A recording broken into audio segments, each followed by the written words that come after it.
Good morning, distinguished participants. If you please could take your seats, we will be starting very soon. If I could remind you to switch off your mobile devices, please, and we will be starting at 9:30. The arrangements for the morning session is from 9:30 to 12:05, and we will have a tea break between 10:55 and 11:10.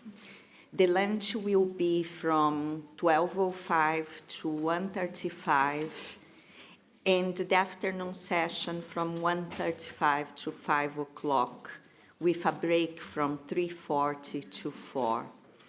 The restaurant facilities is available on the fourth floor for coffee and lunch. Please note that you are not allowed to bring food or beverages to this main hall. And safety and security information, emergency evacuation plans in the event of fire or any other emergency are displayed in this main hall. And you have in front of you a leaflet on emergencies for fire procedures. Thank you. And I would like to welcome you all to the IMO UNEP Norway Innovation Forum 2023.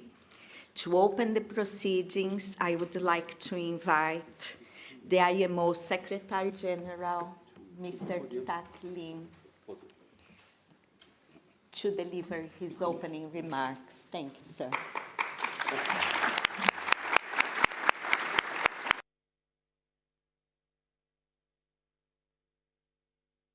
Minister Ragnhild Sohn Silstad, Excellencies, distinguished delegates, and the guests, ladies and gentlemen. Good morning, good afternoon, or good evening to all of you who have joined us from around the world for this significant event. Congratulations to all of you. Happy World Maritime Day today. It is a great pleasure to welcome you to the Innovation Forum 2023, organized in the joint partnership between IMO and the United Nations Environment Programme, UNEP, generously supported by the government of Norway. At the outset, I'd like to express my sincere appreciation to the government of Norway for their steadfast support of the Innovation Forum since its inception in 2021. Honorable State Secretary Ragnhild Sohn Silstad, and Your Excellency Ambassador Tore Hettrem, your government's continuous funding of this forum and other IMO projects underscore Norway's leadership in the maritime sector. I also wish to thank UNEP for its cooperation with IMO on important initiatives that benefits the international maritime community. We share a joint commitment to tackle the triple planetary crises: climate change, pollution, and biodiversity loss. This year's Innovation Forum aligns closely with the World Maritime Theme 2023, which is MARPOL at the 50. Our commitment goes on, reflecting the importance of this convention. In July this year, IMO unanimously adopted the 2023 strategy on the reduction of GHG emissions from ships, marking a pivotal moment. IMO member state agrees on a clear pathway toward achieving net zero GHG emission by or around, i.e. close to 2050. This ambitious goal emphasizes the need for a just and equitable transition and provides the certainty necessary to drive investment in technological and fuel innovations in the shipping industry.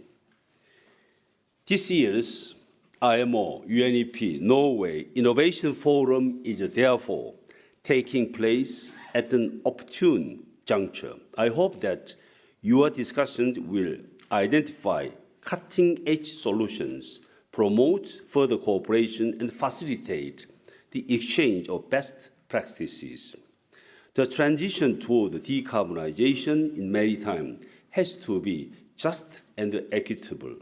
Developing countries, in particular, least developed countries and small island developing states must be on board the energy transition, addressing their capacity building, technology, and infrastructure needs is imperative. In this context, I'm very proud that IMO is implementing a portfolio of projects around $100 million to support decarbonization and sustainability in maritime, in collaboration with the donor countries and the partners, including our UN partners.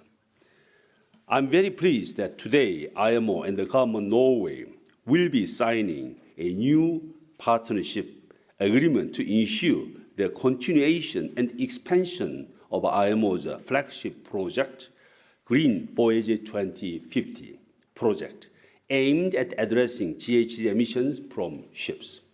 I'd like to take this opportunity to sincerely thank the government of Norway for their generous financial support of the second phase of Green Voyage 2050, which will run up to December 2030. Ladies and gentlemen, throughout today's session, you will hear from prominent speakers and experts about emerging models to enhance the environmental performance in maritime transport.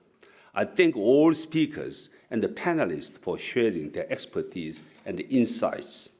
I want to thank each and every one of you for being part of this event, whether you joined us in person or virtually. I'm very confident that with a collaborative spirit and increased inclusivity, we will find solutions and further support the decarbonization journey and promote inclusive innovation, leaving no one left behind. I'm very much certain that the knowledge sharing and transfer in today's innovation forum will contribute toward steering global shipping toward a greener, more sustainable, decarbonized future. With that, I just traveled to New York, UN General Assembly, and followed by the mission to China. Particularly UN, I attended a few events, but many talk about the adoption of our GHG strategy, which happened in July. Unanimous support. That's why that are now being very much appreciated by the world outside the IMO. So also you, as a member of maritime community, and also friends of maritime community here, UNCTAD represent here, you have to be proud of what you have done recently. With that, I wish you all fruitful discussion today, and I'm looking forward to seeing you all at the reception will be followed by this conference in the evening. Thank you very much.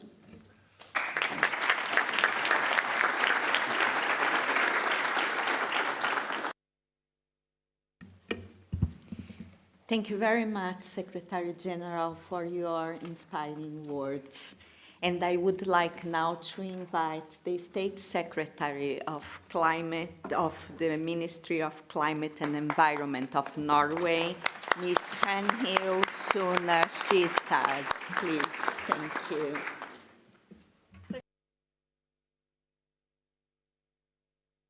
Sorry. Secretary General, distinguished delegates, it's a true honor for me to address the third IMO UNEP Norway Innovation Forum. Norway is very proud to support this important event. The world is currently at a critical juncture. Communities, families, people all over the world experience the searing heat, fatal floods, storms, and raging fires. Climate change is not only predicting future temperature rise, it is catastrophes striking people and nature much harder and more frequent than predicted just some few years ago. Living secure lives today and at all times will need bold actions to protect and preserve nature, and that we urgently reduce emissions to ensure a clean and climate-resilient future. Developing countries are the most vulnerable to climate threats, and we must ensure that developing countries are not also vulnerable to the transition towards a climate-resilient future. This is why the Innovation Forum focuses on the need for inclusive innovation, giving opportunities for developing countries in the transition towards zero-emission shipping. The IMO and UNEP play a vital role in resolving the many global challenges and strengthening our actions to meet the Sustainable Development Goals. I want to thank Secretary General Kita Klim and Executive Director Inger Andersen for their strong leadership. And 2023 has been a historic year for the IMO. First, in June, the entry into force conditions of the Hong Kong Convention were finally met. This was ensured by the ratification of Bangladesh and Liberia. We are now getting closer to make ship recycling safe and environmentally sound. In this respect, the many years of cooperation between Bangladesh, Norway, and the IMO through the SENSREC project has played a vital role. I could witness the improvements at the ship recycling yards myself when I visited Bangladesh in May this year. The project contributes to capacity building, innovation, and improved recycling practices, and in large, it supports the sustainable development in Bangladesh. Indeed, the IMO work to assist developing countries gives results. Second, the work on control and management of ships biofouling to minimize the transfer of invasive aquatic species is an important contribution to following up on the coming Montreal Global Biodiversity Framework, which was agreed last year. I want to congratulate the IMO with a timely follow-up through the adoption of the 2023 biofouling guidelines at MEPC 80 in July this year. In order to succeed in addressing this important challenge, support to developing countries is needed. Therefore, Norway does that through the IMO Test Biofouling project. The core of the project will be to test novel technologies and new sustainable methods of biofouling management through demonstration projects. Again, I want to underline that capacity building in developing countries and inclusive innovation is a key factor to succeed on solving global environmental challenges in shipping. In adoption of the 2023 IMO strategy on reduction of greenhouse gas emissions from ships was a historic achievement. It was historic for the IMO and for international shipping, but clearly also important achievement in the larger global cooperation to respond to the climate crisis. I hope this achievement at the IMO will be an inspiration for the UNCCC COP28 meeting in December this year, as well as other sectors in taking actions for further cuts in greenhouse gas emissions. The follow-up of the IMO climate agreement leading to net zero greenhouse gas emissions from international shipping by or around 2050 will need scaling up innovation in the maritime sector, and that the forthcoming emission reduction pathway will need to be undertaken in the context of a just and equitable transition. Therefore, I am happy to announce that Norway will scale up our support to developing countries and their participation in the transition to net zero emission in shipping. Today, I will sign an agreement with the IMO to enhance our support to the Green Voyage 2050 project. Norway will support the project with a total of 210 million Norwegian kroner, which is close to $20 million for the period 2024 to 2030.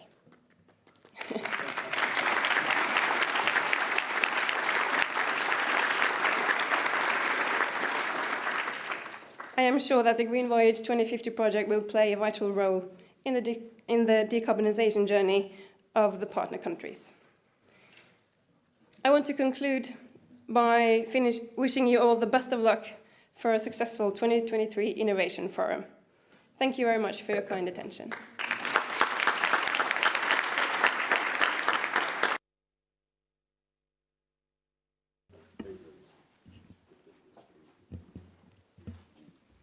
Thank you very much, Ms. State Secretary. And now I would like to pass the floor to the Director of the Department of Partnerships and Projects, Dr. Jose Matego, for this part of the program. Please, Jose. Thank you, Sandra. Secretary General, Your Excellency, Excellencies here, distinguished participants, and also a very good morning to all of you, to all who are also watching us online. We know that around 1,500 people are there watching us through the UN TV and the YouTube channel as well. So very good morning, good afternoon, and good evening. My job today as an MC for the signing ceremony is very easy, as both Secretary General and Excellency referred to the intention of this exciting signing ceremony, and you just heard the numbers that was mentioned here. That will take us to the new phase of the Green Voyage 2050 project with this substantial financial contribution that will take us to 2030. From my side, I wish to echo what Secretary General just mentioned, our gratitude to the Government of Norway on behalf of the entire maritime community for the general financial support. I also wish to specifically thank one person who is sitting at the side of this podium, Mr. Oftedal, who has been working behind the scenes a lot across the ministries in Norway to mobilize his resources for us, in addition to his, what he did for the GHG strategy, together with Mr. Dominguez, who is our Secretary General-elect, who is sitting there, I can see, that brought the GHG strategy into a conclusion.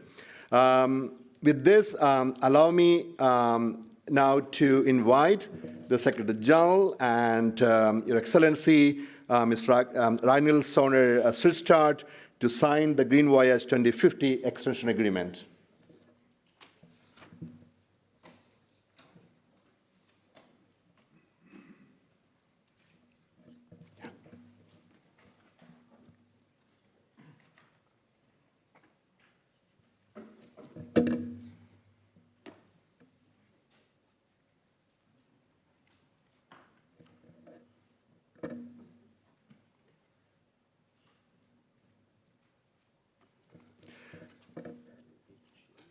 Yeah, ladies and gentlemen, let's applaud on this wonderful moment and also to show appreciation.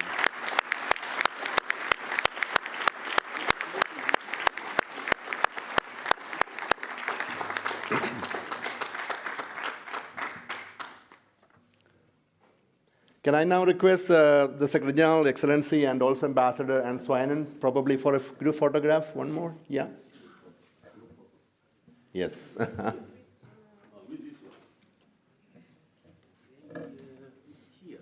Yeah, yeah.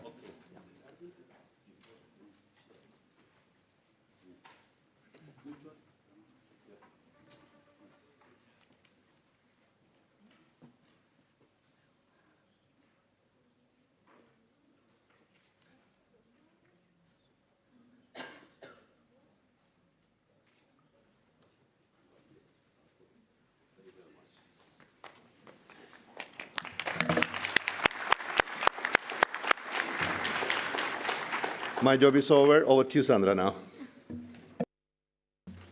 Thank you, Dr. Matego. I would like now to invite Mr. Sveinung Oftedal, that's the Specialist Director of the Ministry of Climate and Environment of Norway, who will give us an overview of the Innovation Forum this year and what we expect to hear today. Please, Mr. Oftedal. Thank you. Thank you very much, Secretary General, distinguished delegates. The MARPOL Convention, its requirements and their constant improvement, the implementation and enforcement is a 50-year-long journey of enhanced environment protection aiming at ensuring that the environmental footprint of shipping does not exceed what the Earth can tolerate. Much has changed these 50 years. Our awareness of and knowledge on the environment problems have increased substantially. Yes, the Marpol Convention was groundbreaking when it was established, both when it comes to what it addressed in total, but also in its legal design. Therefore, the many improvements through amendments to the annexes of the Convention has proven that the Convention of yesterday, 50 years ago, can deliver on the challenges we meet today and tomorrow. It has been a massive growth in trade and consequently in shipping during these 50 years. The volume of cargo transported on ships today is double the volume transported at the millennium, meaning that each ship needs to perform better and better in order to reduce the total environmental burden of shipping. Looking into the larger trends in growth, in trade, and economic development in the 50 years of Marpol, it is not possible to observe that environmental requirements established at the IMO, which indeed has become substantially stricter these 50 years, have been an obstacle to trade and to development. Clearly, our economy and well-being cannot sustain, if not the environment sustain. From my own experience, and I have had a 30-year journey with Marpol, developing countries have a much larger participation in the various aspects of the maritime sphere today than previously. This should be welcomed by all. Being aware of the substantial role developing countries play in the various parts of the maritime sphere, it is evident that developing countries hold a larger share in the solutions for securing green shipping today compared to when the Marpol Convention was established. To analyze, understand, and address this fact is important in order to meet the future ambitions on climate and on environmental protection. This is why Norway takes the view that the Innovation Forum is an important event to raise the awareness and stimulate mobilization of sufficient resources to capacity building, training of seafarers, partnerships for innovation, and deployment of zero-emission solutions. We need to communicate and share knowledge on the present challenges, on further development of Marpol, and the program of today, the 2023 Innovation Forum, is indeed doing that. By learning from the experiences of the 50 years of Marpol, we can indeed build these solutions towards 2050. Thank you very much for your kind attention.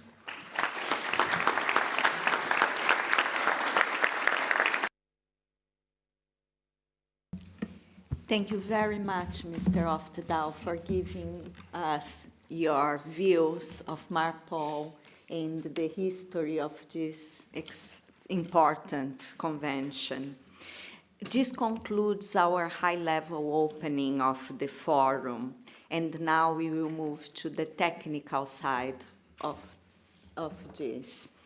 And I would like to once again thank all the distinguished excellencies here and the Secretary General for being with us. Thank you very much, sir.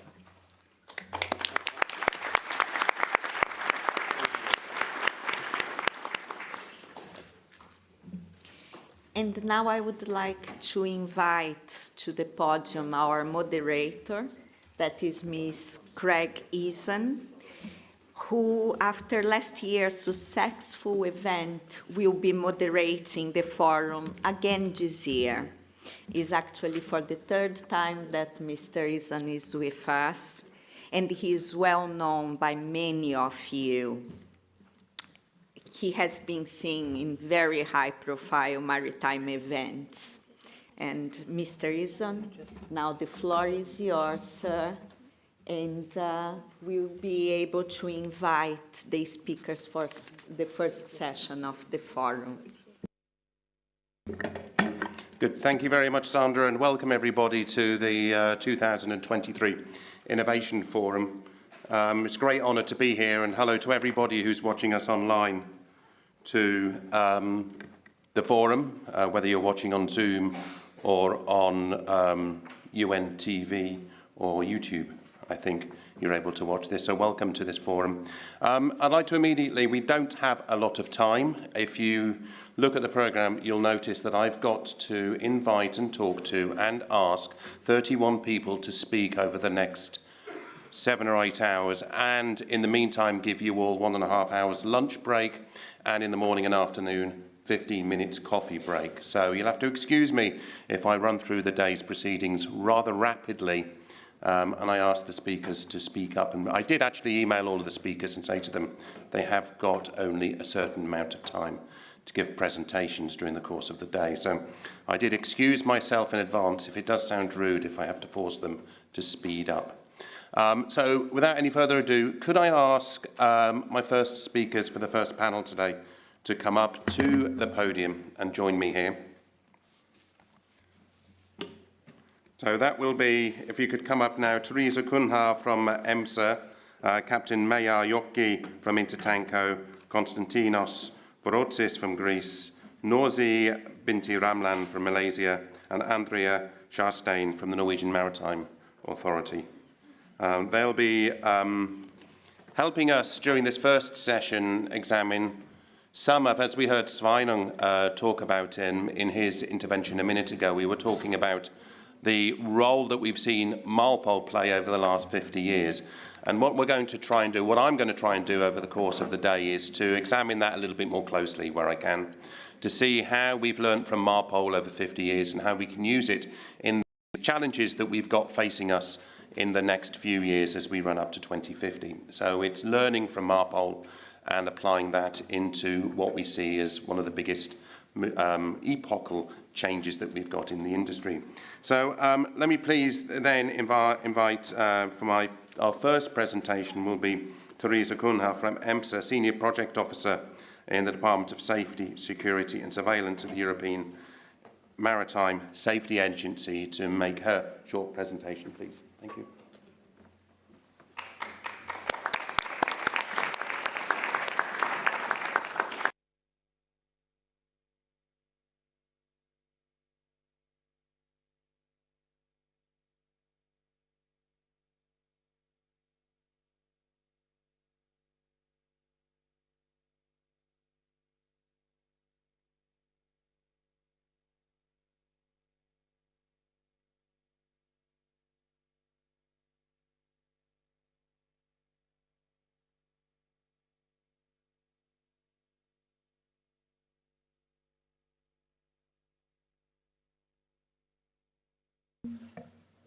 Thank you very much. Good morning to all. I would like to thank the invitation on behalf of the European Maritime Safety Agency. So I'm here today to present you the European-wide satellite-based oil spill detection and vessel monitoring service. The service is called CleanSeaNet. This service is hosted by the European Maritime Safety Agency since 2007, and includes the acquisition, analysis and delivery of satellite images, mainly acquired from synthetic aperture radar satellites, but also in very specific situations from optical missions. And the objectives of the CleanSeaNet service are to monitor, to detect the possible oil spills on the sea surface, including the oil spills that were originated from illegal discharges, to support the identification of the possible polluters, and to monitor the spread of oil at the sea surface during emergencies. It's worth noting that the CleanSeaNet service is available to all European Union coastal member states, to Iceland and Norway, candidate countries, and also to some third countries. I would like to draw your attention to an example of a satellite image, a type of satellite image that is delivered to our users. So inside of the circle, you may see a line, a black line that corresponds to a potential oil spill, and a bright spot that probably is the possible polluter. In terms of facts and figures, and this slide is to give you an idea about the volume that we are speaking when we speak about Clean Sea service. So in 2022, the Clean Sea service monitored 1.2 million square kilometers in quasi near real time.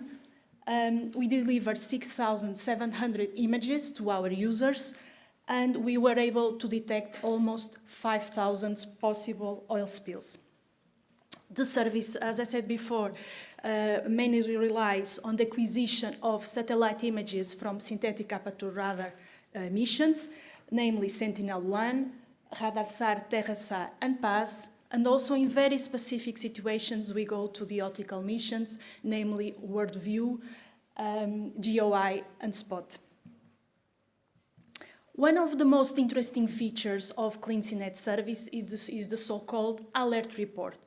So every time oil spill is detected inside of the alert area of a coastal state, an alert report is automatically dispatched to the users of that coastal state with some very valuable information for the operations in that country, namely the location of the spill, the area, the length, the width.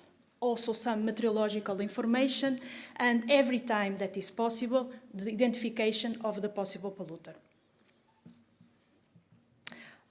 Until here, I was speaking about the routine monitoring of Clean Sea. So we continuously deliver images all over the year during day and night for routine monitoring, but also we support the coastal states during emergencies. So for you to have an idea, last year, so in 2022, we supported 15 emergencies related with pollution response, and already this year, until the end of August, we provided support to 11 emergencies related with pollution at sea. And this slide is an example that happened last year. So we were called by the Maritime Rescue and Coordination Center in Ponta Delgada, Açores, because there was this ro-ro vessel, the Felicity Ace, got on fire, and then it sunk. And then, so fortunately, all the crew members were rescued, but there was a potential oil spill detected by Clean Sea near the wreck of the vessel, and you can see that over there in the satellite image. My last slide. So in terms of long-term tendency, we observe when we analyze the data, we observe that, so as I said before, the service was established in 2007, and from 2008 to 2015, there was a steady decrease in the average number of oil spills detected per square kilometers. We believe that from 2008 to 2010, this decrease was due to the economical crisis.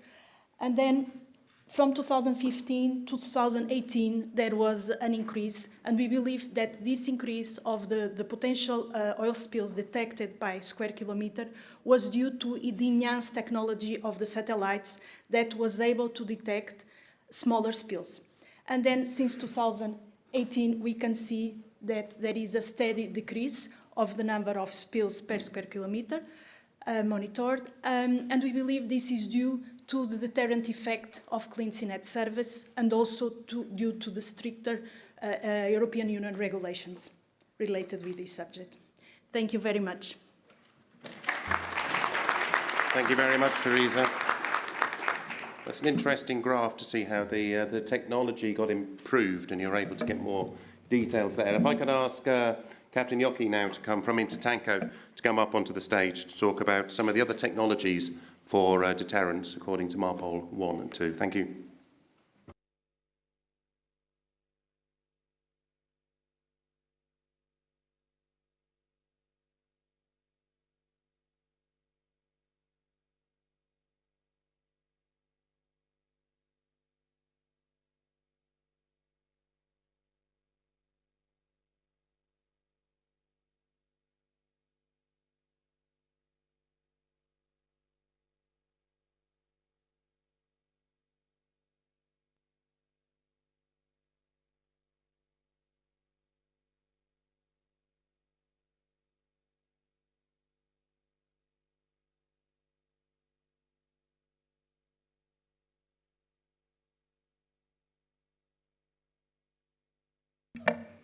Yeah, thanks, Greg, and sorry for that technical glitch that we had right now. All right, so good morning, everyone. My name is Mayar Jokhi, and I'm currently working with the Intertanko Secretariat. Before we start off, a very quick brief on who Intertanko is. Well, Intertanko is an association consisting of 180 independent tanker owners and operators who are operating more than 3,900 tanker ships under them. Now, within Intertanko, we optimize this domain expertise that we have in the tanker trade, and we act as advisors. We provide guidance to our members and the industry. We also create a forum for discussions where we discuss issues, find solutions. And lastly, we provide our members with a platform from wherein they can raise concerns to the right entities within the industry.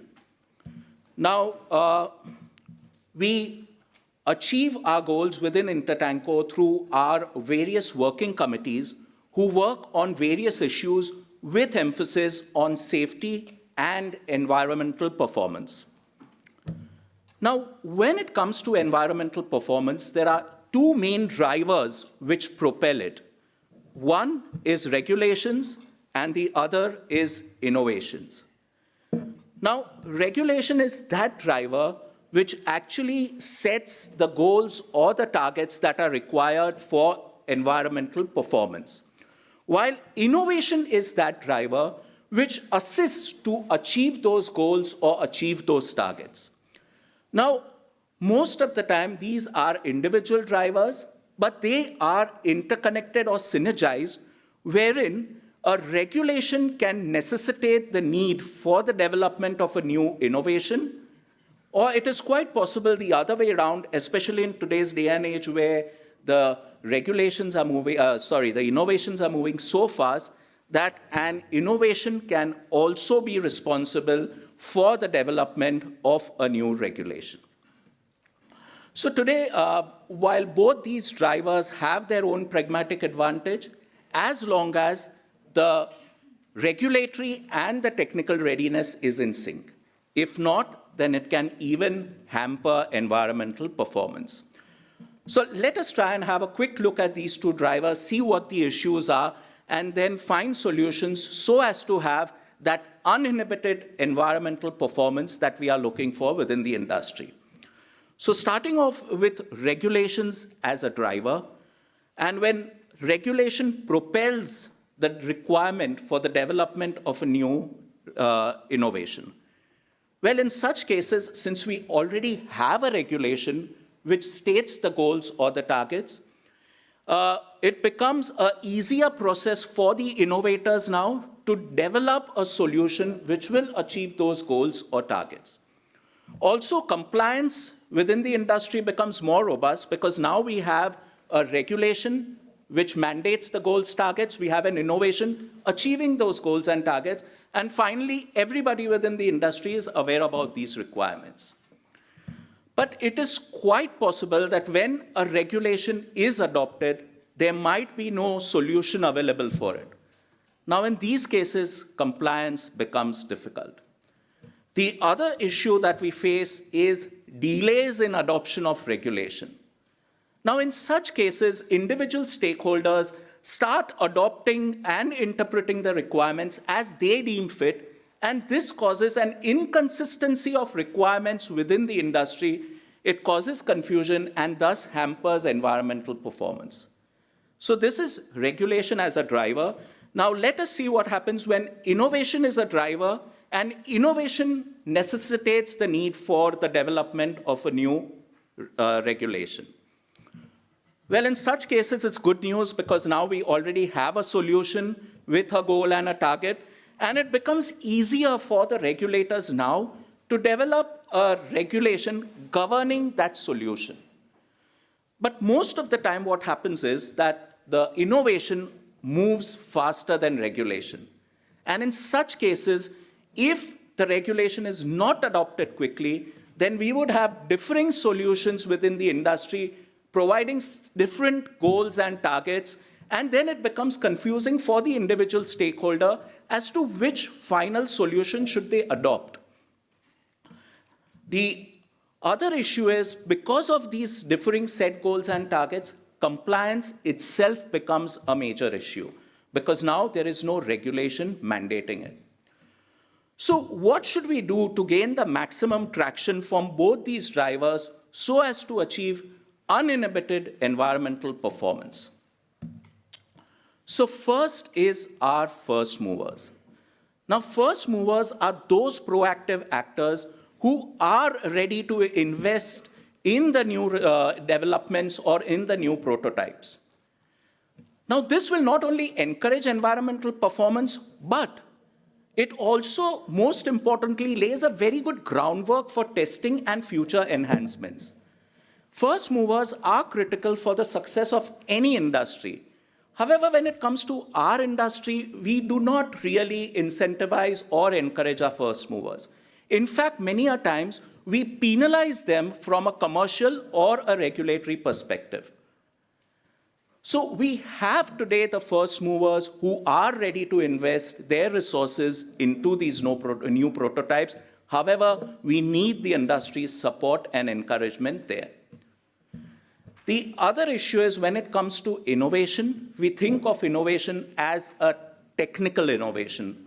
Well, innovation is not just restricted to technology. Innovation has other verticals. For example, a new improved operational procedure can also enhance environmental performance. For example, within Intertanko, we are developing a roadmap for a zero discharge criteria for Annex IV cargoes. Now, if we are successful and it is adopted, it will greatly reduce the emissions of chemicals into the sea. And this would be achieved only through new operational procedures, and no innovation would be required. The other factor that we need to look into, and it's a very important factor, is collaboration. We need the cross-silo collaboration between all stakeholders within the industry. We need all stakeholders to adopt the requirements, to adopt the innovation, and bring about a uniformity within the requirements within the industry. Differing requirements causes confusion and hampers environmental performance. And last, and the most important factor that we need to look into today is the human factor. The human factor needs to be synergized with regulations and with innovations. When it comes to regulations, we need simple, we need consistent, and a uniformly adopted regulation. When it comes to innovation, we need fail-proof and easy to adopt and use innovations. Finally, however robust a technology or an innovation is, or however watertight a regulation is, it is finally those people who are going to use those innovations, who are going to comply with those requirements, and finally, it is those people who are going to bring about an environmental change that we are looking for within the industry. So that's all from my side. Thank you very much. Thank you very much, Captain. If we do get time, I want to have a chat with you about how that idea of uniform adoption actually competes against the innovation angles, but we'll come back to that later if we don't have time. If I could now invite Konstantinos Voratsis from the American Bureau of Shipping, ABS. He's the Global Sustainability Centre. So he's going to give a little bit of an insight into voluntary notations and how ship owners are able to move beyond MARPOL requirements and other established requirements in the shipping industry to demonstrate kind of moving forward, I guess. Over to you.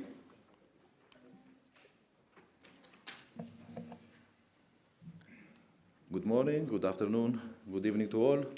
It's my honor to be here. My name is Konstantinos Voratsis. I'm a Senior Project Manager of the Global Sustainability Department in ABS. And I will talk about the voluntary ship notations. First of all, we have to talk about what is a notation, what is a ship notation. Ship notation is an indication of compliance with some specific rules or regulations. Probably you are all familiar with the terms, but what are the industry drivers for the notations? There are several, and we are starting from the regulatory, as always, and of course, we have to ensure the social impact. But there are also other drivers like financial, corporate, and as you can see on the screen on my presentation. And that's why we have, apart from the compulsory, let's say, notations, we have also the voluntary. The main driver for this is our vision for sustainability, and our vision for sustainability is also the vision of IMO. We are following IMO, and we are following the United Nations as well. So, before 3 years, we have established two sustainability notation, the Sustain 1 and Sustain 2, which are driven by the main Sustainable Development Goals of the United Nations. I'm not going to go into details. You can find everything on the web about this, but the main concept is that through innovation, we can drive performance, and the performance can drive also sustainability. We have to make our ships greener. We have to make our ships more efficient, of course, but we have also other things to care about, the human, for example. The sustainability notations of ABS are connected also to ESG. We are still discussing about making another one that is Sustain 3. Of course, the Sustain 1 and Sustain 2, it will be developed further as soon as the sustainability ecosystem, let's say, is a little bit dynamic and is changing. We have to be clear on some things. The goals of IMO are clear, and on that basis, everything is going to change through the discussion, through the collaborations, through the joint development projects, through our knowledge and your knowledge, all together, we can make a lot of things possible. Technology is one of the things, innovation is another thing. My colleagues here discussed about the innovation and how it comes with regulation and how we can work together.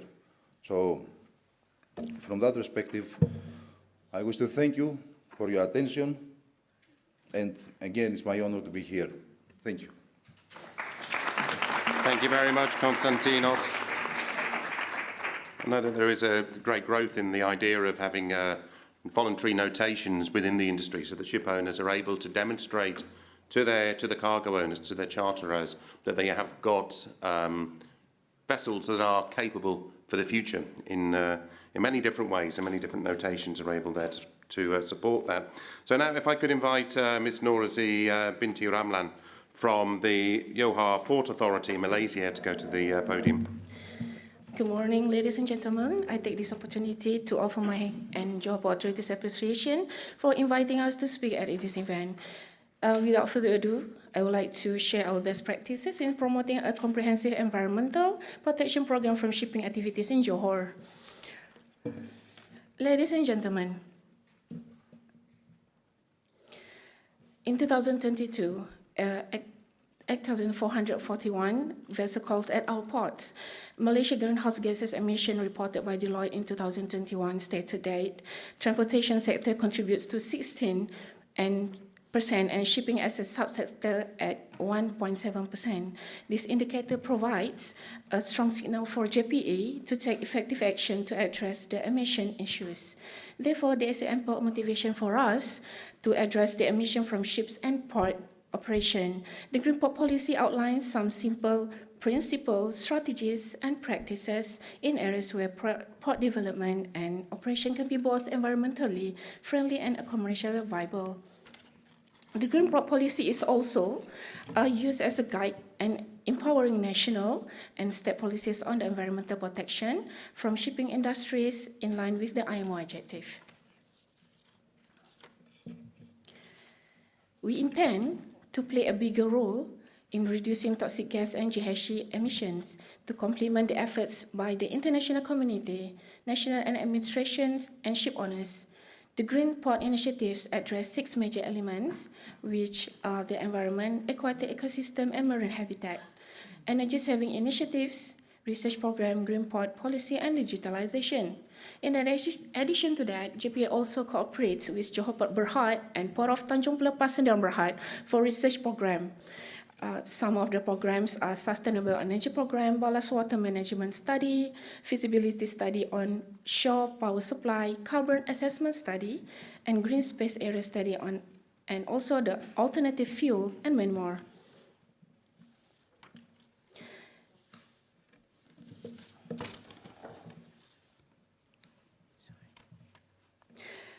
Distinguished delegates, the digitalization program initiated under the Green Port Initiative includes the development of offline system that reduces manual interventions, hence creating greater port operation efficiency. Some of the digitalization program which have been successfully delivered are highlighted in the slides. At the national level, Malaysia will have our own maritime single window system by year-end and will help reduce bureaucracy, increase the effectiveness at our ports, cut down operational time, and lighten the cost burden for shippers. Vessel speed reduction reduces air emission and fuel usage within the designated area. This strategy can be used together with the VTMS, Vessel Traffic Management Services, to advise the optimum port arrival speed, just-in-time principle to reduce long waiting idle time at anchorage. The achievements and successes of the programs under our Green Port policy have also received international recognition, particularly the Green Port Award System and the ASEAN Energy Award. Ladies and gentlemen, Johor Port Berhad has completed the initiative programs such as air environment monitoring system, rooftop solar PV, rain harvesting system, and drip irrigation system, port equipment like RTG that using biodiesel B7, and key crane and crane using electricity, and LED replacement project. The development of port reception facilities is estimated to complete by end of this year. For the future, a plan is already underway to purchase EV electric pickup truck by next year. For PTP, Port of Tanjung Pelepas Sendirian Berhad, the focus on digital transformation is mainly on its assets. PTP's asset digitalization initiative have improved the efficiency of port operations, especially in the container operation. This involved the container terminal area and internal port machinery such as key crane, RTG, prime mover, reach stacker, ship and truck. On top of this, emission reduction initiative already undertaken by the port operators are the use of ERTG with 163 units using 100% electrified, solar panel for buildings, energy efficiency program to replace all lightings to LED lights. In the pipeline, the electrical prime mover project, which is still in feasibility study and expected to reduce the emission in non-shipping operation. The ESG has become the core driver for digital transformation initiatives undertaken at the ports. Ladies and gentlemen, ESG decarbonization initiatives toward GV 2050 is an important agenda at our ports. The IMO greenhouse gas strategy calls for reduction in carbon intensity in international shipping industry of at least 40% by 2030 and net zero emission by 2050. Green Voyage 2050 at PTP aims to support shipping transition toward a low carbon future, and PTP focus on green tug and pilot boats. PTP is currently considering initiatives to reduce CO2 emission of its leads, diesel-powered tugs and pilot boats.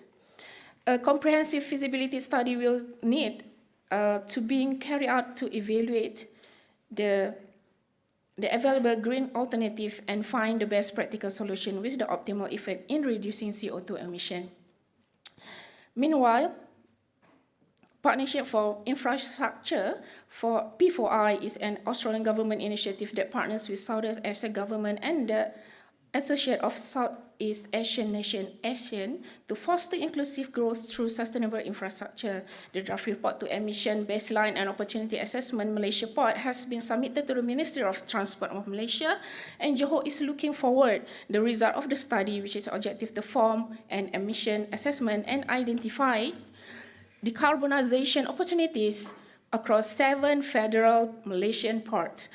The assessment of the sustainability for the PTP becoming green bunkering hub has launched in June this year during Malaysia Maritime Week.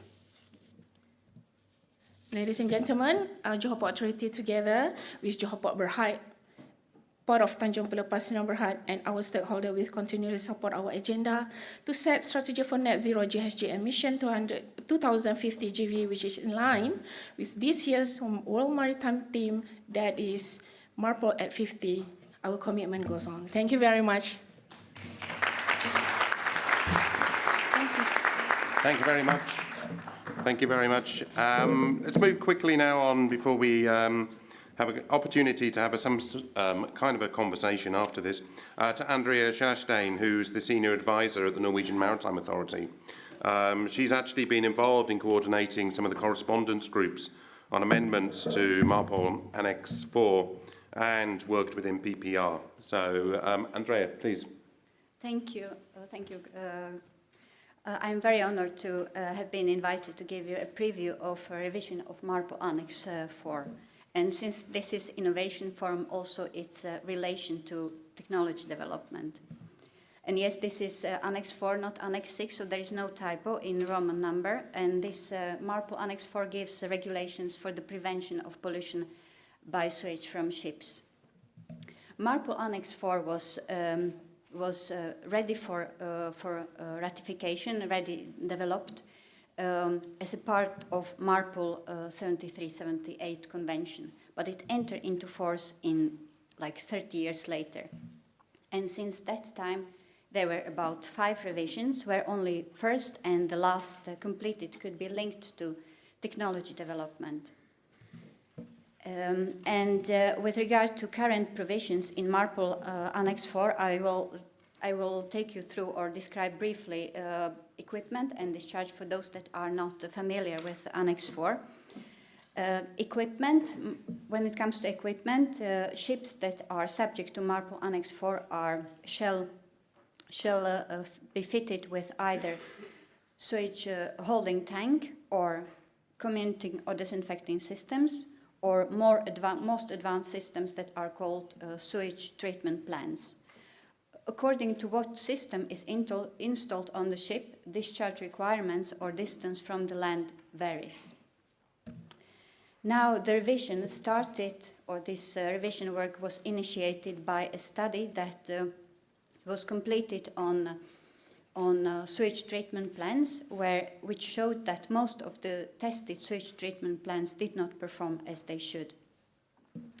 And hence this revision should introduce measures that ensure lifetime performance of sewage treatment plants. So when it comes to surveys, currently there are 3 surveys where at initial survey, sewage prevention pollution certificate is issued, and that should confirm that ship has installed any of the systems handling sewage. After that, no more check on performance is done during surveys. No more focus on these systems. With these new measures, there will be performance tests introduced after installation of sewage treatment plant, and this, when the test is performed, that will be indicated on the certificate. And performance will be also tested every 5th year with a renewal survey, and also annual survey will be introduced. So there will be 4 surveys now, or there would be. When it comes to equipment, there is no big change within the revision. The only thing is that comminuting and disinfecting systems that are maybe the worst systems among those 3 will not be allowed to be installed on new ships. With regard to discharge requirements, they remain also almost the same. The only thing is that now they will clearly address discharge of sewage sludge. Sewage sludge is a byproduct from sewage treatment plants and is not addressed now in MARPOL Annex IV. What is interesting to say that incineration and technologies are actually, for incineration, are reflected in MARPOL Annex VI, but MARPOL Annex IV is quiet about discharges. And new will be operational requirements, where sewage record book and sewage management plan would be required from all systems, or for all systems. Whereas measures for indicative monitoring, they would apply to new sewage systems, and there seems to be, within this work now, quite a good support that this should apply also to existing ships. So, and also, as you see these measures, for these measures there are implementation guidelines being developed. And as you see, these measures try to catch up with other annexes, but also are capturing new technologies, or are capturing available technologies in new requirements. Technology development and Annex IV. In the past, there were available technology was reflected in standards to improve performance. And on the other hand, also introduction of or establishment of special area under MARPOL Annex IV contributed to introduction of new systems that treat nutrients on board ship for passenger ships. When it comes to present, available technologies will be then reflected or will be captured in the new requirements. For example, existing and well-known parameter turbidity will improve type approval test and will also be used in devices for indicative monitoring, and these devices would monitor turbidity in effluent from sewage treatment plants and hence give an indication about performance. What is not mentioned here on the slide is also, when it comes to discharges and sewage record book, these discharges do not need to be recorded manually, because there are systems that are logging system or logging automatically. And when it comes to future, technologies are continuously developing and improving or enhancing treatment processes of sewage. So for the future, I put a question mark, because there are technologies that are available, more technologies that are available, that are not being captured, and then there are technologies that are under development or maybe under testing or maybe under consideration to be developed. So MARPOL Annex IV can develop further. And when it comes to, I can give an example for available technologies. Many cruise liners, they try to minimize their discharge volumes and they practice total waste management systems. For example, they treat in their advanced wastewater treatments food waste reject water, which could be otherwise discharged according to MARPOL Annex V, or they even treat grey water that is not regulated. And such systems have been on market for more than 5 years, for maybe 10 years. And what is interesting to mention with regard to innovations, that there are tests with production of biogas from sewage or sewage sludge, and just to challenge the manufacturers to start the innovations, to try maybe solutions with more efficient use of energy for their systems, or use of more efficient use of chemicals, maybe by means of artificial intelligence. Or what about treatment of microplastics that are unavoidably present in wastewater? Thank you.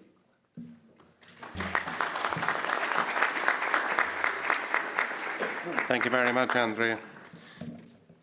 We've got a few minutes before I allow you all to grab an extremely quick coffee. But before we do that, Andrea, I just wanted to ask a couple of questions, or actually all of you. I've got a few questions for all of you, but don't look too scared. Andrea, when it comes to, you mentioned this trend, and I've seen it in terms of being able to use waste on board to create energy, and then, but basically a discharge then becomes an emission. So what you mentioned, you alluded to it, is you take a waste discharge under Annex IV and you deal with it through incineration, and then it becomes an emission. Would that be right? Because you've removed the discharge into the water under Annex IV, but by doing some perhaps pyrolysis and creating energy on board, but you're creating potential emissions and then a solid that may be taken ashore and discharged ashore. Have I got that right, that then you're looking at an Annex IV issue becoming an emission issue? Thank you very much. That's a good and tricky question. I am focused on MARPOL Annex IV, whereas that would be questioned MARPOL Annex VI, which is emission, right? But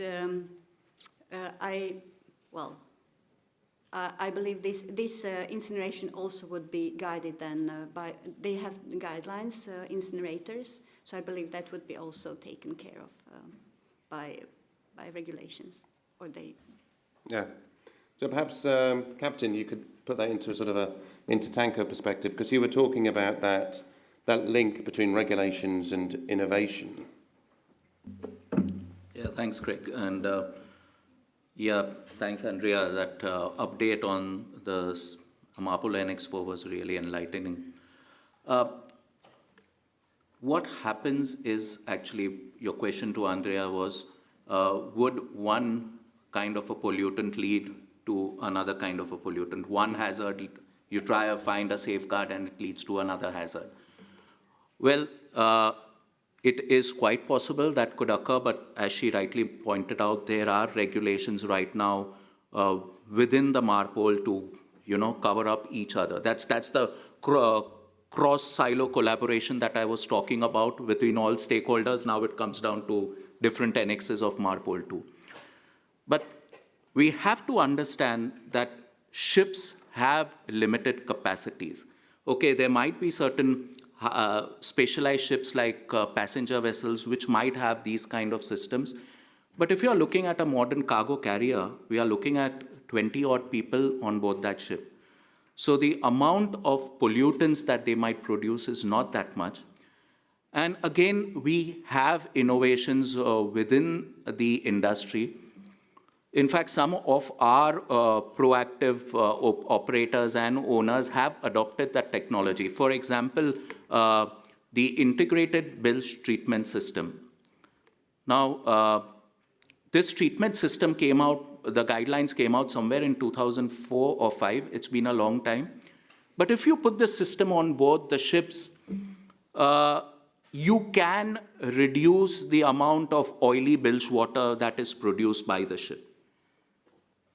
Unfortunately, many of our owners who have been proactive, gone for this kind of technology on board, have reported then back to us that when these ships go under an inspection, they are scrutinized from a negative viewpoint as to actually how these ships with this size can actually produce such small quantities of water.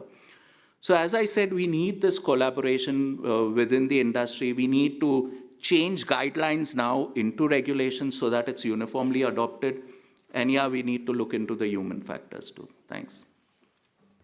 Thank you. But that leads me then to a port perspective here in terms of having the reception facilities in today and in the future. When you look at the technologies and you look at what's going to be produced on a ship that can't be discharged into the ocean or emitted into the atmosphere, how the policies of the port authorities are actually going to have to meet this evolution.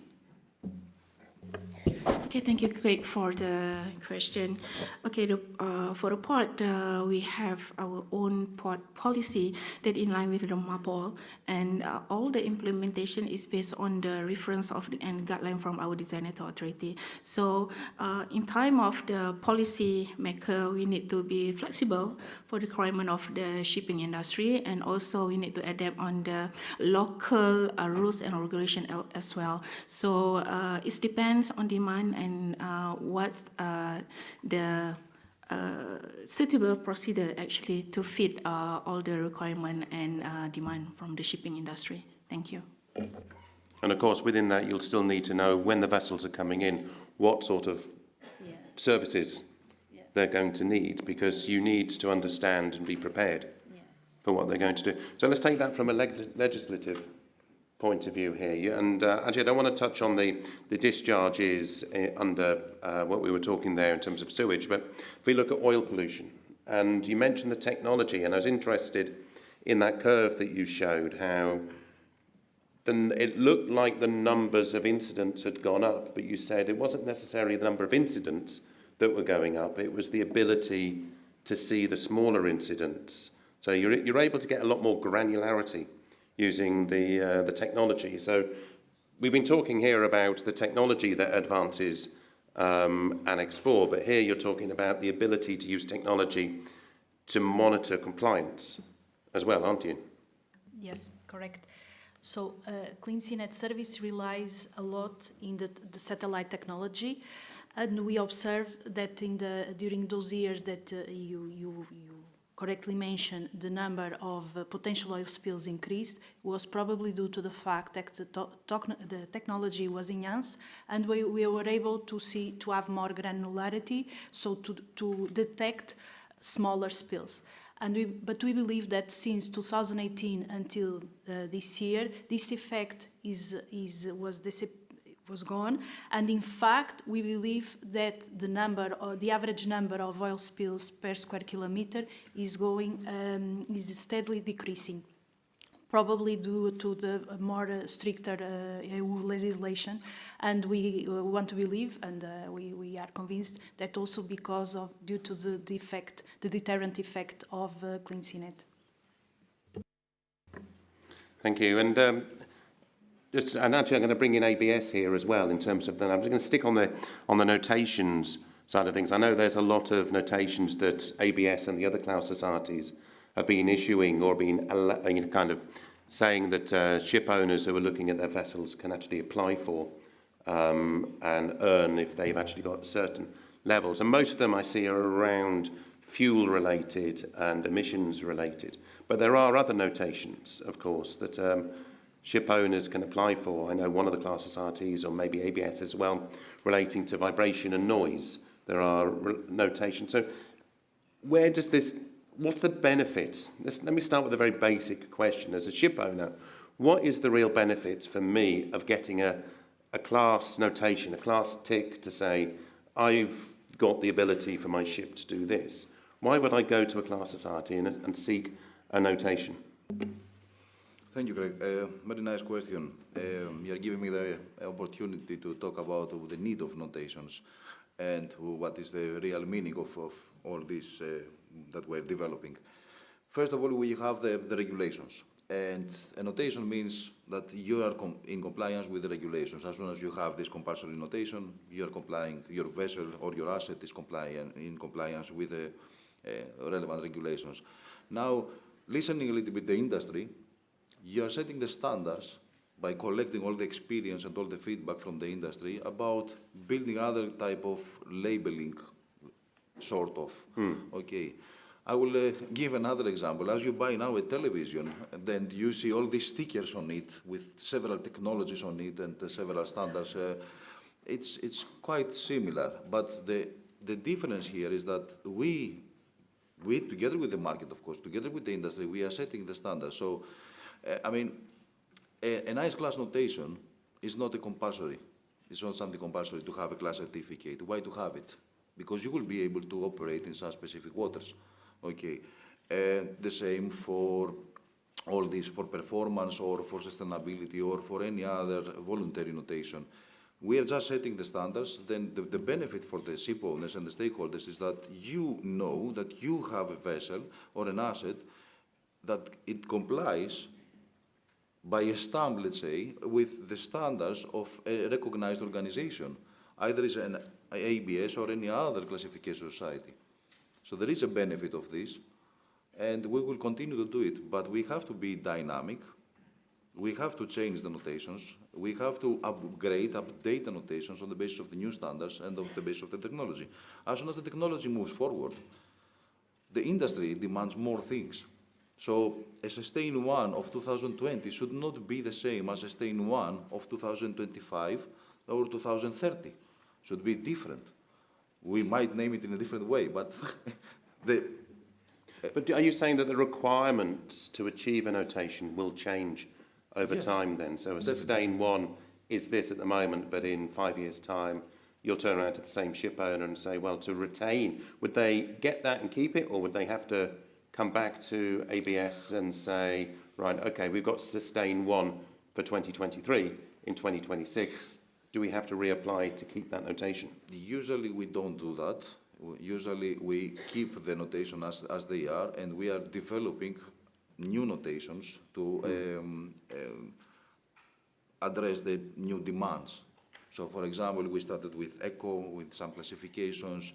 We moved to environmental friendly, or we find names, and we set different standards. And you cannot ask for an old asset to comply with something really new. It's not fair. And it's not fair to take back the notation that you gave me for some years because it wasn't in compliance with this. Okay, so we intend to keep this. The same for the compulsory notation. I'm referring to ice class, for example. An ice class vessel of 2000 is having the ice class A, okay, the Finnish Swedish, and it's still having the same, but it's not the same with the latest, a new vessel. There are new requirements now, but it still has the ice class. So, yeah, we are not going to withdraw those notations. Thank you. Thank you. Thank you very much. Please.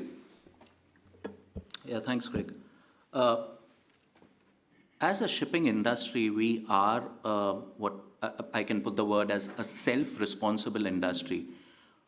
Most of our members would go in beyond the requirements of a regulation for an environmental performance. So if you are complying with these extra requirements, of course, we will go in for the extra notations, the extra benefits that come with the notation. Unfortunately, if we ourselves are investing in such technology, we kind of expect some incentivization to be provided. Even if that is not provided, definitely we do not want to be penalized. But what happens is many a times you comply or you are a first mover, you put a new technology on board your vessel, you test these technologies on board these ships, regulations are developed, and then the regulations are more stringent. The ships on which this technology was developed itself is now redundant, and then they have to remove this technology where these tests were carried out to put a new technology. Now, that kind of is unfair for the first movers. So there is another thing within the industry that we need to look into is how consistent are we with our requirements, and are we what kind of support are we giving these people who are ready to invest their resources? Thank you. Thank you. Thank you very much. I'm going to draw this session to a close simply because you've all got to go to, if you want a coffee, you've got to go to the 4th floor. If you're at home, you have to go to your kitchen. Unfortunately, anybody in this room has to go to the 4th floor. So could I say a thank you to our panellists today? Thank you very much to all of them. And please, if you go to the lifts out of here, or take the stairs, try your legs, take the stairs, take the lifts up to the 4th floor, take a coffee. I will be starting back here at 10 minutes past on the dot. So thank you. Enjoy your coffee. Before you leave, just to let you know, the delegates that are used to queue for the coffee and pay for it, please, you don't need to do that today. Just go straight to the restaurant area, and we provided coffee for everybody there. Thank you.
Good morning, everybody.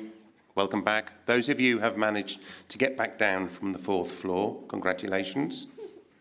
You were obviously the first ones to get up there and grab your tea or coffee and get out of there quickly. I see some people are still managing to struggle.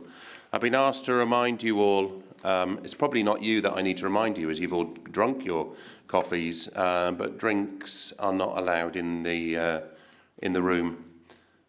I'll try and remind those that come in late. If you see them coming in late after we've started, could you do a silent tut, tut, tut to them or something, and ask them to put their, I've been asked to tell you to put their drinks in the bin or something, or leave them outside.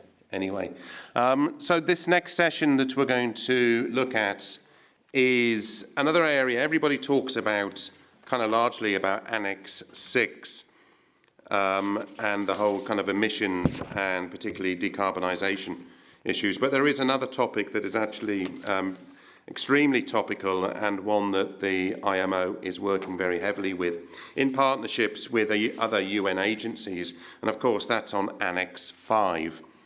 And the area around Annex V, of course, is relating to plastics. We all know how the issue of plastics in the environment is a growing concern, is a big concern.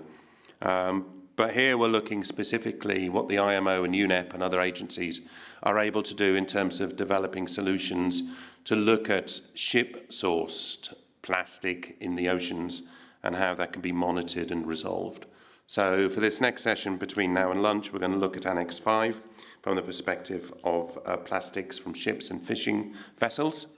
And I'm hoping that our first speaker, which will be Letitia from UNEP, I'm hoping that she's able to come online now. Letitia Carvalho, who's head of Marine and Freshwater Branch at UNEP. She's based working in Nairobi. She's Brazilian, but working in Nairobi, Kenya at the moment. So I'm hoping she's able to come online and offer her insights from a UNEP perspective here.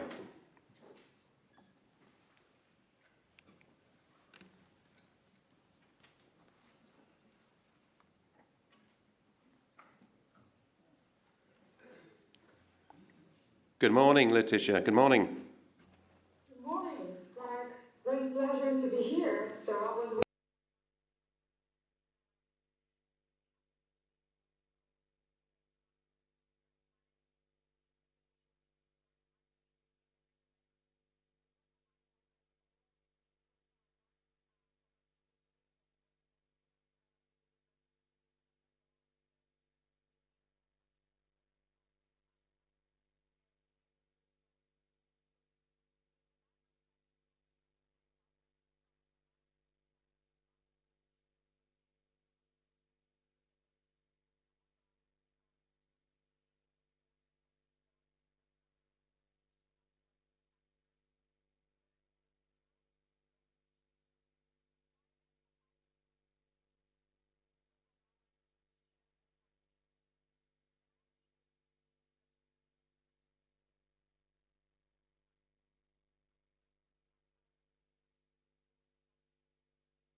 Thank you very much, Letitia.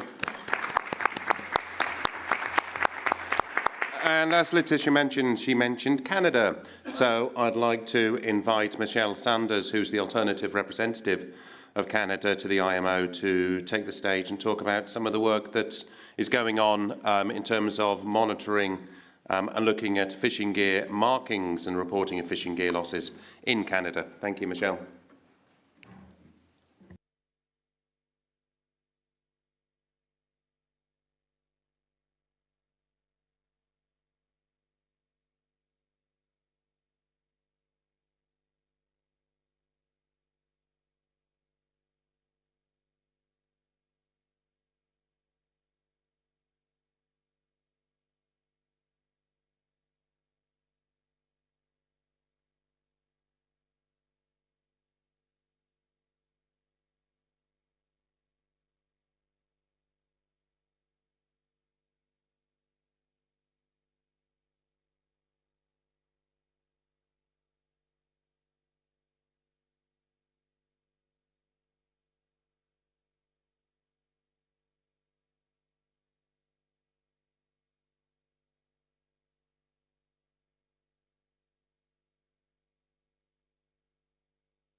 Well, we seem to be having a couple of technical issues getting Michelle's presentation up and running. In the meantime, we're going to talk about some other technology opportunities.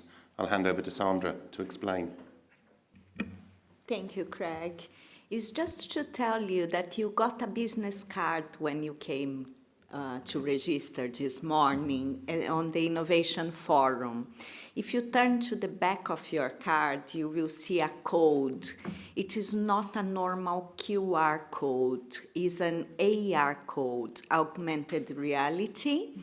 And if you check with your phone or tablet, you can check the video we have there and some links we have. As we are talking about innovation here, we thought we should have a nice business card for you. And if you keep the card, it will be changing the next few days. Today you have there a link for the registration.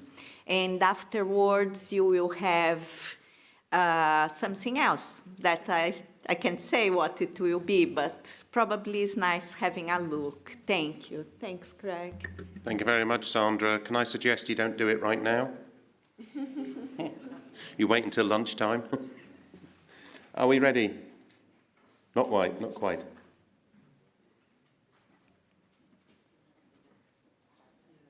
you want to start without the presentation?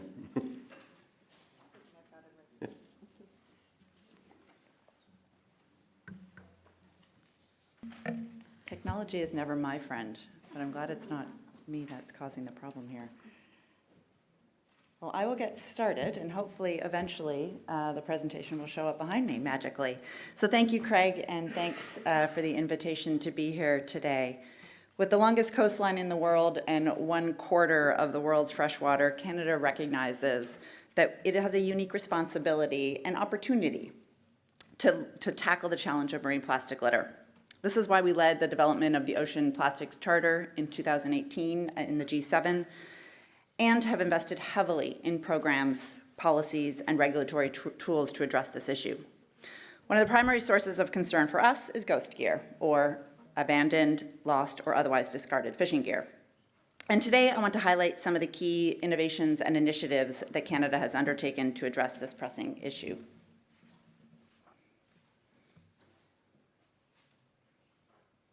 We're now restarting the computer, so I'm just going to keep going.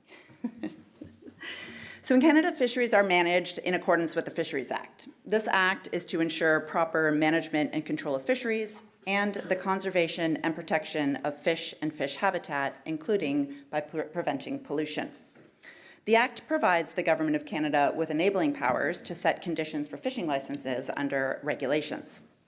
In recent years, under our Ghost Gear program, Canada has strengthened both the gear identification requirements and introduced requirements for the reporting of lost fishing gear in all commercial fishing licenses. Both of these aspects are key measures under the action plan to address marine plastic litter. In terms of the identification of gear, there are two key components: the labeling of the gear itself and the rope markings. I'm going to briefly go through both of these in the next slides, which hopefully you'll eventually see. So mandatory gear marking has long been a cornerstone of Canada's fisheries management regime. The general purpose is originally to identify ownership of unattended fishing gear, to ensure that the type, the size, the quantity of fishing gear, and equipment is being used in the manner in which the license prescribes. So it is prohibited currently for any person to set, operate, or leave any unattended fishing gear other than mobile gear or hand lines unless the gear is marked. Gear tags also now assist us with identifying owners of lost fishing gear that has been retrieved and confirm whether the gear has been reported missing, as is required of all commercial fisheries in Canada. In terms of the marking, the vessel registration number or the name of the person who owns the gear must be clearly painted on or otherwise securely affixed to a tag, float, or buoy attached to the gear. Harvesters are also required to obtain sequentially numbered gear tags from an approved tag provider or supplier. The tags enable the monitoring of limitations on the amount of gear used in a particular fishery, as well as an enforcement tool to monitor area restrictions and ensure closed times are being respected. Canadian fisheries officers then carry out dockside inspections and at-sea patrols, verifying tagged gear on board ships, and carry out hauling operations to ensure set gear is legal, and ultimately as a means to hold fisheries accountable for the life cycle of their gear. When it comes to rope marking, different requirements apply on our two coasts. But both are mandatory, and I'm going to focus specifically on some of the recent innovations on the east coast of Canada. So in 2017, a number of North Atlantic right whales were reported as entangled in fishing gear in the US and Canada. This led to a bit of a frantic period of analysis and policy considerations of how to address this issue. And one of the primary issues that the system was trying to grapple with was how to differentiate gear from the different fisheries, regions, and subregions in Canada to support efforts in gathering data on the circumstances in which gear is lost and where to target efforts. Measures were initially introduced in 2018, specific to snow crab fishers, and by 2020, the new rope marking scheme, color marking scheme, was fully implemented, applying to all non-tender fixed gear fisheries in eastern Canada. The rope marking system consists of a color-coded system of twine that is interlaced with existing rope. And then specific colors are used to correctly identify fishing ropes in different fisheries, regions, and subregions. The marking systems do not specifically identify ships, though, or ship owners or harvesters. Now, when you do have a chance to look at the slide, there will be a really pretty slide with actually pictures of the ropes and how they are, the requirements are represented. I believe it will be available after the event. So the two different methods that are approved to meet the colored rope marking requirements. One is interlacing colored twine with an existing rope. So it doesn't require everybody to go out and get new rope, that you can actually adapt your existing rope with the requirements. So you can either, there's a color combination that identifies the region and the species, and it's just intertwined into the existing rope. And then there's also new rope with integrated color yarns. So this is the color combination identifying the region, the species, and the fishing area that is throughout the full length of the rope. And this allows us to identify exactly where that rope came from. A third aspect of our Ghost Gear program is the mandatory reporting of lost gear.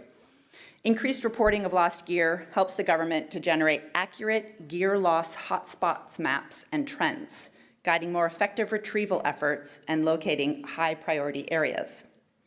More effective retrieval will result in larger amounts of abandoned and lost gear recovered, and thus less plastic litter in the oceans. The gear can then be returned to its original owner, if tagged, and in good condition. This is why in 2020, Canada introduced mandatory lost gear reporting requirements in all commercial fisheries. Under this regime, harvesters must report the details of the lost gear, such as the gear type, the amount of gear, the location of the gear loss, the date, etc., to the government directly. To facilitate this reporting, the Fishing Gear Reporting System was launched in July 2021. This is an online system that allows commercial harvesters to conveniently report lost gear by inputting a description of the gear, the cause of loss, and its location from any online device, so including directly from their ship or their vessel. In addition to the requirement for lost gear reporting, in 2022, a new condition of license was imposed on all commercial fisheries in Atlantic Canada, Quebec, and the Arctic specifically, relating to the discharge of garbage from fishing vessels. Specifically, the license holder operator is prohibited from discarding in Canadian fisheries waters from their vessel any item that may be harmful to fish or fish habitat, including but not limited to plastics, ropes, fishing gear, garbage bags, fuel, oil, rags, glass, bottles, metal, extruded polystyrene foam, styrofoam, and tires. So those are all specifically listed in the condition of license. This condition further supports the global recognition of the ecological harm caused by marine pollution, and specifically marine plastics. So a final aspect of our Ghost Gear program, which I'm not going to go into too much detail here, is the Ghost Gear Fund, which supports projects by NGOs, businesses, companies, research institutes, Indigenous organizations, to support efforts related to the retrieval and responsible disposal of abandoned gear, and the testing of innovative technologies that reduce the occurrence of gear loss. To date, 91 projects have been funded, totaling almost $27 million. Overall, all of these initiatives are designed to support national and international efforts to reduce plastics in our oceans and to reduce the occurrence and effects of ghost gear around the world. To give you some stats, as of June 2023, 20,214 units of gear have been retrieved from Canadian waters, 485 kilometers of rope have been retrieved, and 1,766 tons of debris, including fishing gear and aquaculture debris, have been retrieved. If you do want more specific details, our experts from the Department of Fisheries and Oceans are more than happy to answer and go into details of them, and their contact information is provided in the presentation, which you will have access to. Thank you very much. Thank you very much, Michelle. Wonderfully done without the images of the colourful ropes.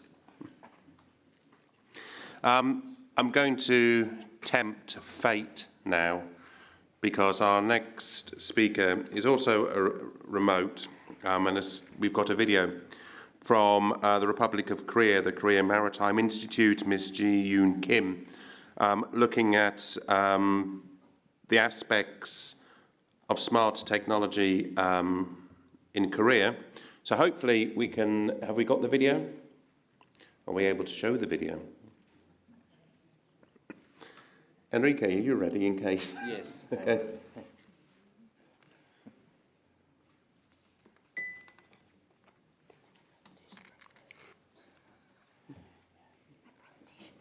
Yes.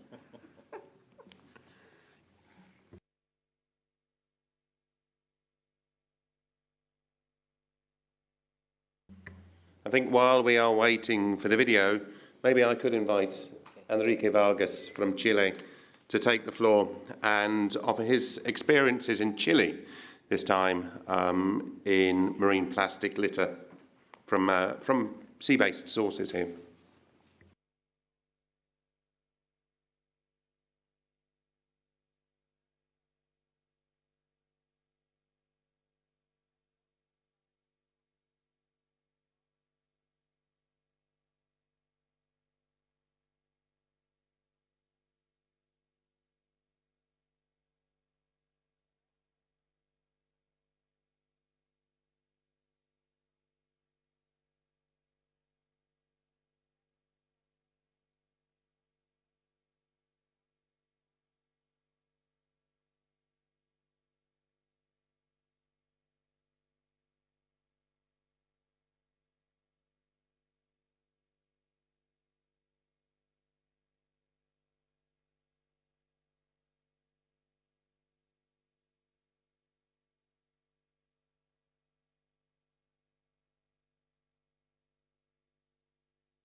In the meantime, while we are waiting, maybe I could ask anybody in the audience if they've got any thoughts so far as we've been talking. After the lunch break, we're going to look more in advance. Oh, we have got the Chile experience up.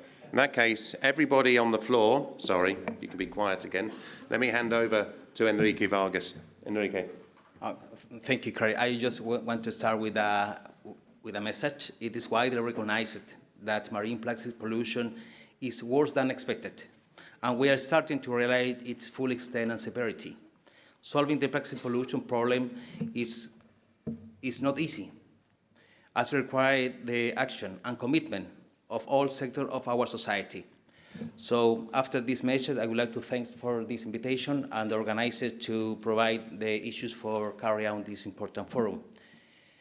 Moving on the topic of this session, I'm going to talk about the experience of Chile tackling the marine pollution, plastic, as we say, the Chilean way to do it.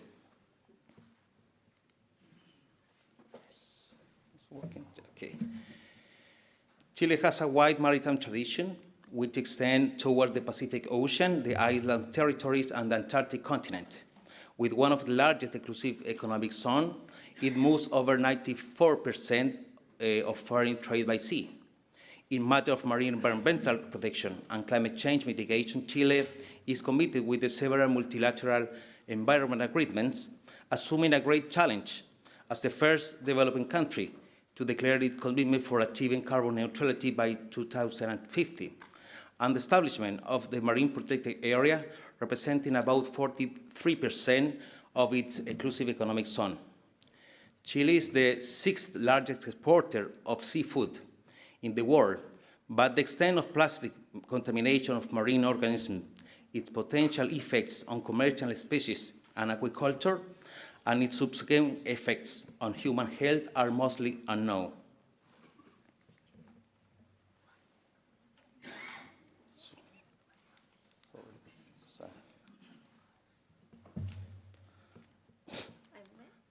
I think it's okay. Okay. Worldwide, including Chile, plastic and microplastic research is growing at a fast pace. However, national knowledge is still far lower than what is required to properly understand plastic distribution, concentration, and impacts on the ecosystem of the Chilean territory. It is widely recognized that plastic pollution has an ecological, social, and economic cost, and it is perceived as one of the most serious threats to the marine conservation. As you can see on the screen, studies on the presence of quantification of microplastic and macroplastic have been conducted throughout the entire territory. In Chile, most of the coastal habitat, rivers, and lakes near to urban areas are contaminated by plastic. Therefore, with a coastline extending over 4,300 kilometers, plastic pollution is a real threat, potentially harmful for marine and coastal ecosystem, food security, and public health. Even though research about marine plastic is still in its initial phase, there is already good evidence that most marine litter in Chile comes from local sources with beach visitors, fisheries, and aquaculture activities being among the most significant sources. Sea-based activities have also been identified as polluting sources of plastic in ocean, island, and waters.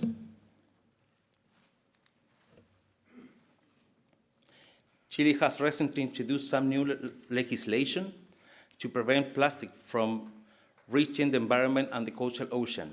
Governmental and non-governmental organizations have joined an informal alliance to take action against plastic pollution, but a stronger involvement of producers and commerce is required for effective measure.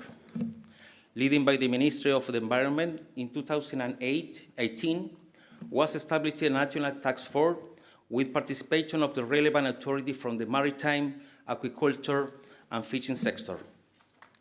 Understanding the need of tackling global action to address this issue, our country has been consistent in several international organizations addressing the marine plastic pollution from all sources. As an example, as a personal example, during the Science Day symposium under the scientific groups meeting for the London Convention and London Protocol held in Valparaiso in 2018, the issue of plastic and regular plastic contaminating in the marine environment was addressed for the first time, and since then, several efforts are ongoing to measure and reduce plastic in the LCLP waste streams. At national level, two main instruments for guiding efforts on marine plastic pollution has been adopted in recent years. A national roadmap to the Circular Economy 2040, which serves as the basis for promoting and transition toward the circular Chile of the future, through 4 lines of action: innovation, that we have already heard about that, infrastructure, culture, and territories. Alike, a national marine litter and microplastic management strategy was adopted in 2021. The general objective of this strategy is to articulate the national public policy around the management of the marine litter and microplastic, providing national guidelines to focus the management, promote coordination of the action in the related sectors, in order to reduce, recover, and prevent the entry of waste into the aquatic system. Some achievements: we have implemented several plans, policies, and programs to prevent the generation of plastic waste and to increase its recycling, including campaigns to prevent the issue of single-use plastic. Targets related with the sea-based sources are focused on plastic bag delivery banning, single-use plastic regulation, plastic packaging and container regulation under the Extended Producer Responsibility Act, aquaculture and fishing net collecting and recycling, effective implementation of MARPOL Annex IV and the IMO Action Plan. Raising awareness, initiatives in place include clean-up coastal campaigns along the country with participation of local communities, private sectors, and NGOs. This year we are celebrating 15 years of the International for Coastal Cleanup campaign, with more than 15,000 of volunteers in more than 100 beaches. Joint effort and strategic alliances play an important role to address this problem. Chilean scientists working on plastic pollution have created the Scientific Plastic Pollution Alliance of Chile network, aiming to promote the collaborative and coordinated research focused on this pollutant. The wide geographical extent of Chile, with researchers working in diverse ecosystems, provides a unique opportunity to both conduct an updated diagnosis of this problem and to develop a coordinated research agenda in coordination with social and political needs. The Chilean Plastics Pact works together and articulated, focusing all plastic container and packaging placed on the Chilean market, generating collaboration and innovation to propose new ways of manufacture, using, reusing, and recycling plastics. To ensure the success of these initiatives, all actors in the value chain, as well as other relevant agents that make up the plastic ecosystem in Chile, are summoned, achieving their active participation. We have also a net recycling, fishing, and aquaculture program called Redes de America, with participation of the industry and a startups company for collecting and recycling discard nets. This program is carried out now for more than 8 countries and involves to the industry and the artisanal and industrial fishing. I think this is my last slide. So thank you so much. Thank you very much, Enriquez. So now we've heard from Canada, and we've heard from Chile, and we've heard from UNEP. Now let's try and hear from Korea again, if we can.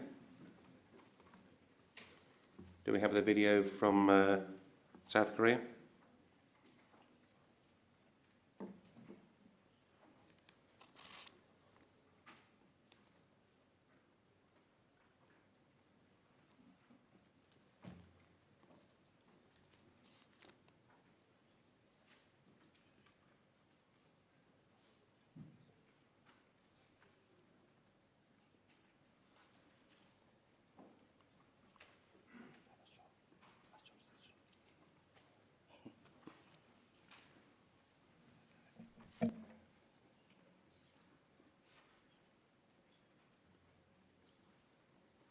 If there's a delay, should we go to...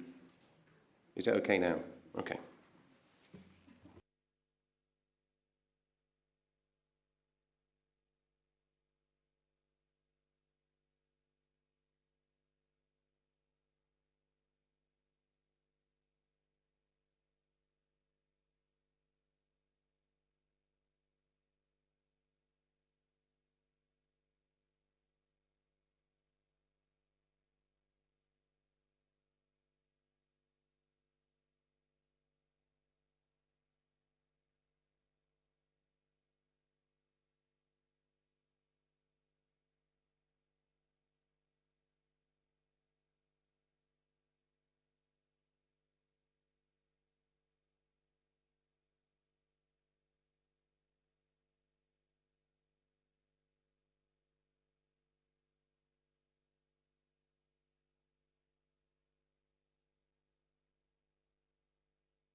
Maybe if we can invite Kirstin Gillardi, who's the chair of GAZAMP Working Group 43, to step in, the interim, to offer her thoughts. Thank you, Craig. Good morning, ladies and gentlemen. My name is Kirstin Gillardi. I am a professor of veterinary medicine and epidemiology at the University of California, Davis. What is a veterinarian doing here at an IMO UNEP Norway forum to celebrate International Maritime Day? It's truly my pleasure to be invited to give this presentation. May I grab this here? Thank you.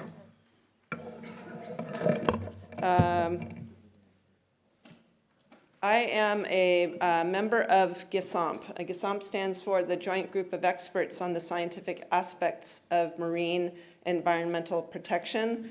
We were formed 50 years ago, more than 50 years ago, and we are, our charge is really to investigate sources of environmental damage to the ocean. We're an independent scientific advisory body to the UN agencies. We are 19 members at the moment, but we're actually a much larger organization than that because GAZAMP does most of its work through working groups that are specifically tasked by UN agencies to investigate a specific area of marine environmental protection. So in addition to the 19 GAZAMP members, we have many, many dozens of scientists around the world contributing to the work of GAZAMP.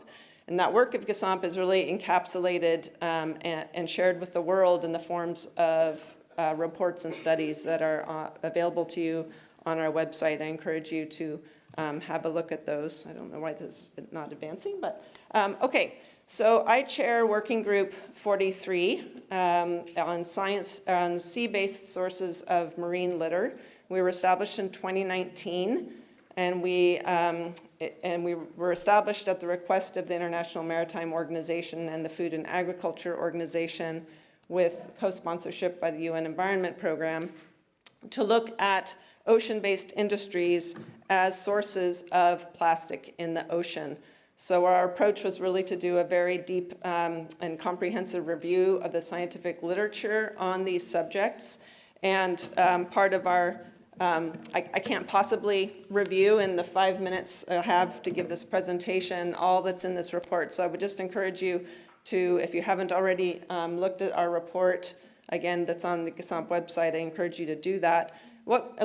Essentially what we found is there's an abundance of scientific evidence in the published literature on ocean-based industries as sources of plastic, particularly for shipping and fishing, and that there's even a growing body of data and evidence looking at and assessing the impacts of prevention and mitigation measures.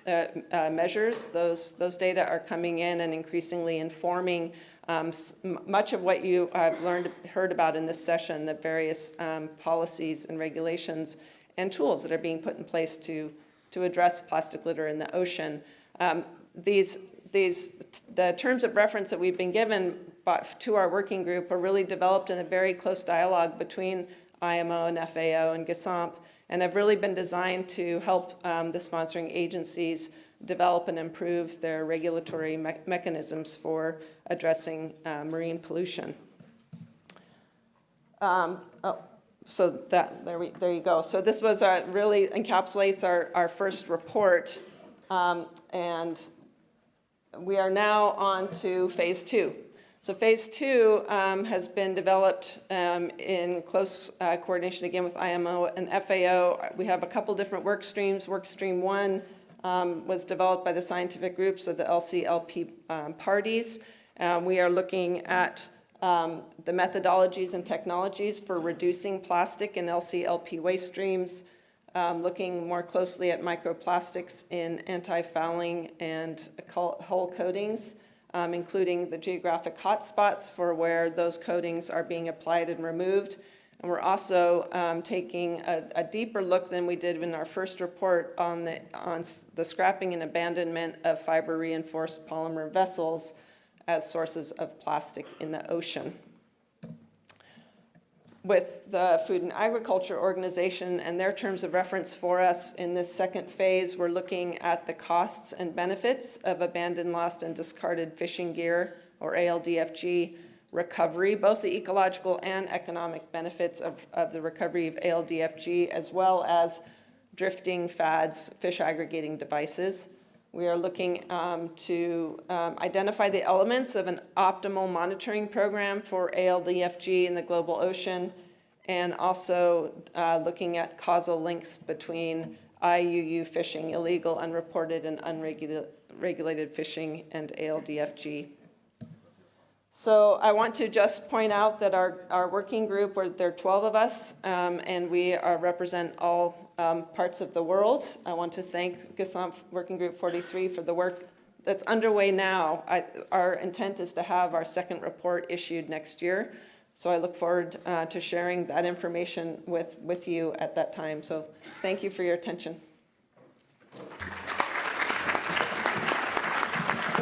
Thank you very much, Kirsten. I'm aware that we may still have some technical issues in getting the video up and running.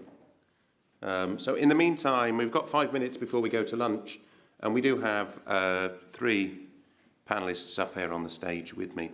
So I can actually have a brief discussion about some of the ways that we see this moving forward. I mean, Enrique, when you looked at what the situation is in Chile, you identified that the larger part of the pollution, the plastic pollution, comes from shore-based.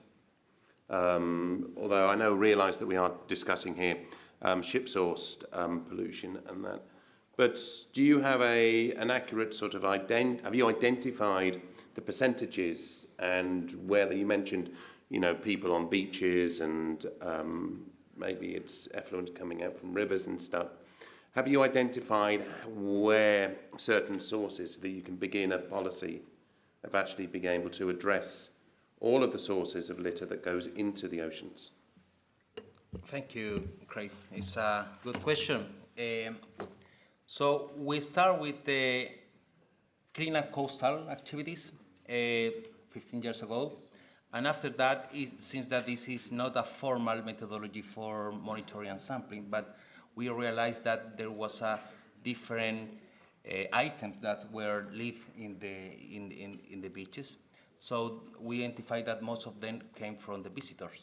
However, when we started monitoring the plastic in the coastline area, we realized that most of them came from the shore base, but we also from the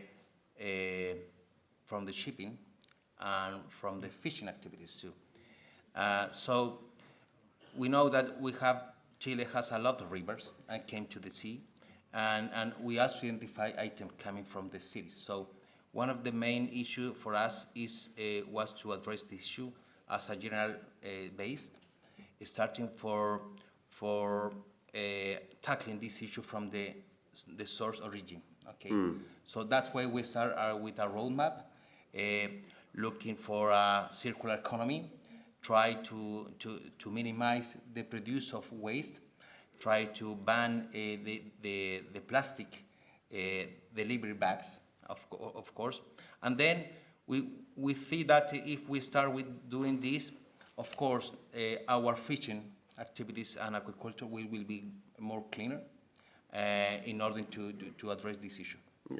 And in terms of the identification of the fishing gear, because I think what Michelle was identifying, I appreciate we couldn't see the slides, but is a way to basically identify the source of lost gear, to be able to do that. So, I mean, from your perspective, Kirsten, and from the Chilean perspective, the ability to look at something and quickly identify, or be able to quickly identify it. Have you begun to look at the experiences of Canada and other places and some of the projects that are going on to see how they can be broadened and taken elsewhere rather than regional? I mean, it's not easy. I say that because it required the participation of most of the stakeholders in the issue. So identification is an issue that we have been established in a program with the fishing industry in order to pick up the nets that we have, okay, in order to get it on board and try to get it to the shore to make the recycling. So there are different ways to try to identify, and we don't have any innovation system as a satellite, something that to automatically identify where they are. So we have been identified the spots in the southern part of Chile, in particular where we have aquaculture activities, and that place there is campaign from the industry, agriculture, to identify these hot spots and then to address one by one. The issue that Chile is a long country, so the recycling activity, where is the technology is available, most of the time is in the central part of Chile. So to move these nets and garbage and plastic to the central part of Chile is a big effort. So, yeah. Okay, Michelle. Then I'll come to you. Sorry. Yeah, I was just going to pick up on Enrique's comment about stakeholder engagement, and that was actually critical in the development of our Ghost Gear program. So we worked very closely with our fishers, our harvesters, to and those who use the gear and the ropes to figure out how to do it and what would work. And this is why you can use your existing rope, you can purchase new rope, but especially with the existing rope, and then had them test it and trial it and use it. We also in 2020 held a Gear Innovation Summit where we invited fishers, harvesters, businesses, companies that are actually developing the gear to come up with ideas and to kind of throw the challenge out to the innovators of what is in the realm of the possible, and to encourage them to continue to look at. But how much resistance was there to change? I think the writing was on the wall, especially given the impetus for some of this was a significant number of dead North Atlantic right whales, which was a public outcry, and they realized that there was a pressure and a spotlight on them to do something. So they didn't want to be responsible. So how do they, contribute to the solutions? So I'd say because there's obviously some resistance, but I think because they were brought into the tent, so to speak, to be part of the solution and figure out how we could work together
regarding marine litter in South Korea, as this slide shows.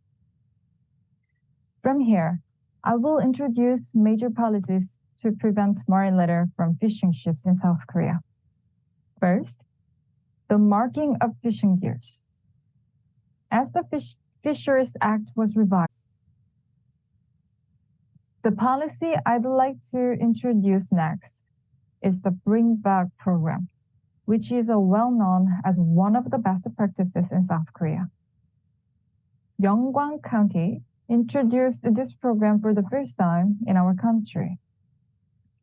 This program aims to prevent the dumping of marine litter lifted on board in the process of fishing activities by encouraging fishermen to bring back the marine litter collected during their fishing activities to a designated place. Next is our marine litter collection facility. This is a place where fishermen collect and bring marine litter generated during fishing activities. There are two types of facilities depending on where they are installed. One is a floating receptacle, and the other one is an on-land facility. As of 2023, about 770 facilities were installed, and our government will have more, to 1,200 by 2029. The last one is Extended Producer Responsibility, which is called EPR. This is an approach which producers bear the responsibility for the collection and treatment of their products when they reach end of life. In 2021, the enforcement decree of the Act on Promotion of Saving and Recycling of Resources was amended, and 17 items were added, including fishing nets and ropes. Next, I will touch upon a policy to collect marine litter from fishing ships. That is a marine litter collection project in coastal and offshore fishing grounds. The Ministry of Oceans and Fisheries commissioned the Korea Fisheries Infrastructure Public Agency to carry out the project.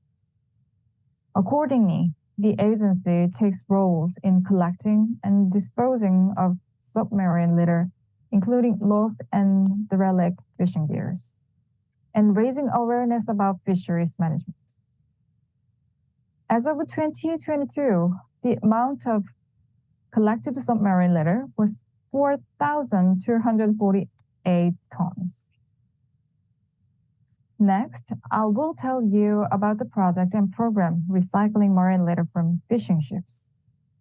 First, plastic bottle recycling project, which is mentioned as a best practice in South Korea. This project is to bring back plastic bottles from fishing ships and reuse them as resources by recycling. Over the last 2 years, about 85,000 bottles were collected from 428 fishing ships in Jeju. Second, collected fishing net recycling program. The establishment of a marine resource circulation center in Tongyang is underway. Once it is built, the center will be able to produce 3.2 million liters of white kerosene annually by recycling marine litter, such as collected styrofoam and fishing gears. And private companies can produce recycled nylon and pellets from marine litter and use them as reinforcement materials for concrete. Third, marine litter collection facility for recycling. This is a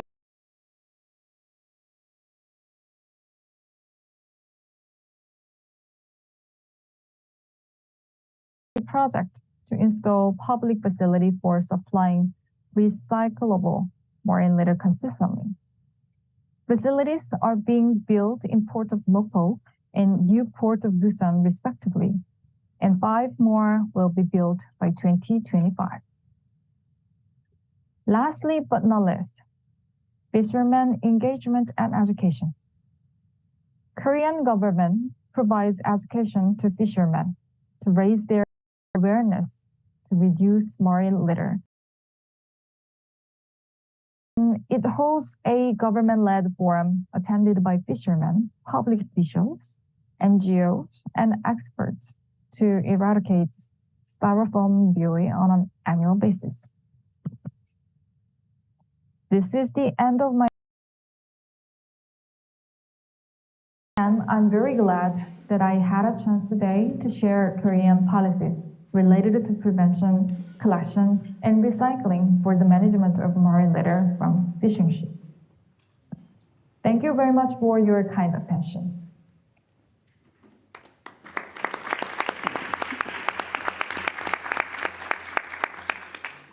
Good. This session to a close, albeit slightly late. I do apologise. Technology sometimes doesn't despite my best efforts. May I say thank you to the panellists here today, those remote and those in person. Thank you very much.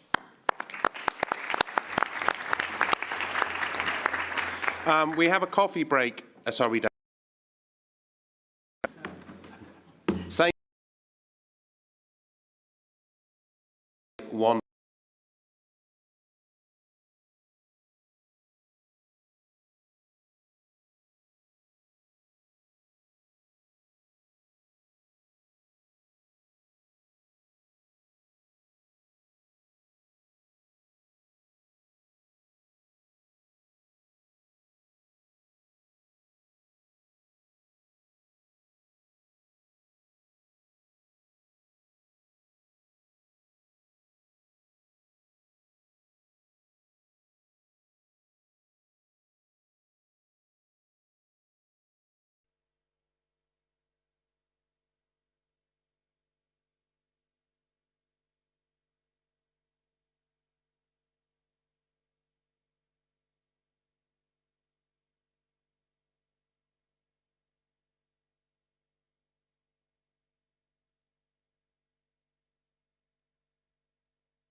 Hello and welcome back, everybody.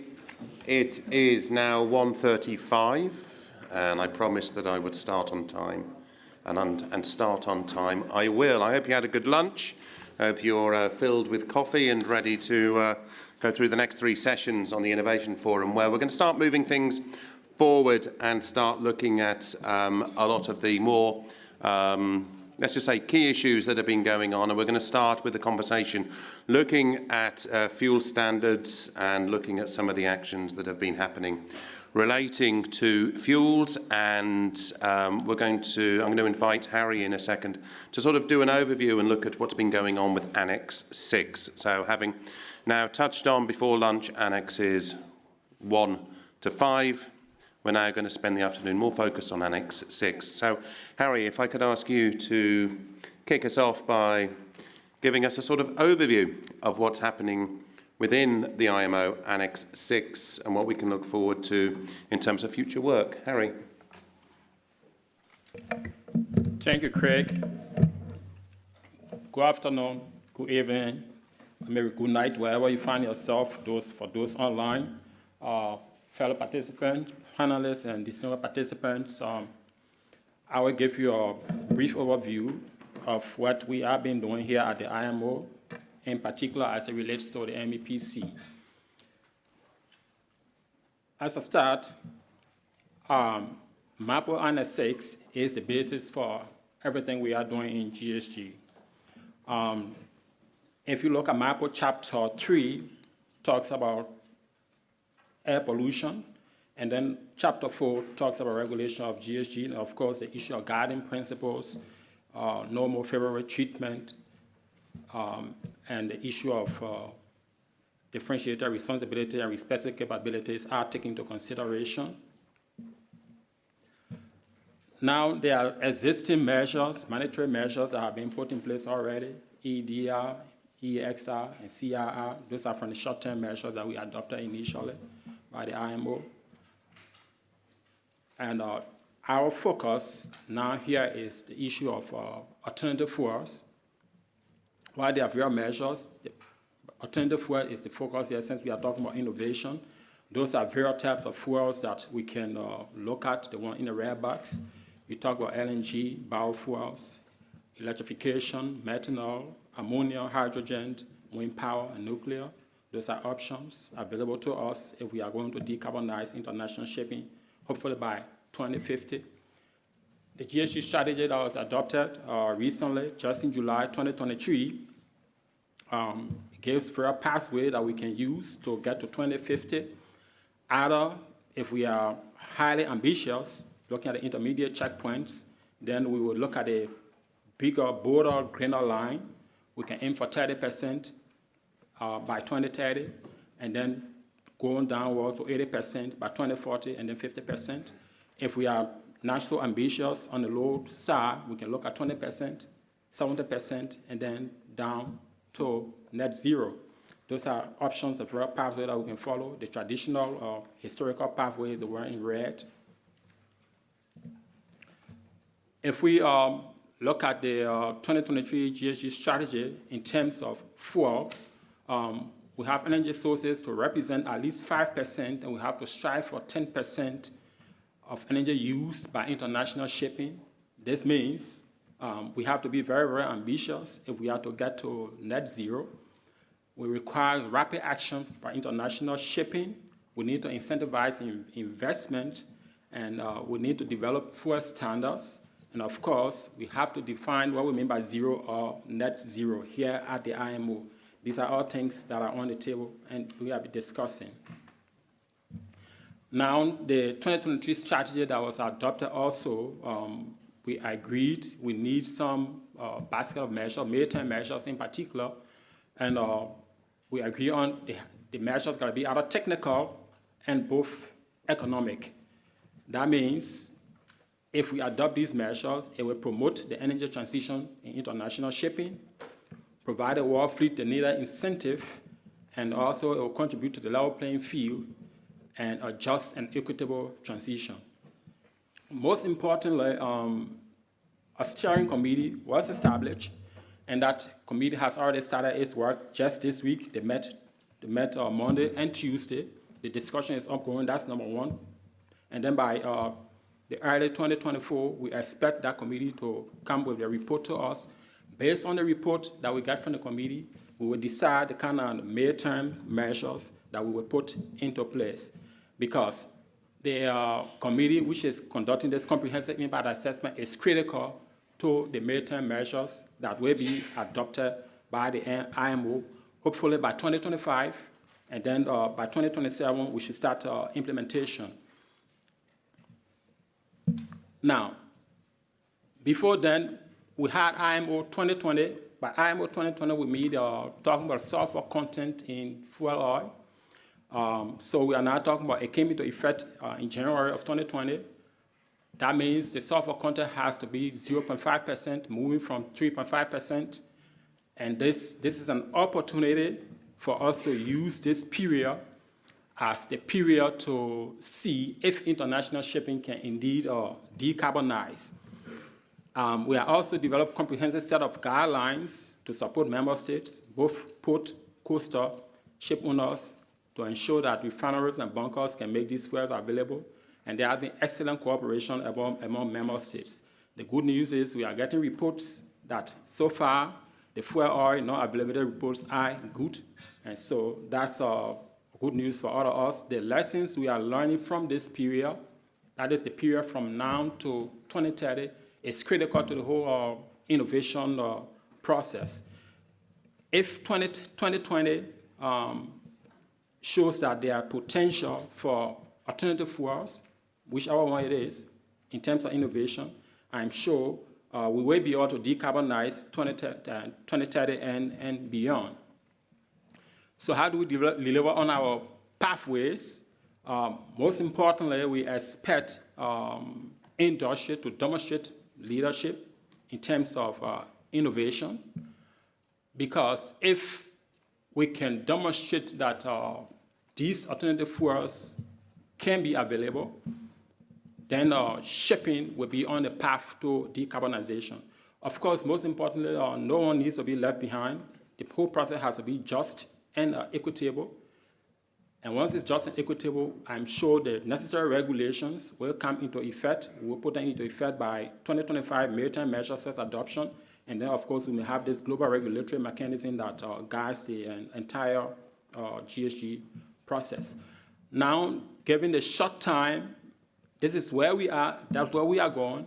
I will stop here. When we do the panel discussions, I will tell you what are other options and what we can do as member states and, of course, industry to work in partnership to ensure that we decarbonize by 2050. Thank you.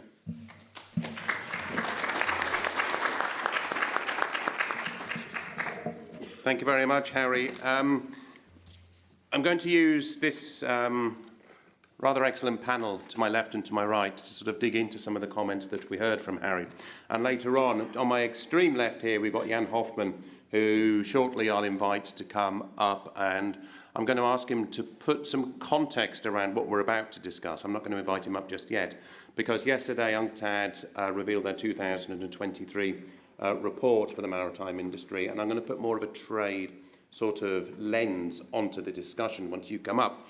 But prior to that, on my left, I've got Fernanda Sosai from the Port of Asu. So we're going to look at the roles that the ports have. From the Maersk McKinney Muller Centre for Zero Carbon Shipping, which is based in Copenhagen, Estela Vasquez Esmeralda is going to be talking about, to me, a little bit about the role of the technology companies and the industry as a whole in the engagement that we need from them to deliver some of the solutions as we move forward.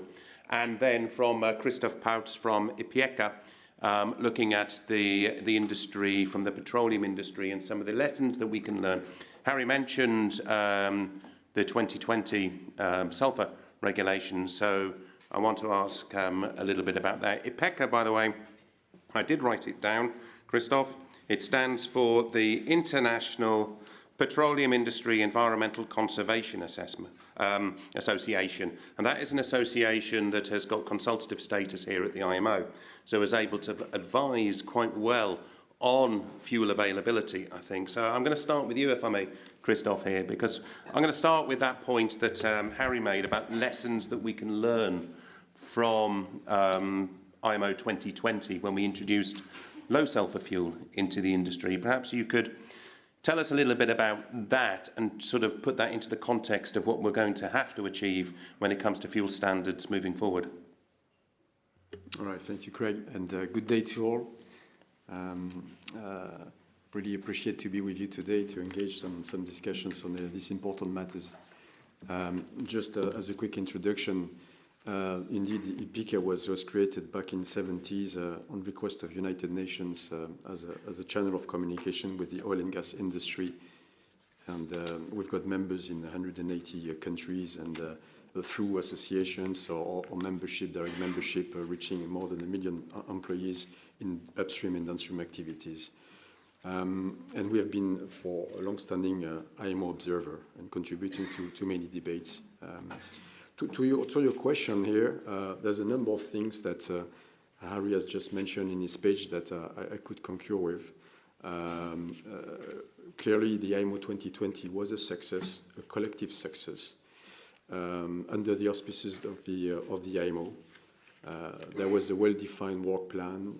Resolutions have been taken on time, with consensus, which is equally important, including a basket of measures, not just addressing the use of very low sulfur fuel oil, but also the carriage, fuel oil non-availability. So really a basket of measures to address all critical aspects of the use of the future fuel. You also mentioned a number of guidance from the industry that supported this change, and all that went very well. I would insist on maybe two other aspects of this change. It happened right at the beginning of the huge pandemic, which shows also the incredible commitment of all workforces and seafarers to manage this transition. Let's not forget that. So despite all the good work for planning, there are things from time to time that you cannot really plan, and obviously the pandemic was one of these. The second consideration I may mention is that, well, we shouldn't, however, draw too much the parallel between IMO 2020, the sulfur cap, and the upcoming challenge to decarbonize shipping. And there are two reasons for that. The first one is that the sulfur contained in the fuel is in fact a contaminant. Mother Nature is giving us a sulfur with crude oil that we are refining, and we've got a number of processes in our refineries to remove that sulfur to appropriate levels for the products to be marketed. But that's a single step, and after that step is achieved, then the product will be on specification and could be marketed. GHG footprint is a very different consideration. With the same molecule, let's take methanol as an example, you could have high level of GHG emissions along the pathway. You could go down to zero with all the pathways. So it's not a property of the molecule of the fuel by itself, as we all know. And because of that, it requires a number of steps to be achieved by multiple stakeholders for decarbonization to happen. So that's one, I think, key difference between IMO 2020 and what is ahead of us. The second consideration is that, and maybe I'm using a sport image here, but it's a transition that is ahead of us. Why IMO 2020 was a one-timer. So it's like comparing a pole vault with a 400 hurdles race. There are things you could do as a one-timer, and this is what has been achieved with IMO 2020, in a context of one-time event, which will differ from things you should manage, in a transition towards decarbonization here. And in particular, we should avoid creating barriers. Each hurdle will be an intermediate target is likely to be a hurdle, but I would encourage that in that context, we are creating flexibility mechanism instead of hard caps to make sure that we could have an effective deployment of the new energies and lower GHG emissions energies. So that to me will be two key differences, however, that I'd like to address right now. Thank you. And when you're looking at the new fuels, we're looking at potentially at a range of new fuel producers as well coming into the industry. How do you, as IPECA, look at the new range of possibly members of your association, I guess? You know, is it going to be a broader reach of members? I mean, are we looking at a complete shift in where the fuels are the kind of companies? It's a big transition for the oil and gas companies, as well as for yourselves, users of our product. We're getting ready for a double transition. One is to manage the expected reduction of the demand in oil and gas. If I'm referring to the latest IEA report that was issued a few days ago, the oil and gas demand should peak by the end of this decade. And obviously that means a lot to these companies because they have to start thinking about, how to use these assets and follow that trend. There will be a demand remaining, even if it is anticipated, again referring to the same study, that probably 4/5 of that demand will disappear by 2050. The second transition, as you rightly said, is to get ready for the deployment of low carbon solutions, low carbon energies.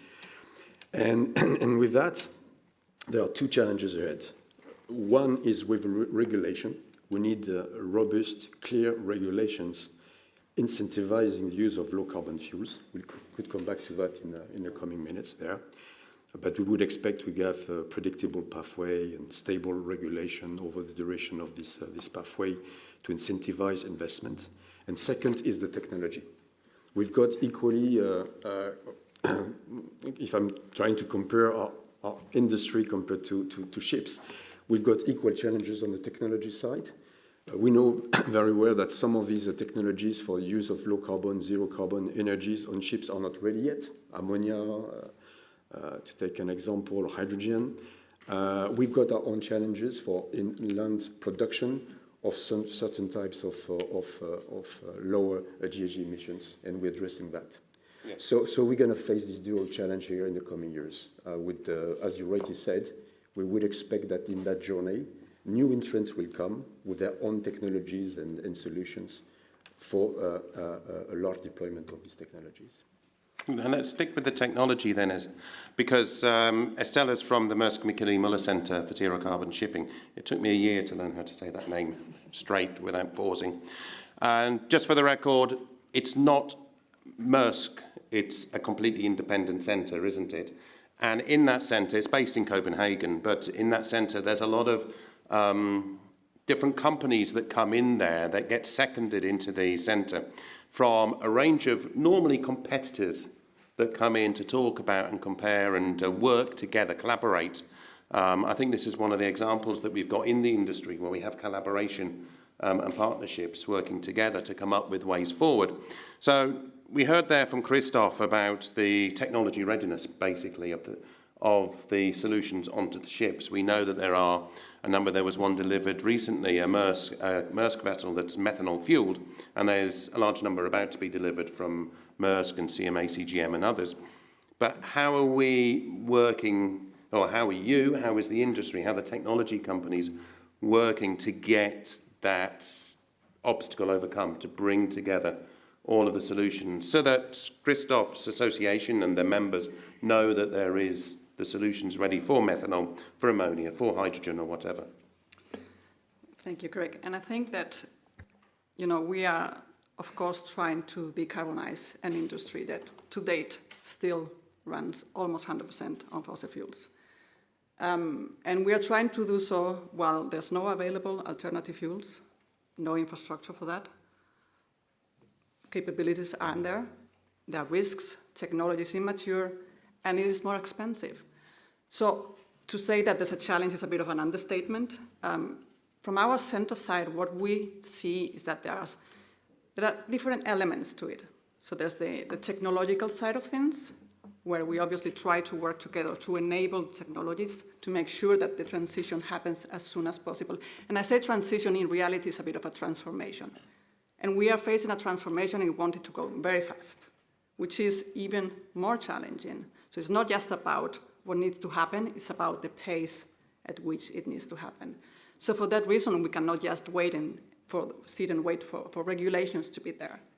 We need to make sure that we are working in parallel to enable the technological challenges that we might face, the safety challenges, the operational challenges that we might face. So in that sense, the center is a good example of a place where we bring together competitors, we work together side by side, and we try to enable those challenges. But this morning we heard about innovation, and people tend to think about innovation as a technical thing. And a lot of the innovation that we need is also a commercial innovation and different ways of operating. So that kind of innovation is also very, very important. And what the center is doing in terms of also supporting the first movers, we are deeply involved with green corridors. We are working with Chile, doing feasibility on a green corridor for domestic and international shipping in Chile. We are just going to start with Namibia.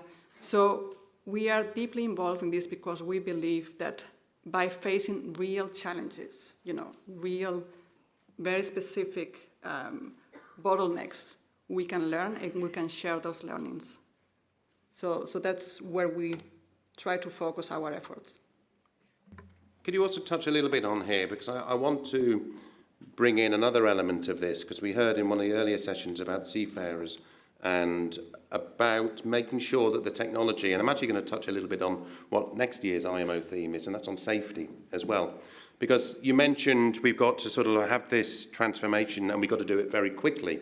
The risk of doing things quickly, of course, is you don't end up necessarily being able to do it as safely as you should. The IMO has a reputation for being very exact in its regulations because it wants to get the regulations as safe as possible and do it right. So can you comment a little bit about how we're going to make sure we go quick but go safe? Yeah, I think it goes without saying that safety comes first. And that's, that's a no-brainer. We are looking at alternative fuels that are toxic, that are flammable, so we cannot disregard safety by any means. And this is a key focus, obviously. When we are talking about safety, we're also talking about the human factors. It is expected that we would need to train to about 500,000 seafarers by 2030 to be able to sail with ammonia as a fuel. And the kind of capabilities that you need for that is a bit like, the gas carriers or the LNG, and it took LNG 20 years to get there. So we are looking at a transition that takes a long time to do. So that is why we cannot sit and wait for that, and that's why we are obviously not only working on the technological developments, on developing a design for an ammonia vessel, but already in parallel taking care of the safety aspects. Now let's bring in Fernanda here. You've flown in from Brazil yesterday or 2 days ago, from the port of Açu. Now I realise the port's a reasonably young port, isn't it? It's only about 10 years old, and so you've been building up from scratch, but you've been given the investments to expand. So in some ways, it's almost like having a blank canvas, really, to work on things. You don't have the sort of hereditary port structure. So how are you looking at this transition? And more importantly here, when we're looking at the range of fuels that you're going to have to select, you can't pick a fuel now because you don't know what's going to happen. So let me go back to what we were talking about there. How are you looking at this fuel infrastructure and ensuring that you are still flexible for what your port customers are, but still economical as well? That's a big challenge. The multi-part of the equation brings us a level of complexity, and it increases risks of investment. So that's the point that us as ports are addressing with the maritime sector, to how we can decrease their uncertainties and be more prepared and assure the different types of fuel availabilities for the next decades.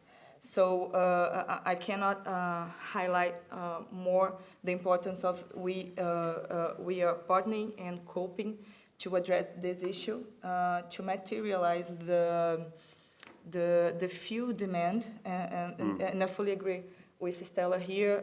Green corridors are one way to do that, to bring different stakeholders, not only the port or the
trade. Sorry, don't shoot the messenger. That's the bad news. Click. The good news is the emissions per ton mile are improving. So good. You are doing good work here. You are reducing this. Now, why the emissions still increased, the previous one, has to do with growing trade. Not only growing trade, but also growing ton miles, even more. There's one of the keys outside this topic here, but very interesting finding if you read our review, how distances have gone up, interestingly. So distances go up, volume goes up, and the little up and down between has to do a lot with speeds. So that's the good news. Now, the not so good news, about half of this improvement, especially also on the container side, has to do with economies of scale. And that would be another long discussion, but it's here about the technology also. So half of this improvement is not improved technology. I see the friends here with wind ships or sail and other, or bubbles under the hull or whatever. Half of this improvement is simply bigger ships, economies of scale. The classical, Adam Smith used shipping as the example. So, but big ships have other problems, total logistics costs, investments in the ports, I mean, many other things. So then we have one more quick one, and it's not here to point fingers or say who is emitting more or less. The flags or the ownership countries that emit more than others is simply because they have bigger fleets. No? But still, what we find interesting and why we show this, it is possible to assign, and when we then come back to the solutions, there are technical solutions, there are technical measures that Roel and the committee and Harry are discussing, but there are also economic measures. So the polluter pays principle, assigning this, it is possible. And I think, that is just the linkage to the distance, one of the explanations. But I stop here. I thought it was interesting to visualize some of the bigger picture. I have a few limited copies of the overview of the RMT, Review of Maritime Transport, there on the desk outside. Don't rush there now, stay for us. But there are a few, so I see some of you are taking photos of the slides. You have it online, you have some printed copies outside. Thank you. Thank you very much, Jan. So in the context of that, Jan, your point there was it's the vessel sizes that are creating the ton-mile improvements, but global trade itself is creating a more negative impact. The global trade is overcoming the benefits of the size of the vessels, but I don't see the size of the vessels getting bigger and bigger and bigger, do they? But global trade will. Yes, and we are not in favor of recommending ever bigger ships. They have many disadvantages, especially the smallest economies. It's a vicious circle. You don't have the volume to justify bigger ships, so bigger ships don't come. So that's not the solution. It is just a technical explanation of what happened over the last 10 years. But you're absolutely right. And container ships, that's another long discussion. Maybe we can do some betting here and come back in 20 years. Will the container ships continue increasing? Over the last 3 years, they have not really increased. For the first time in many decades, for more than 3 years, maximum container ship sizes have stopped increasing. They are now similar order of magnitude sizes, the biggest tankers, the biggest bulkers. So I agree with your question. Was it a question or a statement? Well, it was more of a leading question in terms of the ships aren't going to get any bigger. No, and they shouldn't. And my implication there, going back to Estella, is we're going to have to rely heavily on the technologies. Excellent. And to Christoph and to you, Fernando, we're going to rely on the fuels to actually meet that globe. But the context that I wanted there with that presentation was the projections of international trade increasing. So as we see trade increasing, and on the context of that as well, if we see an equitable growth, are we also going to see a demand for different sized ships, different trade patterns, so different demands on the technology, on the ports, on the fuel suppliers here, as we see that complexity of global trade? So in the end, we're going to turn this conversation around, and I'm going to bring Harry in terms of the fuel standard.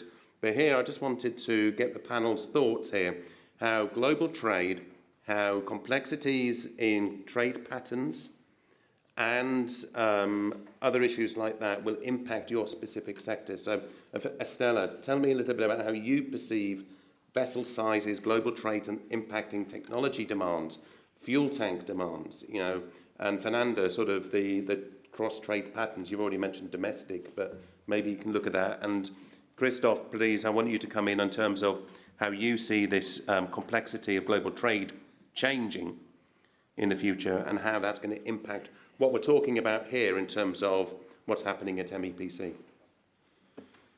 I think that we all sort of agree that the expectation is that global trade will keep on increasing. I mean, growth is our main KPI in this world. So that is the expectation, and that brings us further and further away in terms of absolute emissions. That brings us further and further away to the targets. So in our perspective, you know, there are three elements: is reduce, replace, and capture. Is reduce your energy consumption by implementing energy efficiency measures, and I know we have some legislation in place to support those measures being implemented, the short-term measures. Replace, meaning replace your fossil fuels by the alternative fuels that would reduce, and then perhaps the capture side, you know, is that necessary to introduce it in order to reach the targets? That's a discussion that can be brought to the table too, and how to capture that on the LCA's standards, guidelines, and so on, right? But I think that's the impact that we see on the increase in the trade levels that we will see in the future.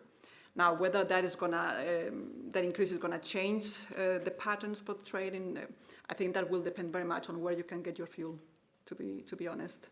And also, you know, we are looking green corridors. Somebody's even mentioning about wind corridors as an element of energy efficiency introduction, you know.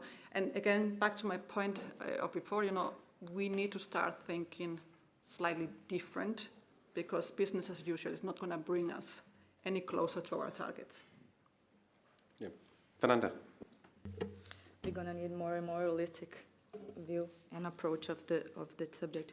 What can I say from the port perspective? Any change on the shipping and maritime sector affects directly port with the infrastructure or with the efficiency, and we are responsible we're responsible for part of the ship efficiency. The vessel coming in and out of the port, the more efficiently way, and ports in that way, port has an important role to play to contribute to this efficiency, and also it presents a lot of opportunities for ports when it comes to new services, for instance.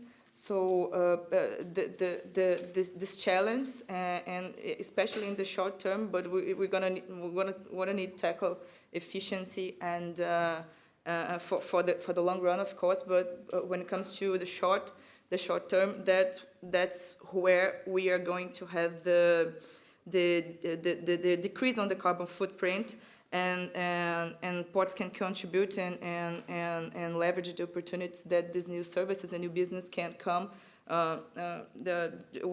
We mentioned carbon capture. It could be a service provided by the port once the vessel is inside the port. Also emissions control and carbon credits, for instance. So that's a mix. Of course, there's a lot of challenge, but there's a mix of opportunities here, and ports all over the world are working on it, and a lot of innovation we've been seeing in the port sector in different places of the world to support this energy transition for the maritime sector.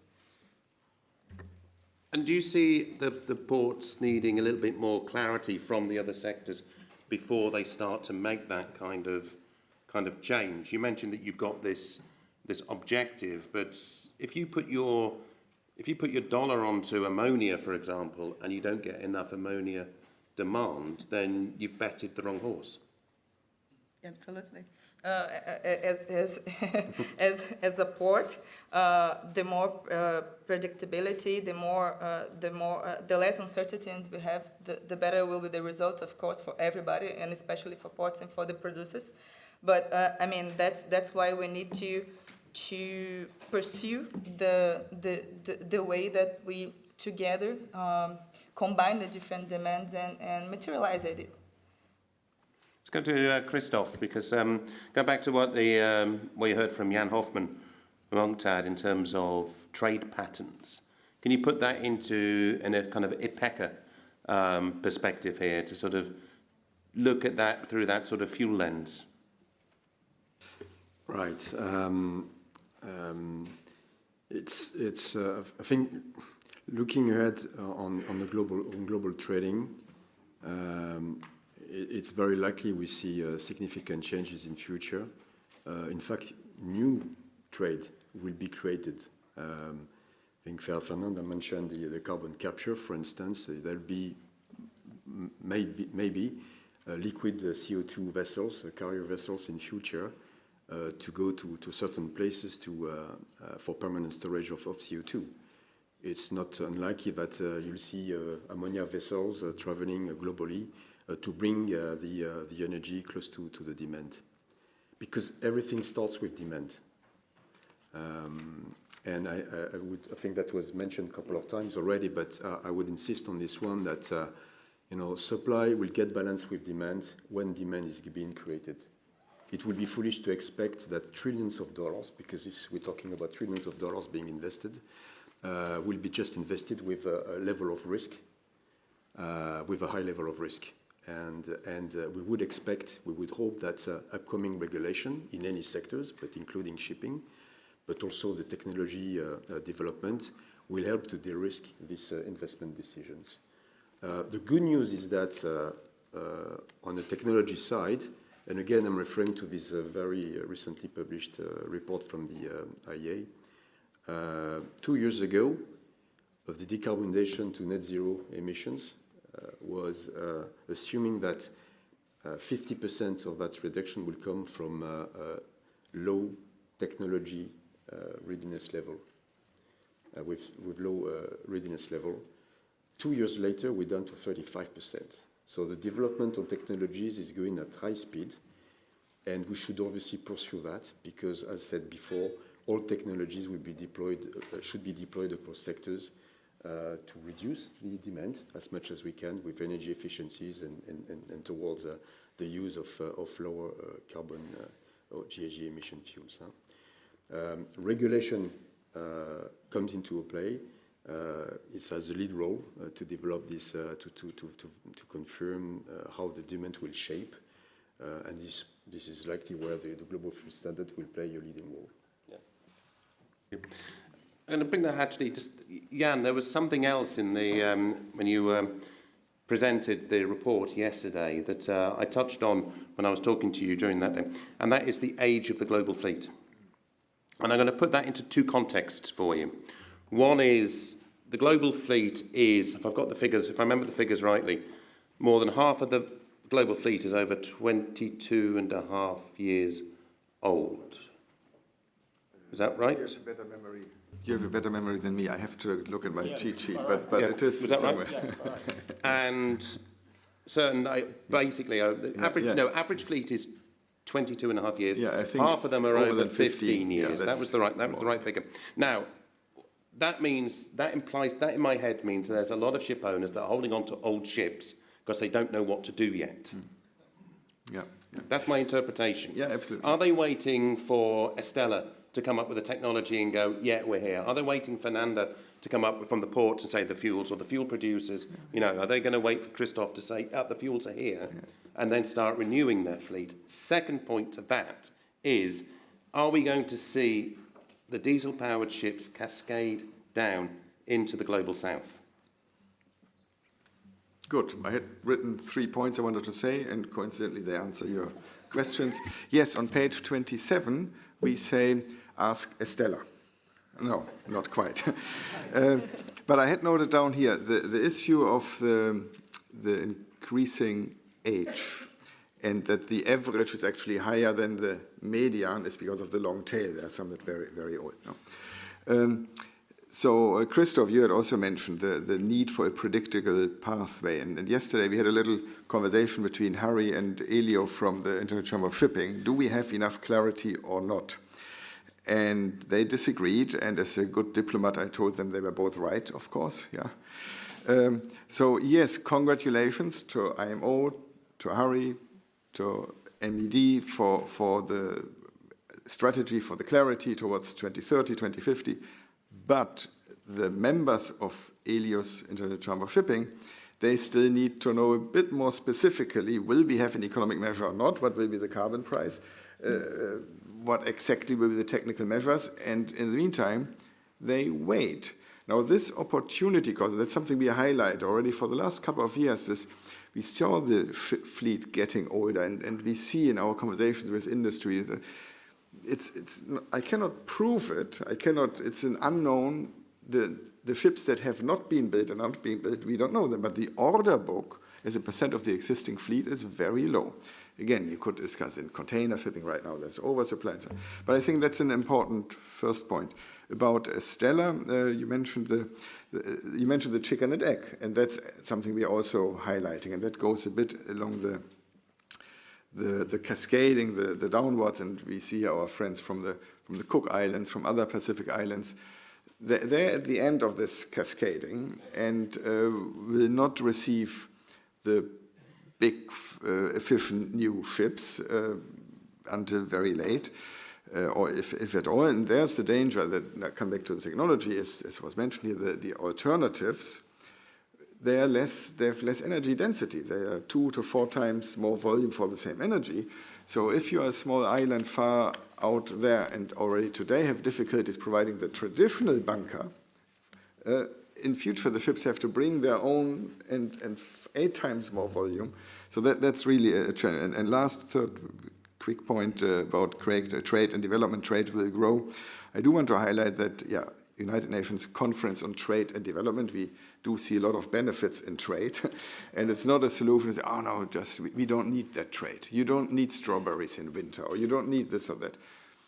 Sorry, that's not up to you or me to decide whether you need strawberries in winter or some other things that may be emitting, as long as you pay for the externality, as long as you pay the total cost. And this is where I feel quite strongly, like it's not regulating, not saying you have to do this technology or that technology, you have to use this trade or that trade. No, just make sure that we have an economic measure. Good, thank you. Fernanda, do you have anything to say from the port perspective here in terms of kind of responding to that? Do you think you're going to need ports that are you're going to need to have the flexibility, and you need to have a flexibility over the bunkering. But is that going to create any sort of bottleneck in the ports if you've got different types of vessels coming in and they need different fuel solutions? One of the things we often talk about is a lot of around the efficiency around the industry. And one key element of that is just-in-time arrival and having quick turnaround in ports. So vessels, ship operators, they want to be able to get into the port and get out of the port very quickly. Do you see this big question over what type of fuel and the facilities, do you see that as a positive chip in this discussion, or do you see that as a challenge? I will agree with Stella here that ships will go whenever the fuel is and be needed. Of course, the efficient part of the equation is, as I mentioned, very important. Ports have contributed with that, has an important role when it comes to that. And you mentioned just-in-time arrival, but I mean the whole discussion with digitalization and data sharing, and also why not more efficient port reception facilities need to be addressed in order to enhance and provide this efficiency that is needed. But other than that, and I will bring we talked about a lot of innovation. We're an innovation forum. We didn't we didn't explore a lot of innovation here, but I would like to give you a little perspective from the port point of view on innovation, because what we are seeing, yes, innovation is needed, and we are seeing more and more innovation hubs and platforms built around ports or in port complexes. Ports are essentially ecosystems, bring together different stakeholders and different players, and that ecosystem can accelerate the innovation, and that's why we've been seeing very successful cases of innovation around ports, and these hubs are bringing a lot of new opportunities and new techs to the table, especially again when it comes to efficiency. And if I may just compliment here, as a Brazilian port, the transition to a low carbon future in maritime sector opens a very great opportunity for a more inclusive future. So we are talking about diversify the fuel market, and we can open opportunity for new countries to enter this market, and we have a lot of developing countries with a lot of potential to leverage on this new scenario with renewable, affordable energy, natural resources, geographic, strategic location. So this is a huge opportunity also to look at this part of the globe and include the developing countries in this race and make them more equitable, more just energy transition. And Brazil is one of the main countries that can contribute to this energy transition. And we're going to touch on that in another panel, actually, because one of the elements that I want to bring in there is from the financial markets in terms of how they create that, exactly what you're seeing there, how they can create the opportunity that's going to be, that the developing countries have got the opportunity and they've got the position, so it's been able to sort of make it bankable, de-risk what you were talking about there. Let's bring Harry back into the conversation, please. Harry, from all that you've been hearing there, you've got the ports industries, you've got the technology, you've got the fuel producers and that. I mean, obviously what they're saying is they want a sort of stability of the information. So what can you tell me about how you were going to bring in that sort of certainty from a regulatory point of view? Thanks, Craig. As I stated in my presentation, from the regulatory perspective, we have the strategy is resting on two pillars. One, we talk about the technical aspect, and then the economic aspect. The technical aspect, there's going to be this goal-based marine fuels regulatory standard. Now, so what's going to happen, what I like the industry, the ports, and everybody to bear in mind is that whether it is the MEPC, or it is the MED, or the subcommittees, whatever regulations we put into place, the key issue that will be our priority is safety of the vessel. Another thing that will be critical in the regulatory process will be protection of the marine environment. That's why I like what Estelle said when she stated that the problem we are facing is not only about technical issues, but she also talked about operational issues, and I'm sure there'll be also human elements issue. So from the regulatory perspective, we are the IMO, and I told you, so we have this timeline in terms of coming up with the maritime measures, which we cannot just adopt without first conducting this comprehensive impact assessment, which I said has started.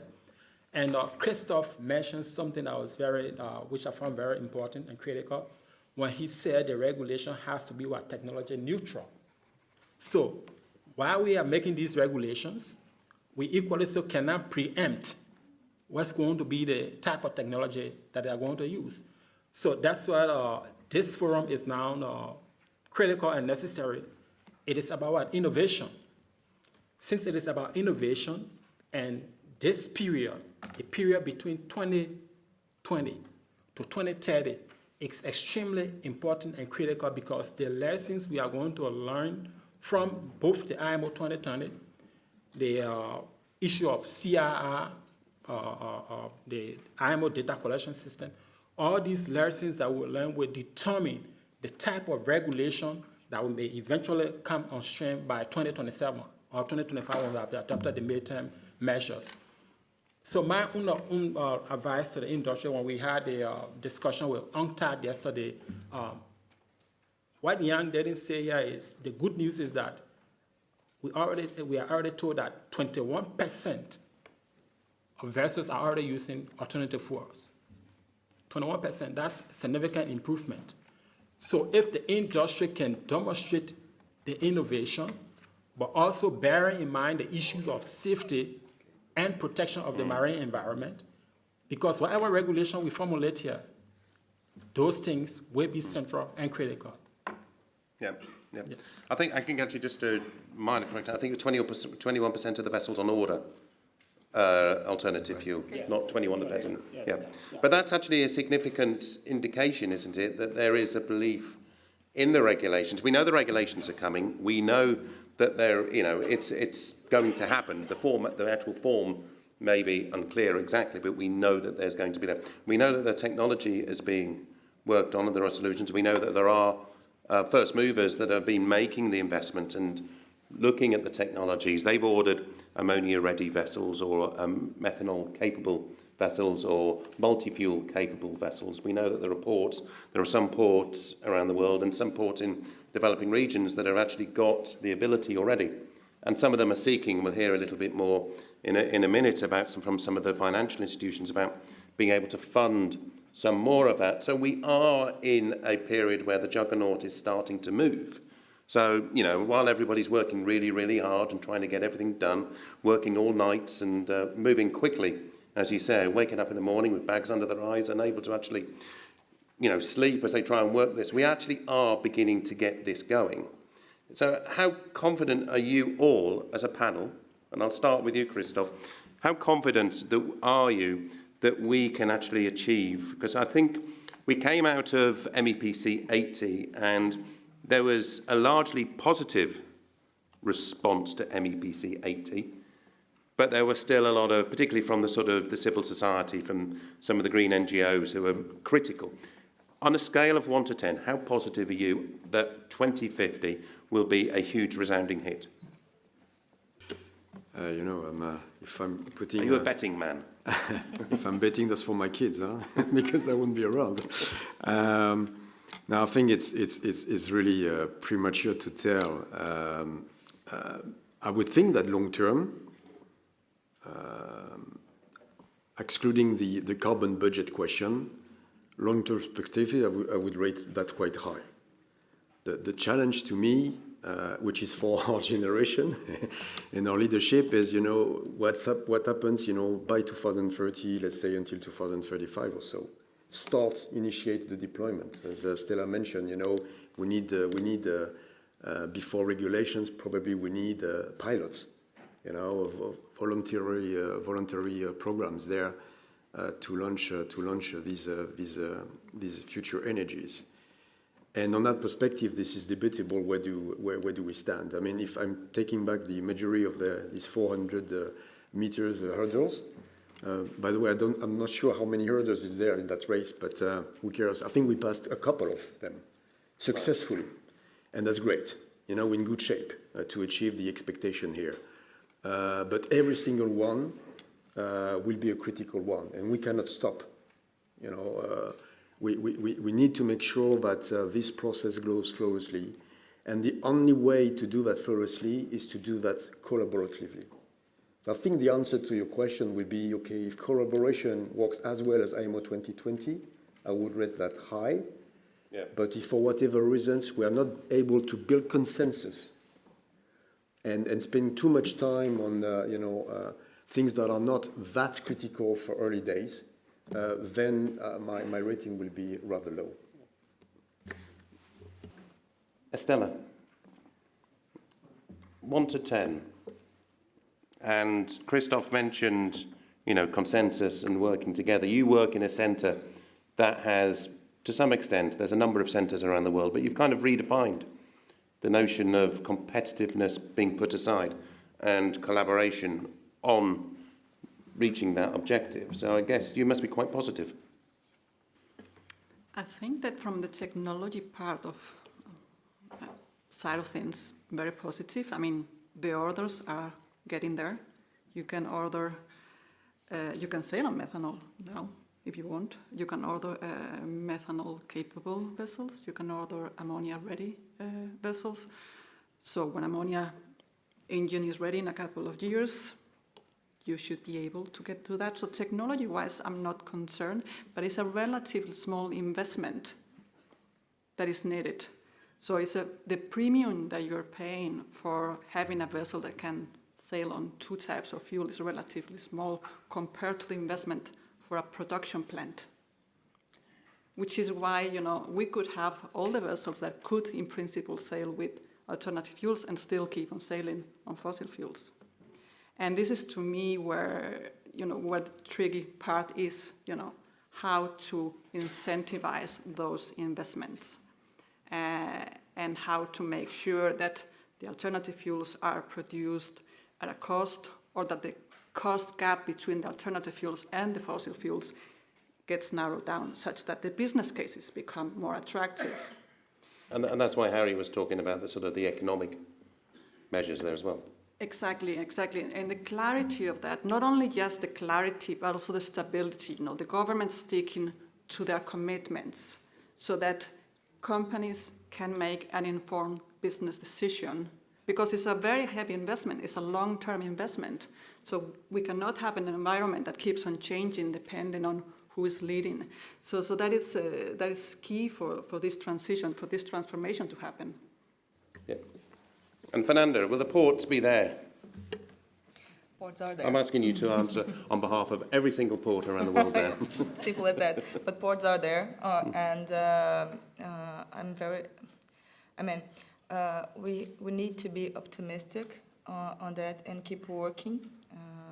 I mean, the key here is to have a holistic approach and bring together this complexity of stakeholders and not stop working together, collaborate, partner. But will you be able to do that if there's such strong competition between the ports, between shipping companies?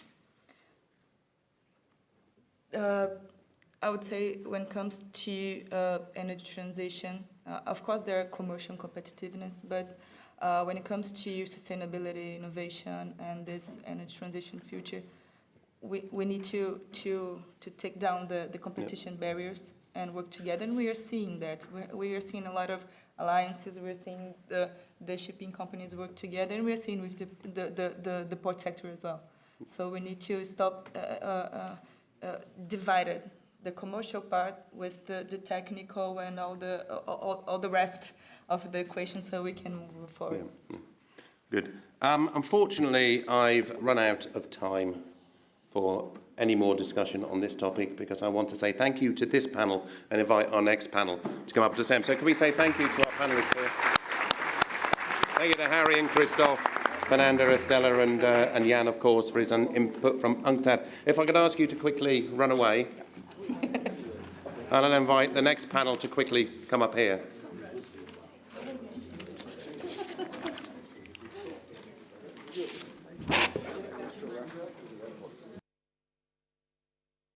I'm going to be able to follow this conversation on now by bringing in some, as you know, the Innovation Forum is largely put together by the Department of DPP, Partnerships and Projects at the IMO, under the auspices of Josie Matayakal. And one of the reasons that we're doing this is to help bridge that north-south divide. So all of these conversations that we're having, I know we're looking at the evolution of MARPOL, but we're now looking also at how we're moving towards Annex VI, is how that's going to impact that transition and how we can make sure that it is equitable. So in this next panel session, I'm hoping to be able to get some input from Anton. Where's Anton? There you are. There's Anton. He is in charge of IMO Cares and GMN, project manager. Gavin Allwright on my immediate left here, Secretary General of the International Windship Association. As you know, everybody's talking about wind these days, and he's going to, hopefully, he'll be able to put it into the perspective of how we do see this transition and the opportunities in the Global South. And Hila Karan is from LR's Maritime Decarbonization Hub in Singapore, but she's been working in the Next Gen Alliance and is able to, hopefully we're going to bring in that context in terms of, we heard about green corridors, or as the IMO likes to call it, route-based measures, in an order to be able to look at how that in itself can be a demonstration for how it can be equitable as well. And after that, I'm going to bring in that discussion about the finance again as well. So I'm going to ask Anton, please, to kick us off. The first three will have presentations and then we'll have a general discussion. So please, Anton, if you could take the floor. Great. Thanks very much, Craig. Thank you. That's okay.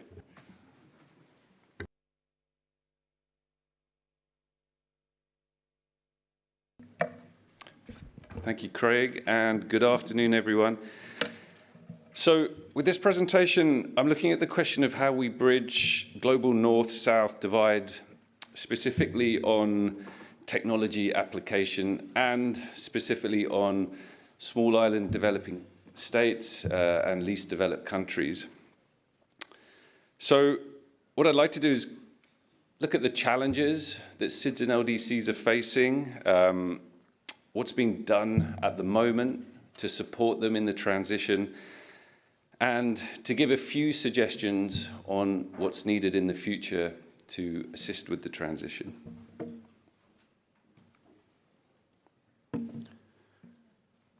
So looking at the challenges first, typically when we're talking about SIDS and LDCs, we're talking about locally owned and operated vessels, and very often these are smaller, aging vessels.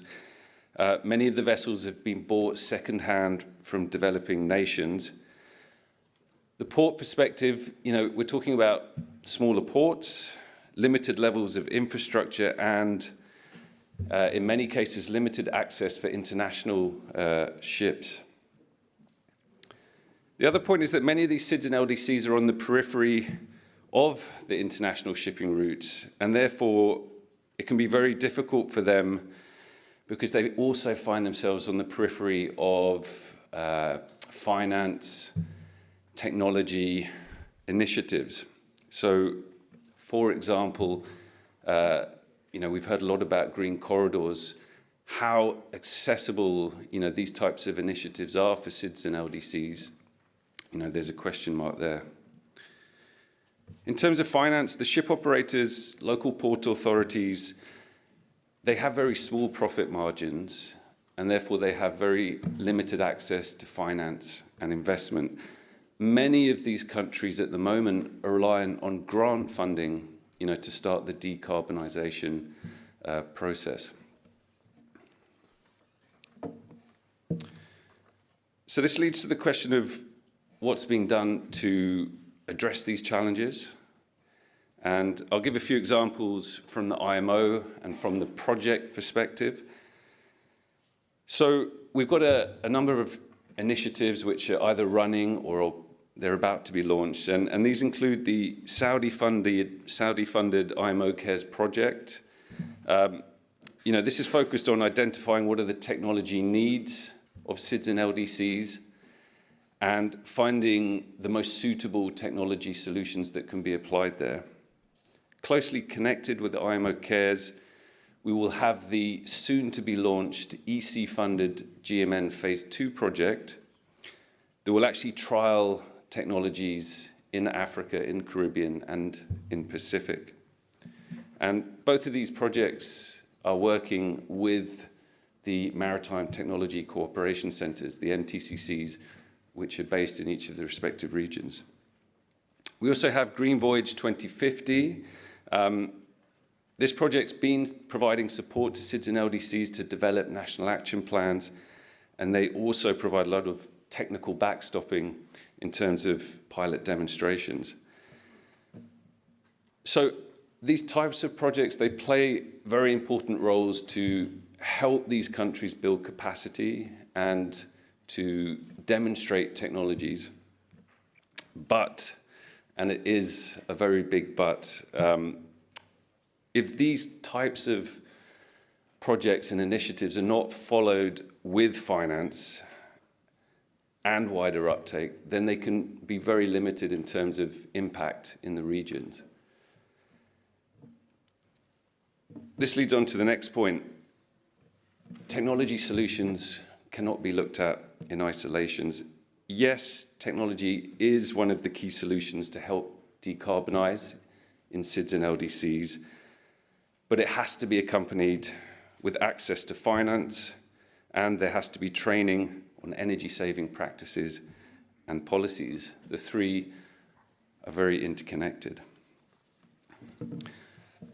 So when we look ahead, I think it is key to have closer synergies so that when we identify those successful technologies, when we have a project like GMN, which has trialed a solution on a particular vessel in a particular country, it doesn't end with the end of the project. It just starts with the end of the project.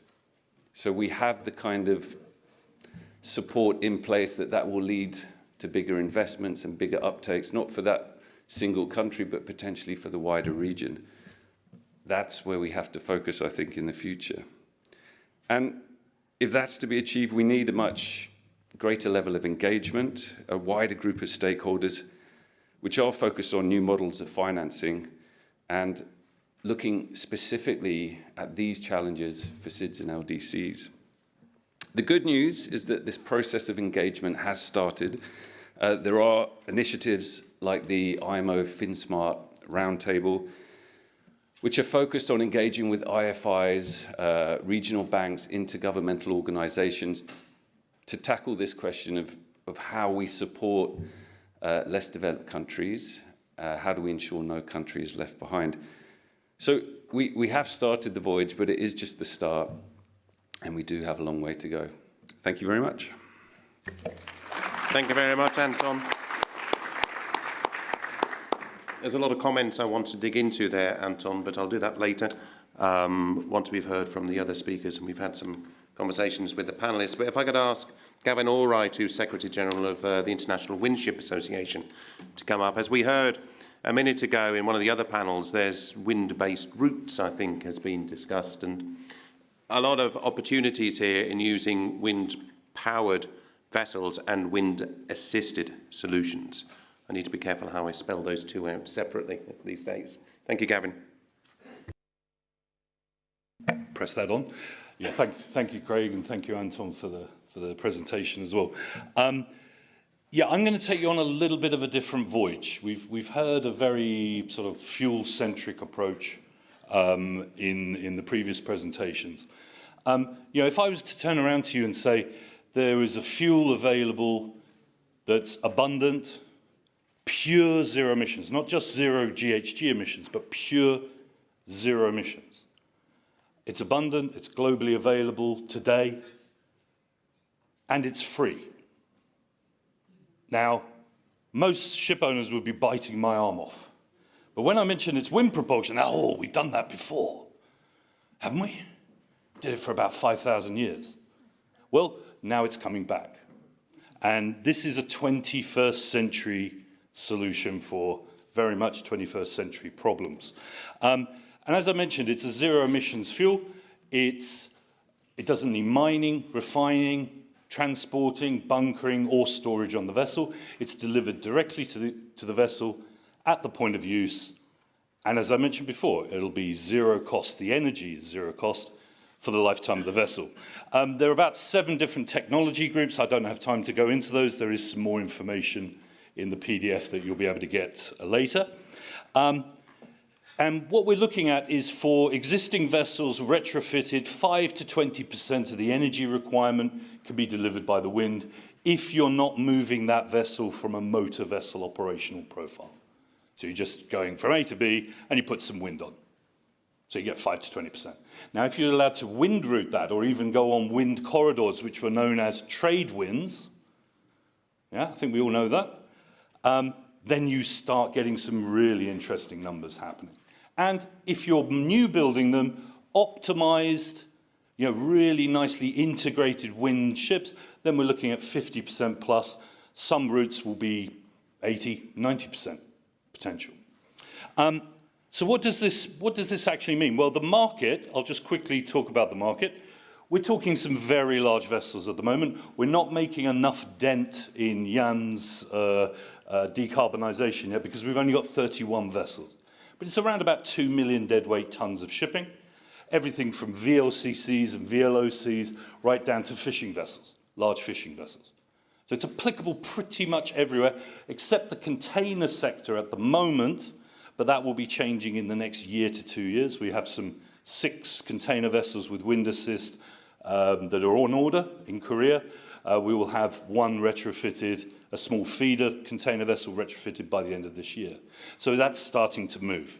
And the forecast here is for up to 10,000 ships by 2030, potentially 40 to 45% of the fleet by 2050. These are third-party forecasts. We think they're rather conservative. We can go faster, we can go deeper. So what does this actually mean for the global north, global south divide? Well, I'm just going to take a quick look at the South Pacific. And the first thing I just want to point out is, when we're talking about fuel prices, we often talk about fuel prices, the Rotterdam price or the Singapore price. But when you go to a small island state, it's often much higher. So Fiji, 20, 30% higher than that Rotterdam or the Singapore price. But when you go out to a smaller island state, for example, Wallis and Futuna, then we're looking at twice that cost. And that has to be paid for in international currency. Yeah? So that's extremely expensive for these small outlying areas. But we're also looking at areas which have often in the South Pacific long distances, low cargo volumes, a number of passengers, etc., and high costs. So why would we be fueling these on fossil fuels if we don't have to? Or we don't have to do it in a major way. Now, to do this, if we were, just go with me with a little bit of a vision. If we were to unplug a region, and the South Pacific is a very good example, 25,000 islands, I think it's about 15% of the world's area. Yeah? If we were to unplug that, we'd be looking at fairly large primary wind vessels, 50 to 80% wind, but also coming down to the inter-island level. Now we have 5 primary wind vessels under construction at present, everything from about 1,000 deadweight tons up to about 5,000 deadweight tons in cargo capacity, which could be used for inter-island or even onto the international networks. So we could be unplugging a significant amount of fuel, taking that out of the equation, and maybe replacing that with locally generated biofuels or other alternative fuels in the future. But also harnessing the indigenous knowledge in these countries. 3,500 years of navigation and maritime knowledge amongst the Polynesian people and amongst the Melanesian and Micronesian people, co-designing the ships of the future. Not just imposing technologies from the developed world, but actually working together on systems that work for those regions. And the other major point here is it's increasing resilience as well. So if you have ownership of vessels like this that actually don't need as much fuel and therefore dependent on that, the vagaries of the fuel system, then we're talking about a more resilient network, but also ships available when they're needed for example, disaster relief, which is increasingly a problem. I'm not going to go too much beyond this.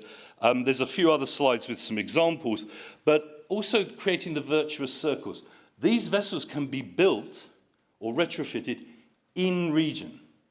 So we then start saying, well, let's invest in the shipyards. For example, the Fijian shipyards were excellent back in the 1980s, but they've not had the business. They weren't able to keep up. All the skills were disappearing. So creating that virtuous cycle of let's retrofit or build some of these vessels in region, build up the skills, build up the capacity, just as IMO Cares is looking at.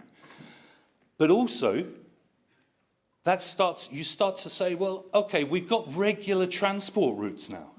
We can start adding value to the cargoes. We can start investing in the agricultural products, for example.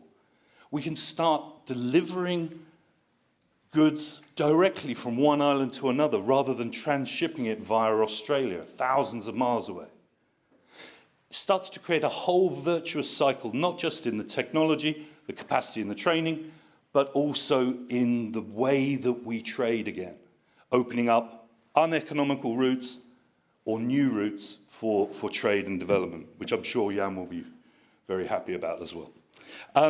As I said, I could go on and on about this, which I'm more than happy to do, but I think I'm almost up to my 8 minutes. But there's traditional and small sail cargo vessels in operation, also fisheries. We're starting to see new technologies and some adapted older technologies coming in, but also things like weather routing for wind corridors, as I mentioned before. Even LiDAR is being used on some of the bigger vessels to actually be able to check the wind 20 kilometers away from the vessel to be able to optimize those uses. And that, okay, I'm not going to go on to that because that's in the PDF for you guys to check later. Thank you very much. Thank you very much, Gavin.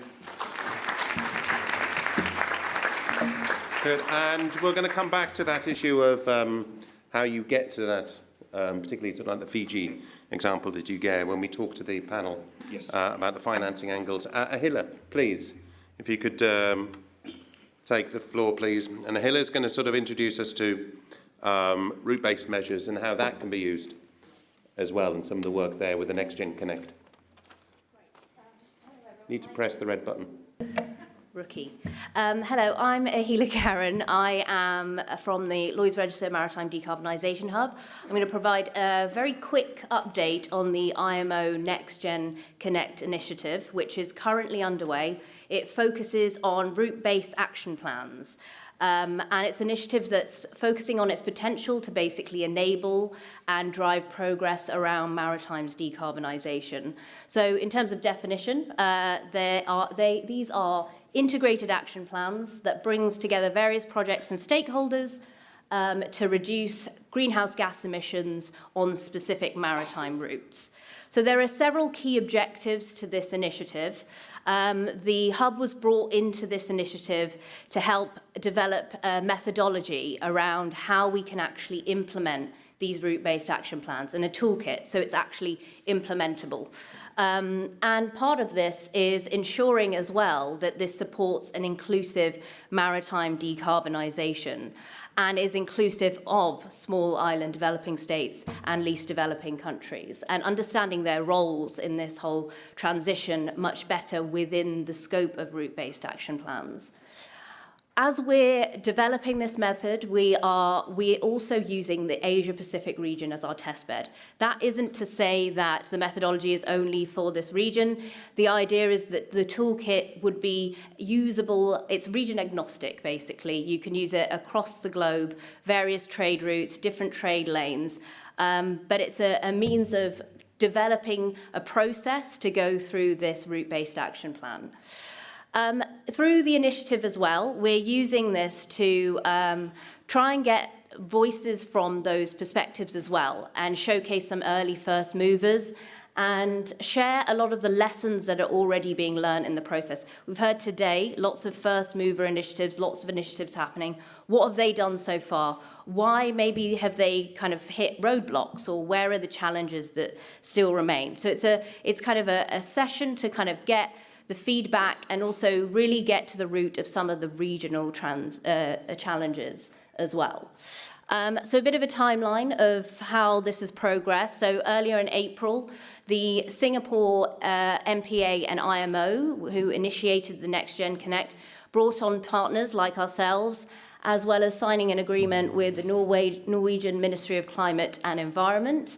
And this really pulls into other initiatives that the IMO is running, so brings in the efforts and the partners from Green Voyage as well into this Next Gen Connect initiative. So it's really bolstering those partnerships. So in the next month, we are starting our stakeholder engagements across the Asia-Pacific region. We're holding a 2-day workshop in Singapore. And the idea here is we're bringing together various stakeholders, ports, governments, financiers, and really using this as a forum to not just show the methodology and the process steps, it's also to get feedback and get their response to what's actually the challenges that they're facing, and shining a bit more of a light on how do we actually engage SIDS and LDCs into this process as well. In this, we're going to obviously discuss the roles and opportunities, not just on the fleet side, and there's been a bit of discussion about this in the previous panel as well. This is a systems approach, so it's not just the fleet side, it's the fuel supply side, it's the ports, it's the energy systems as well. What's everyone's roles in this? What are the opportunities that perhaps have been so far overlooked? And further to that is unlocking investments in the transition. What are the financing channels? And this workshopping and this convening allows us to understand what are the financial channels for the particular region or stakeholders as well, and what kind of investment barriers are they facing today. So the methodology that we're employing for Next Gen Connect really builds on the first mover framework methodology that we developed 2 years prior. And this is a systems thinking approach. It's the fleet and the fuel supply modelling brought together in this collaborative approach. And as part of Next Gen Connect, we're going a bit further and breaking this down into a 6-step process as part of this toolkit. So not only are we feeding in kind of the feedback we're getting from the stakeholder engagement over the next few months, we're also hoping that this is a guide. So it's about consensus building and decision making. How do stakeholders make these decisions? How do they bring together all these various stakeholders who they perhaps haven't worked within this environment before? How do they go through that process? What are the key deliverables? How do they create implementation plans? How do they create the necessary analysis? How do they create that demand signal? What is the opportunity there? So this is not just a methodology. It's not just a toolkit that's just there, published. The ambition of this is once this is put together and put in the public domain, this then drives stakeholders to adopt and deploy this methodology. And we want to see pilot projects and demonstrations coming off from this that are centered around route-based action plans as well. So just at the heart of route-based action plans, it all comes down to unlocking investments in the energy transition. We know that there is a large-scale investment required for maritime decarbonisation, particularly around the investment for land-based infrastructure and energy systems today.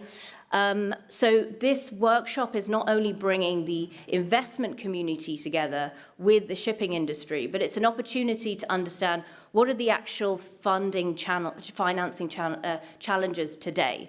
So what are the levers that we have from the financing community today? Are they fit for purpose? What are the gaps? How do we innovate our financial tools further?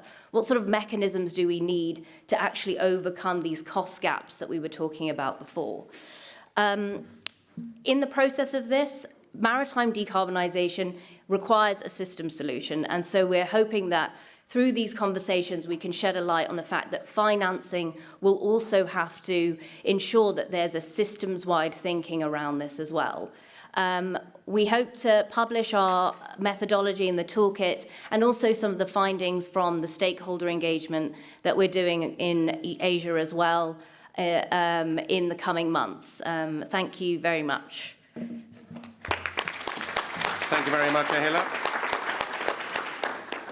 Thank you very much. So we now have 3 presentations. One looking at IMO Cares and how we are creating the opportunity to stimulate some of the messages about having that systems approach by looking at some of the more sort of outliers that we're talking about Gavin, of course, has talked a little bit about the opportunities with the new technology and the free fuel, effectively. And Ahil has kind of pointed to how we create a systems approach to how we look at this whole corridor aspect or hub aspect, depends on your point of view. So now we're going to bring in the finance side, and importantly, if I could ask Lydia to now come up onto the stage and join me as well, because Lydia, of course, is head of the MTCC Africa, and they are one of the recipients of all these projects that are going on.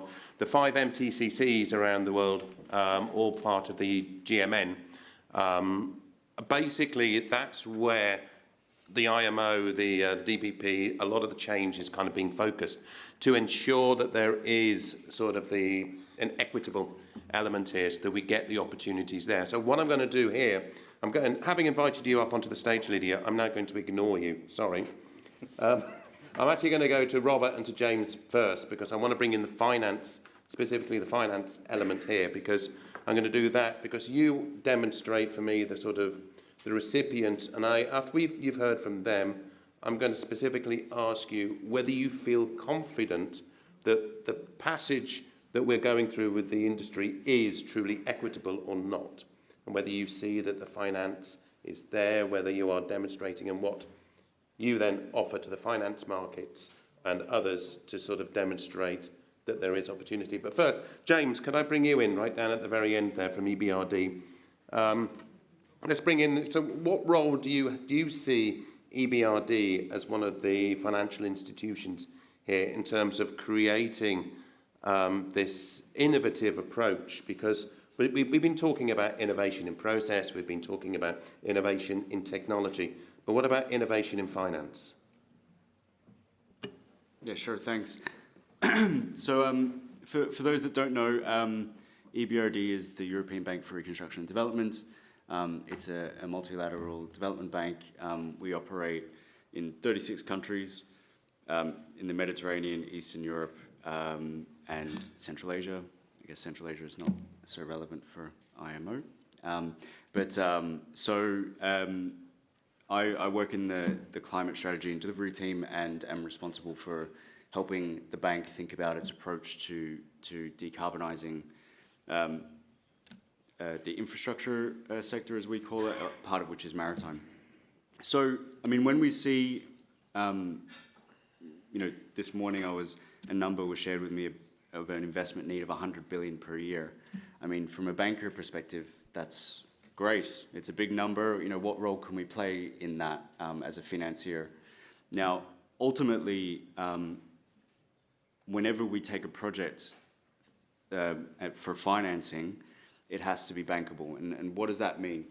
We have to sit in front of our credit committee and explain to them how any money that we lend is going to be repaid. So ultimately, there needs to be a system in place in which any project that we invest in, be it on the shipping side or the land-based infrastructure, any part of the ecosystem, if we're going to lend money, we need to be confident that there's going to be a payback on the money that's lent. We're seeing, nascent activity, at least in our region, but it's, we can see that there is going to be this medium, long-term growth of a new sector with a lot of interesting opportunities. Around that, you're going to have, there's lots of different financial instruments that can be deployed, and it depends a lot on the kind of projects and the stage of the maturity of the project that you're trying to finance. And so if you have something that's relatively small scale, and from our perspective, that's 500,000, 1 million, 2 million pilot project, something which is very new, very innovative, it's hard for us to come in and offer debt for something like that because, there's a lot of uncertainty. And so it's very important to have that, let's say, the grant funding from donors, through programs, some of which have been mentioned today, that will come in and help those projects be realized. And then we, as in the next stage, when these things are being scaled up, we can look at them and say, okay, this is how it worked. This is how they produced, the fuel. this outreach market, which is the evidence base we need to come in with larger scale. So, do the debt financing and get into the sizes that's needed to be able to, facilitate this transition. There are, for the larger kind of land-based infrastructure, typically it's going to be project financing. So you'll have a very, if you have a $1 billion project, often the boundaries of what you finance will be limited to that project. And so you have to be very confident, and if here we're talking about fuel production, that over 20, 30 years, whatever's produced is going to be able to be sold. So we need to have a very strong confidence in the overarching regulatory framework and that there's going to be a market there for whatever's produced. But as an MDB, that's our, in a way, our job to support these projects where there's some uncertainty over the future. And there's some instruments that we can mobilize, such as guarantee instruments, that help, reduce that risk of how sectors may develop. On the shipping side, another instrument that's emerging is around sustainability-linked financing. So if you do a corporate loan to a company and you can agree up front certain KPIs, for example, around the GHG intensity, and you can link the cost of that financing with the achievement of certain KPIs. And this, I think, on the shipping side is a very interesting instrument because it will directly incentivize, through cheaper financing opportunities, the adoption of and acceleration of lower carbon technologies. So I would say, the instruments are out there. For the smaller scale, early stage projects, there's inevitably going to be a higher grants need in order to, demonstrate these things work and create the evidence base we need to be able to come in and bring in that extra capital. And I think what's quite important, it's MDBs will play a role, but private finance is the big one to tap into, and that's the thing that we really need to be able to mobilize in order to hit the numbers that we're talking about of 100 billion a year of investment. So I'll stop there. Thanks. Thank you very much, James. And if I could take one of the comments that you made there was in terms of land-based infrastructure projects tend to be sort of like multi-billion-dollar projects, and that's so long as you've got the security of things like the fuel, the longevity of the project, and the regulatory regime in the country that's where the finance is headed, then it's a bankable project, effectively. But for shipping, we're looking at a lot of smaller projects, and marine-based projects may necessarily be sort of very difficult to sort of categorise because they're small scale in a way, particularly in the developing regions. So it's that sort of disparity between having a sort of large bankable project like a dam or a power station or something like that compared to the maritime or even a kind of a regional port infrastructure that's going to be there. But let me bring Robert Duncan McIntosh. He's at the Asian Development Bank. He's the regional marine specialist here because well, maybe you can explain a little bit about the ADB's approach here as well, because I think you can bring that into the context and how you see this transition and how you see then that scalability of bankability, if that makes any sense. Thanks, Craig. I'll thank James for laying the groundwork for the traditional type of sovereign lending that MDBs do, so I don't need to cover that. And just differentiate Asian Development Bank a little bit as an MDB. So our member countries are over 60, and they range from Central West Asia in the West all the way across Asia and the Pacific as far as Kiribati in the East. So our focus, therefore, includes a lot more focus on what we call our DMCs, our developing member countries. And when it comes to our financial operations, we differentiate countries based on their credit risk into categories that allow us to either call them grant only, loan only, or a blend of grants and loans. So therefore, we can focus not only on the large types of sovereign lending infrastructure projects that the EBRD does, we do that, and that's our bulk of what we traditionally build, which is traditional infrastructure, roads, bridges, even port infrastructure, et cetera. But we can also include work on the midstream and the upstream. So that is what we call the technical assistance projects, where we can do some feasibility studies, et cetera, to lay the groundwork, and even the upstream policy development work, where we work as a knowledge partner. And so 2023 at ABD was a transformational year for us, where we have undergone this year a complete reorganization. And part of that is what we're calling the climate shift. And the president of ADB, President Massa, has branded us now as the region's climate bank for the Asia-Pacific region.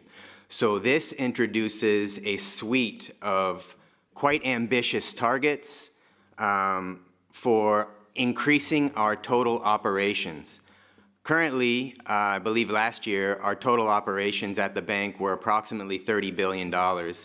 And the bulk of that, over a third, was our transport sector. But the bulk of that, as I said, is bridges and roads and land-based infrastructure. Our maritime is more or less of an emerging area.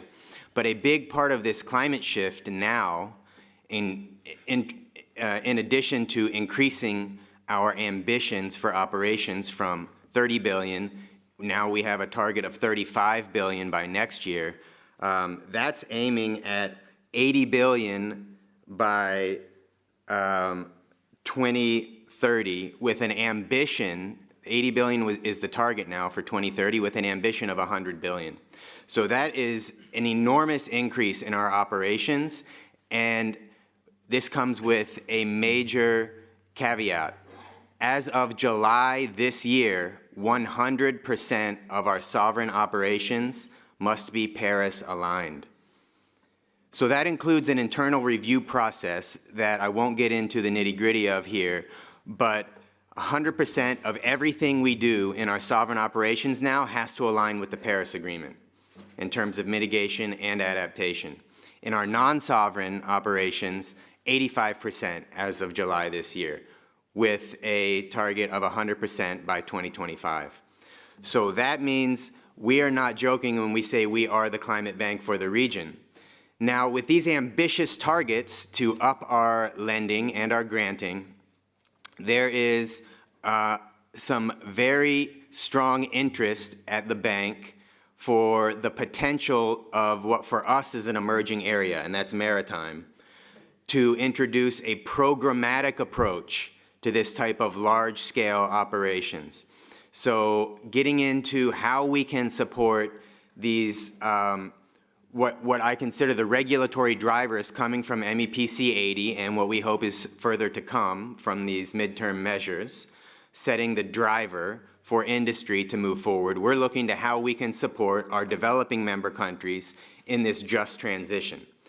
So probably our focus will be sovereign infrastructure on the port side, but we believe there's room for us to support domestic fleets, inter-island ferries when it comes to not only bunkering future fuels in our DMCs, but if we think long-term, the potential for fuel production of some of these zero-carbon fuels in some of our developing member countries. If you look, for example, at Pacific Islands that are strategically positioned in some of these long-term deep sea, these long-distance deep sea routes, we're talking about fuels now that are less energy dense than our fossil fuels, requiring more frequent bunker stops. So there's a lot of potential there for the just transition, and we're looking to ways we can support it. And of course, as James mentioned, bankable projects are key. So our ears are open, and we're very keen to work with our partners. We're working with Lloyd's Register Decarbonization Hub already, and we're keen to work further with IMO and our partners to look for those bankable projects that we can support. Thank you. Thank you very much. I'm going to come back to some of those points now. Lydia, bankable projects, where are we going to build? And I'm going to come to Anton in a second with this as well. From the perspective of the MTCCs, you represent Africa, What can you tell me about the ability from the MTCCs, from the regions, to sort of lay a platform, to lay the ground so that we can create the bankability that ADB and the other kind of financial institutions are going to look for? How do we create that bankability using the MTCCs? Thank you very much, Craig. And I know James and Robert have definitely as well laid the ground as to the bankability of the programs that MTCC Africa is working with and looking into. And as Anton had mentioned, he said that it starts at the end of the project. And starting at the end of the project, for us, we consider having on board the pilot projects. And the pilot projects are definitely evidence-based, looking at the needs of the regions from a port perspective. And we had a pilot project that was titled The Uptake of Energy Efficient Technologies and Operations Within the Ports. It looked at the port energy audits and some of the notable changes that can be supported through the MTCCs and as well having the support of the governments. And upon the end of the pilot project, we therefore had the stakeholder engagements. And in the course of the stakeholder engagements, we had to have the interactions with the international financial institutions. From this, we have been having great progress with one pilot project country, whereby an international financial institution is soon partnering with the country to bring on board the recommendations, which were translated into a bankable project through the technical assessment feasibility studies. And at the end of the day, this will bring a return of investment to the state, as well as having the sustainable development that will support the mitigation of climate change for decarbonization. Do you see, actually, now let me take this question first back to the banks here a little bit, because you mentioned that a lot of the engagement you have is with sovereign debt. I see that more as dealing with governments, dealing with states, rather than dealing with directly with private enterprises.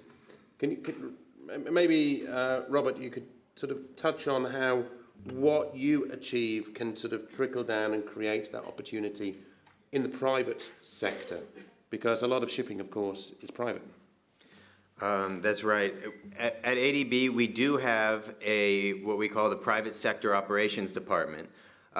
We even have a venture fund called ADB Ventures that invests directly in small-scale startups, and a lot of that is climate finance focused. So one of the exciting things that we have in the works right now is a proposed new trust fund at the bank, and this will be one of our special funds. And this is something that right now we're unofficially calling the Green Ports and Maritime Decarbonization Fund. So what these special funds do is they sort of supplement our traditional pipeline of what we call ordinary capital resources, which is the bulk of what we do, which is sovereign lending. So these types of funds can invest in non-sovereign operations, and as we've heard, ports are a very complex mix of public and private ownership entities. And so we're expecting that a fund of this nature can mobilize some of that operations in innovative financing structures that may include PPP, maybe private sector, maybe venture, and a mix of sovereign lending. So this would be funds that can be ancillary to the ordinary capital resources that a country may traditionally come to us for. Good, thank you. And Anton, from the IMO Cares project perspective, you know, we were talking about creating the bankability here, and you said in your presentation that you see the real work sort of in terms of achieving that starting when you're kind of pilot projects. So the pilot project really is the start of creating that bankability. But have you got any sort of processes yet in terms of how you achieve that? How do you go from putting money into a pilot project and then ensuring it's got some longevity so that it becomes a bankable project, so that, you know, Robert's fund can actually think of it as a positive investment? From the kind of project management perspective, it's very easy to get focused just on the technical of delivering the pilot demonstration. And it's the same for the MTCCs who are, you know, closely involved with the demonstration. But there has to be this extra dimension that during that process, while you're working to, you know, operationalize the new technology and measure the impact, you're beginning the process of outreach to those other partners that will be able to take it to the next step. So, you know, it's a challenge for a lot of projects where you're so focused just on the goals of achieving the demonstration, but there's this other element which is just as important, which is to promote it so that you can attract the wider support and funding to upscale it.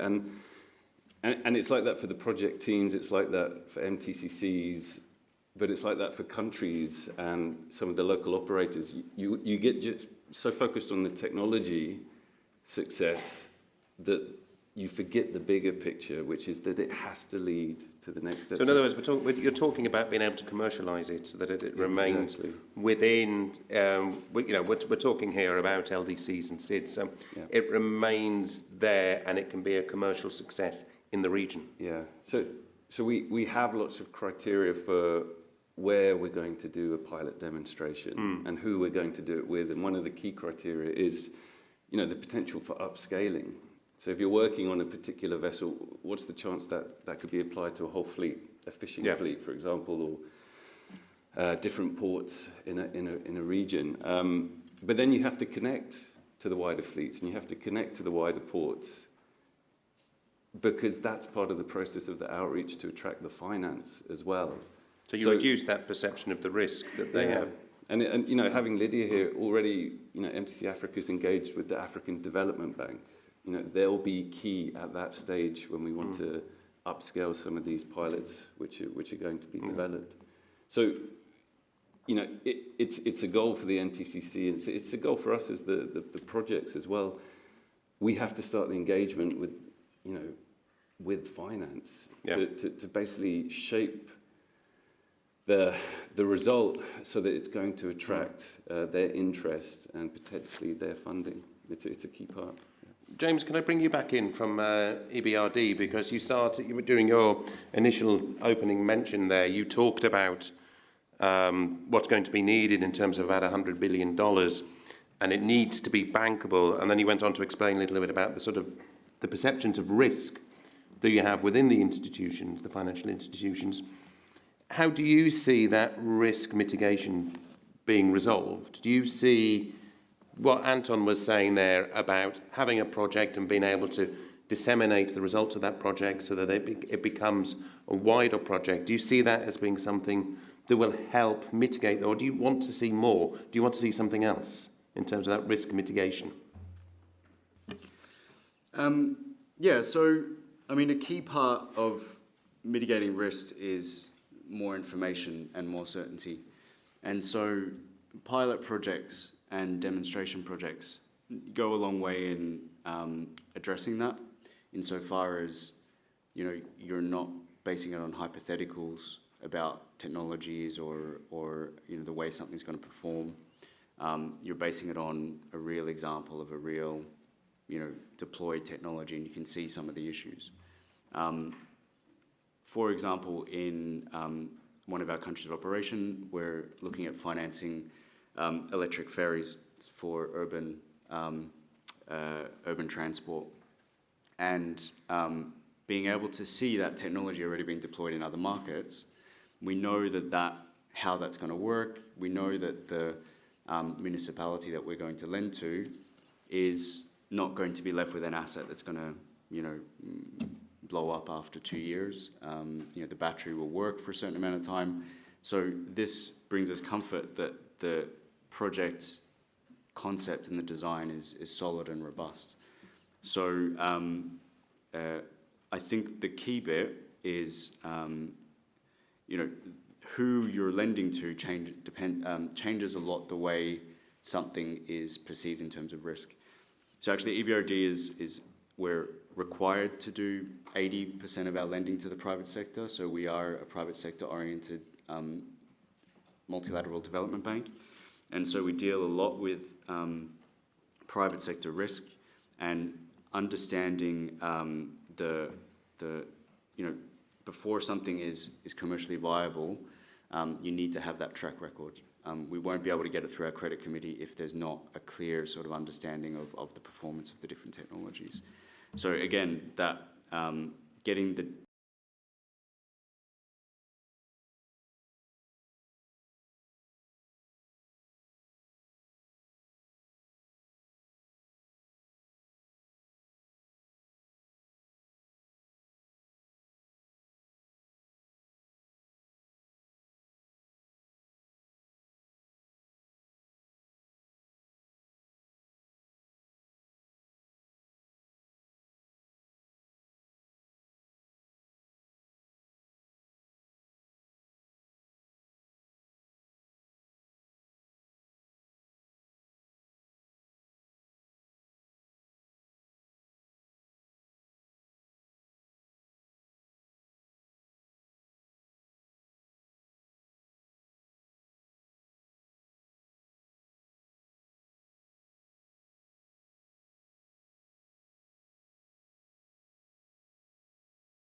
and Gavin, and then I get the last words from Lydia. Hilla, in terms of the route-based measures that we've got, we've been talking about the sort of the global south, the LDCs and the SIDS and the opportunities that we have with there.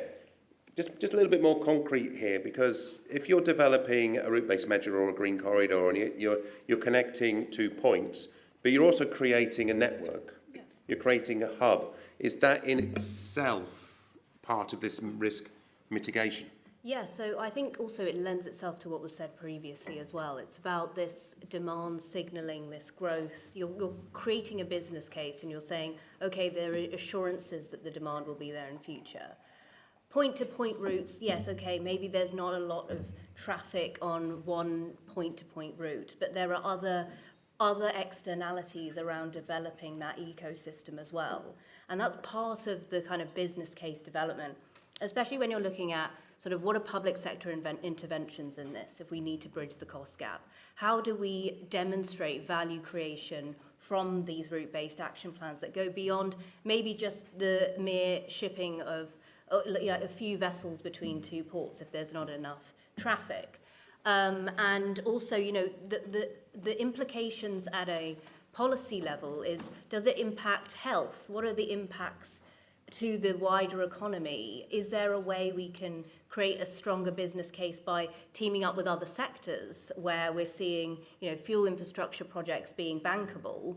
Maybe we haven't yet seen that in shipping because we haven't yet partnered with other kind of off-takers for these fuel contracts. We need to think a little bit more broad, but can demonstrate even more so around fuels that are, we're struggling to really demonstrate a bankable business case around alternative fuels. Is there a way of really demonstrating to, we're seeing forward thinking from ADB around Paris alignment and programmatic approaches. Can we demonstrate that this is truly Paris aligned rather than, an alternative? So there's the developing countries in the global south can afford, but your solutions are generally well lower than what, the infrastructure that EBRD and ADB. So how do you see this issue being resolved? If you want to sell wind as a global solution, which I know you do, how do you sell it knowing that the solution isn't expensive enough? I don't know whether to apologise for that or not apologise for that. No, I mean, it is a really challenging question because it's a non-commoditized free energy source. So yes, you've got the technology and then you've got the energy. So a lot of the returns from energy investments come from the commoditized fuel that's then sold. But we can also look at the scaling, the project, the network that I talked about there of having inter-island, international and small island vessels. We could be looking at maybe 500 to 1,000 vessels there. That would be around about the sort of 1.52 billion mark. So bringing that all together into a package that could be investable, certainly can be collated into that or brought together into that. The issue is where does the return come from? So you've got huge emissions and it's very Paris aligned. You've got the fact that it's generating economic activity, saving fuel, but where does the actual return come from?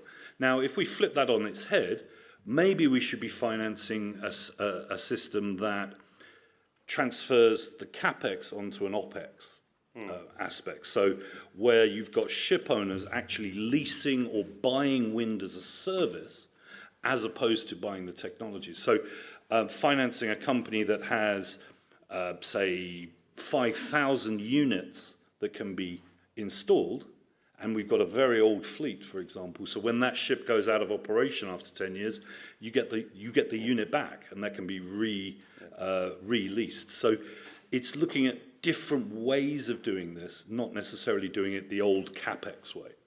Good thing. And finally, just before we go to the coffee break, Lydia, you know, we're talking about all of these opportunities. The MTCCs have been created to sort of be a focal point for this, to be able to bring in the focal point of the global north in terms of being able to focus on where the opportunities can be found and how the global south can be part of this transition. So what's next for the MTCs? Thank you. So what is next for the MTCC is the continuation of the creation of awareness, because one of our key mandates is to build capacity for climate change mitigation in the industry.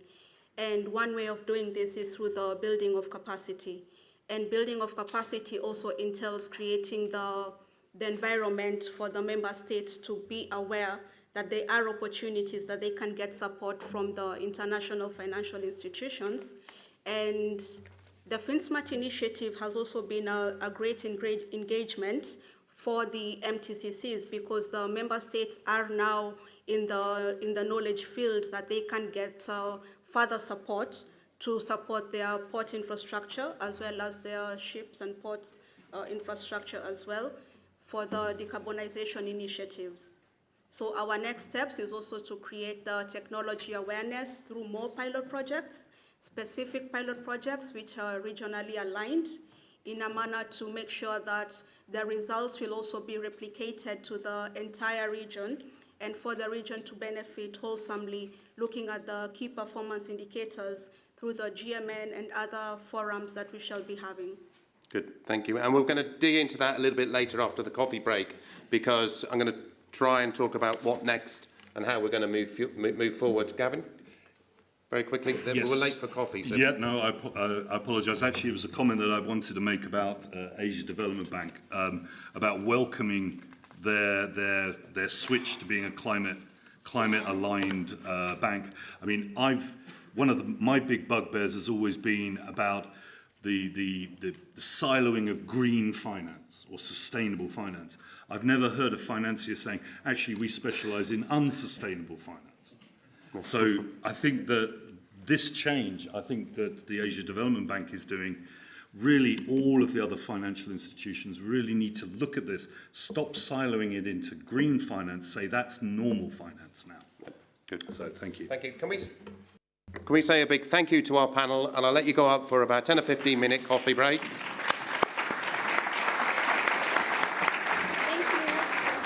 Can you all be very quick with your coffee breaks, please? Remember, do not bring the coffee back down, though.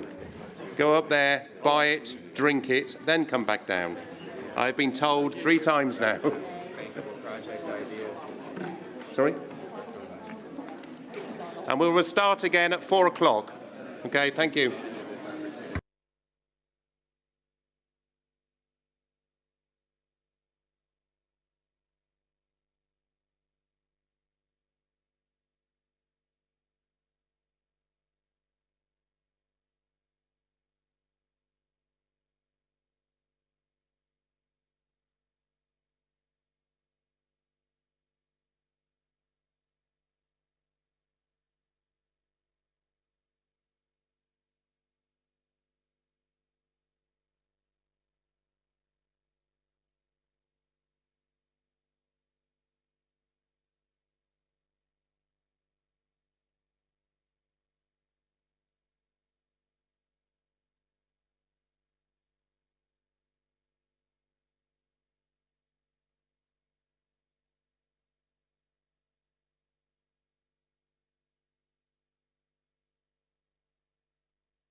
Hello, everybody. If we could start taking our seats so we can conclude the final session. Thank you very much.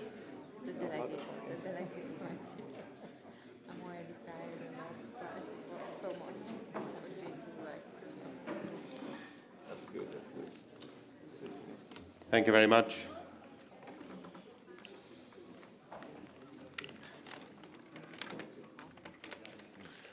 So in this next session, we're going to be looking at the issue of partnerships and how, particularly here at the IMO and the Secretariat and the DPP, they've been able to sort of build up this whole notion, the new notion of partnerships, and work together with industry, with other countries, both in the global north and the global south, to create this equitable journey that we need to go on, because we're all talking about a transition, but it's about making sure that everybody can go on the transition together. So we're going to have a presentation. This might sound a little bit weird, but we're going to get the Royal Institute of Naval Architects and Dmitry Pankratov to give a short presentation, and then we'll go into more, because I think even on the technology side and the change that we see in needing in technology, we need partnerships. So first of all, Dmitry, if I could ask you to take the floor and give your introduction. Then I'm going to talk to some of the participants who work within DPP about some of the projects, and then we'll look at this in terms of partnerships within the industry as well, and from Pablo's perspective, where the European Commission comes into this story as well. So please, Dmitry, if you wouldn't mind. Thank you very much. So now it's my 8 minutes spotlight. So yeah, I was a bit of preparation for that. So thank you very much for inviting me to speak about our project. So first of all, let me start with this slide. So you might remember that in July this year, so we had a very interesting session of MEPC, and now probably you've seen this slide many, many times. And obviously you know what's going to happen here. So we have the new strategy of commitment to zero carbon by 2050. I don't want to, to speak more about this, but I just wanted to highlight one thing.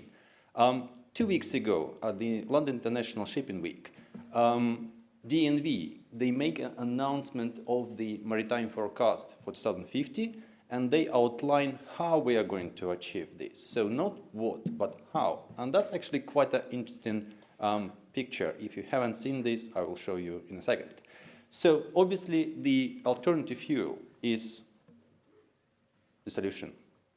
But at the same time, we understand, like, whichever fuel we go, it will be very, very expensive. So we need to find something else to address this challenge. And that, addressing this challenge, is energy efficiency. So as it was mentioned today by Estelle, so we need to reduce first. We need to, and then replace and capture. So the reduction of the demand, the reduction of the fuel, the energy efficiency is actually a very important part of that. The potential solution for that is actually digitalization. So now we are in a very good situation, in a very good condition. So now we have tools, the digital solutions, which might help us to address this challenge.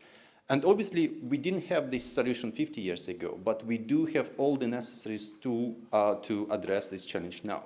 So what exactly can we do? We can do a lot of things. So as Gavin mentioned, so the wind energy is one of the solutions, but we can use the fundamental things. So for instance, instead of the just, let's say, propeller optimization, instead of just hull optimization, instead of the energy-saving device optimization, now with the digital solutions, we can actually put everything together and optimize the entire system with all components in the one system. So basically, by doing that, we can find the actual optimal solution for this particular hull, either retrofit or new build. What else can we do? Another thing that, as you know, the sea trials, they usually perform in the calm condition. And a lot of designers, they actually design the hull specifically for the calm condition just to address this speed and power curve demand for the trials. However, the vessels, they operate in different conditions. And obviously now with the CFD, with the computational fluid dynamics, with numerical technologies, we can actually address this challenge. So we can design the vessel for real conditions. So the hull lines, the hull form for this condition will be different compared to the calm water condition. What else? At the moment, all the optimization, all the designs, they actually provided with the clean hull, with the smooth surfaces, but we know in reality it's actually not the case. So basically now with the numerical methods, we can optimize the hull for the actual conditions. So basically the boundary layer will be actual for the actual case. So we can do a lot of stuff. But then the question is, you might turn on your microphone and say, Dmitry, why we're not doing this now? So we do have technologies at the moment. What's the problem? What's the problem? And the challenge is actually the numerical technologies. They need validation. So we have to make sure that those technologies, these tools that we're using, they are working fine and they give us reasonable results. So for instance, in the case of the computational fluid dynamics, how it works. It's actually used now for designing the hull. So basically it's at the moment it's in use to design the hull forms. But at the same time, it's very important to give the feedback loop to understand that this technology is working, and then by validation the numerical technology, we can create the better hull form to optimize, to make it energy efficient. And this is actually the challenge. So this validation of the numerical tools was a huge challenge at the moment. But now, obviously, so we have a solution to that. So we're here to speak about the solutions, not about the challenges. So we were waiting for quite some time to, like, someone will come and solve this challenge for us. But obviously, we understand it may be not a good idea. So we should be proactive, and we decided to organize this project. And basically, we brought quite a lot of companies together. It's a research institute, it's shipyards, it's design companies, it's class society. So it's more than 50 companies came together without waiting for anyone and actually started doing this, the gap of the optimization stuff.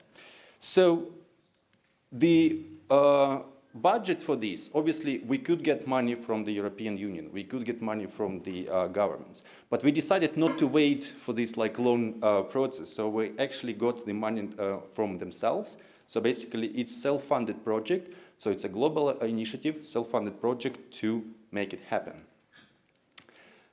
We considered quite a few vessels. So basically we wanted to start with very general hull forms, like a general cargo ship, like a tanker, twin screw ferry. But because we actually had more than 50 companies, and this is the largest research project in the maritime business, so we actually had enough funding to extend this fleet. So basically now we have 6 vessels, and we keep adding these vessels to the project. So basically at the end will be quite a lot of interesting cases that research institute and universities could use for validation.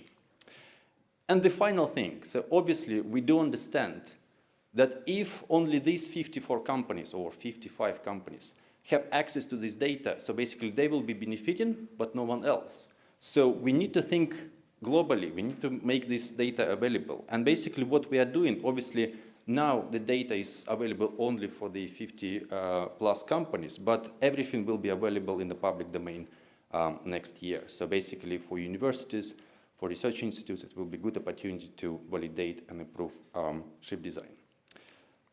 That's it. So if you look at this graph again, now it's have a different flavor because we can actually make it together and solve this, starting with the energy efficiency and reducing the CO2 emission by 2050. So thank you very much. Yeah, I would be happy to answer your questions if we have time for that. Maybe not. Thank you very much. Thank you, Dmitry. Indeed, we'll probably get a moment to come back to you before we close, because one of the elements I want to look at, we'll probably touch on. I want to get your opinion on that.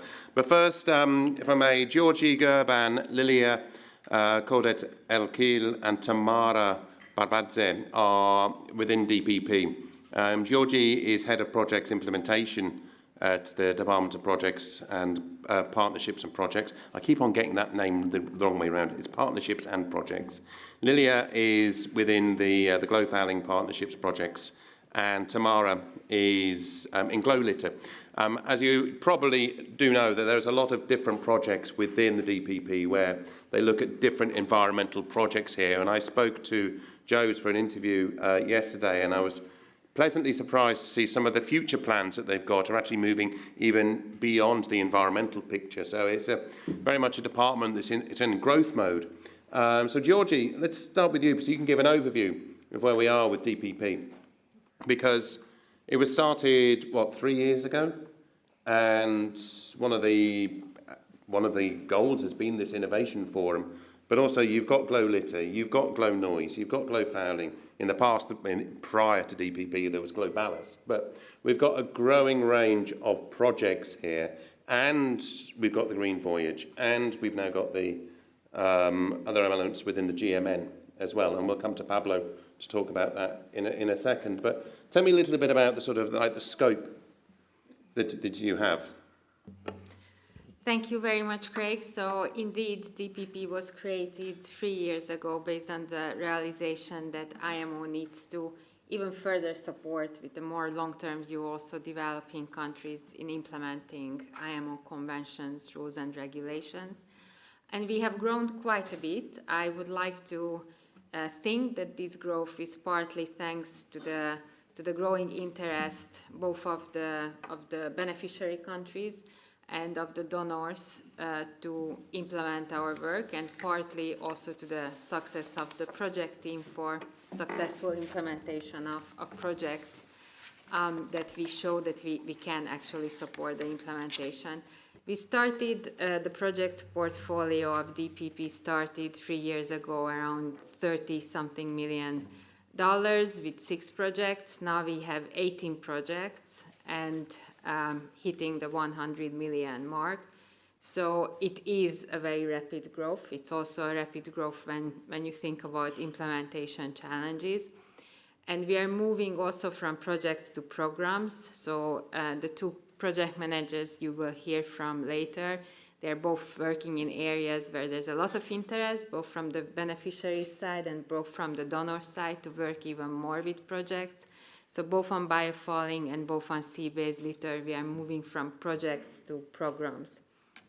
Today here, we are focusing on the oceans, so SDG 14 portfolio. Here we have, as I mentioned, the biofouling program that's growing, implementing the IMO biofouling guidelines and supporting the countries in this. You will hear more on the Glow Falling Partnership project, which we have with UNDP. It's a JEF finance project. And this project is also supported by a sister project, Test Biofouling, which is a Norwegian finance project, which you heard of earlier today morning.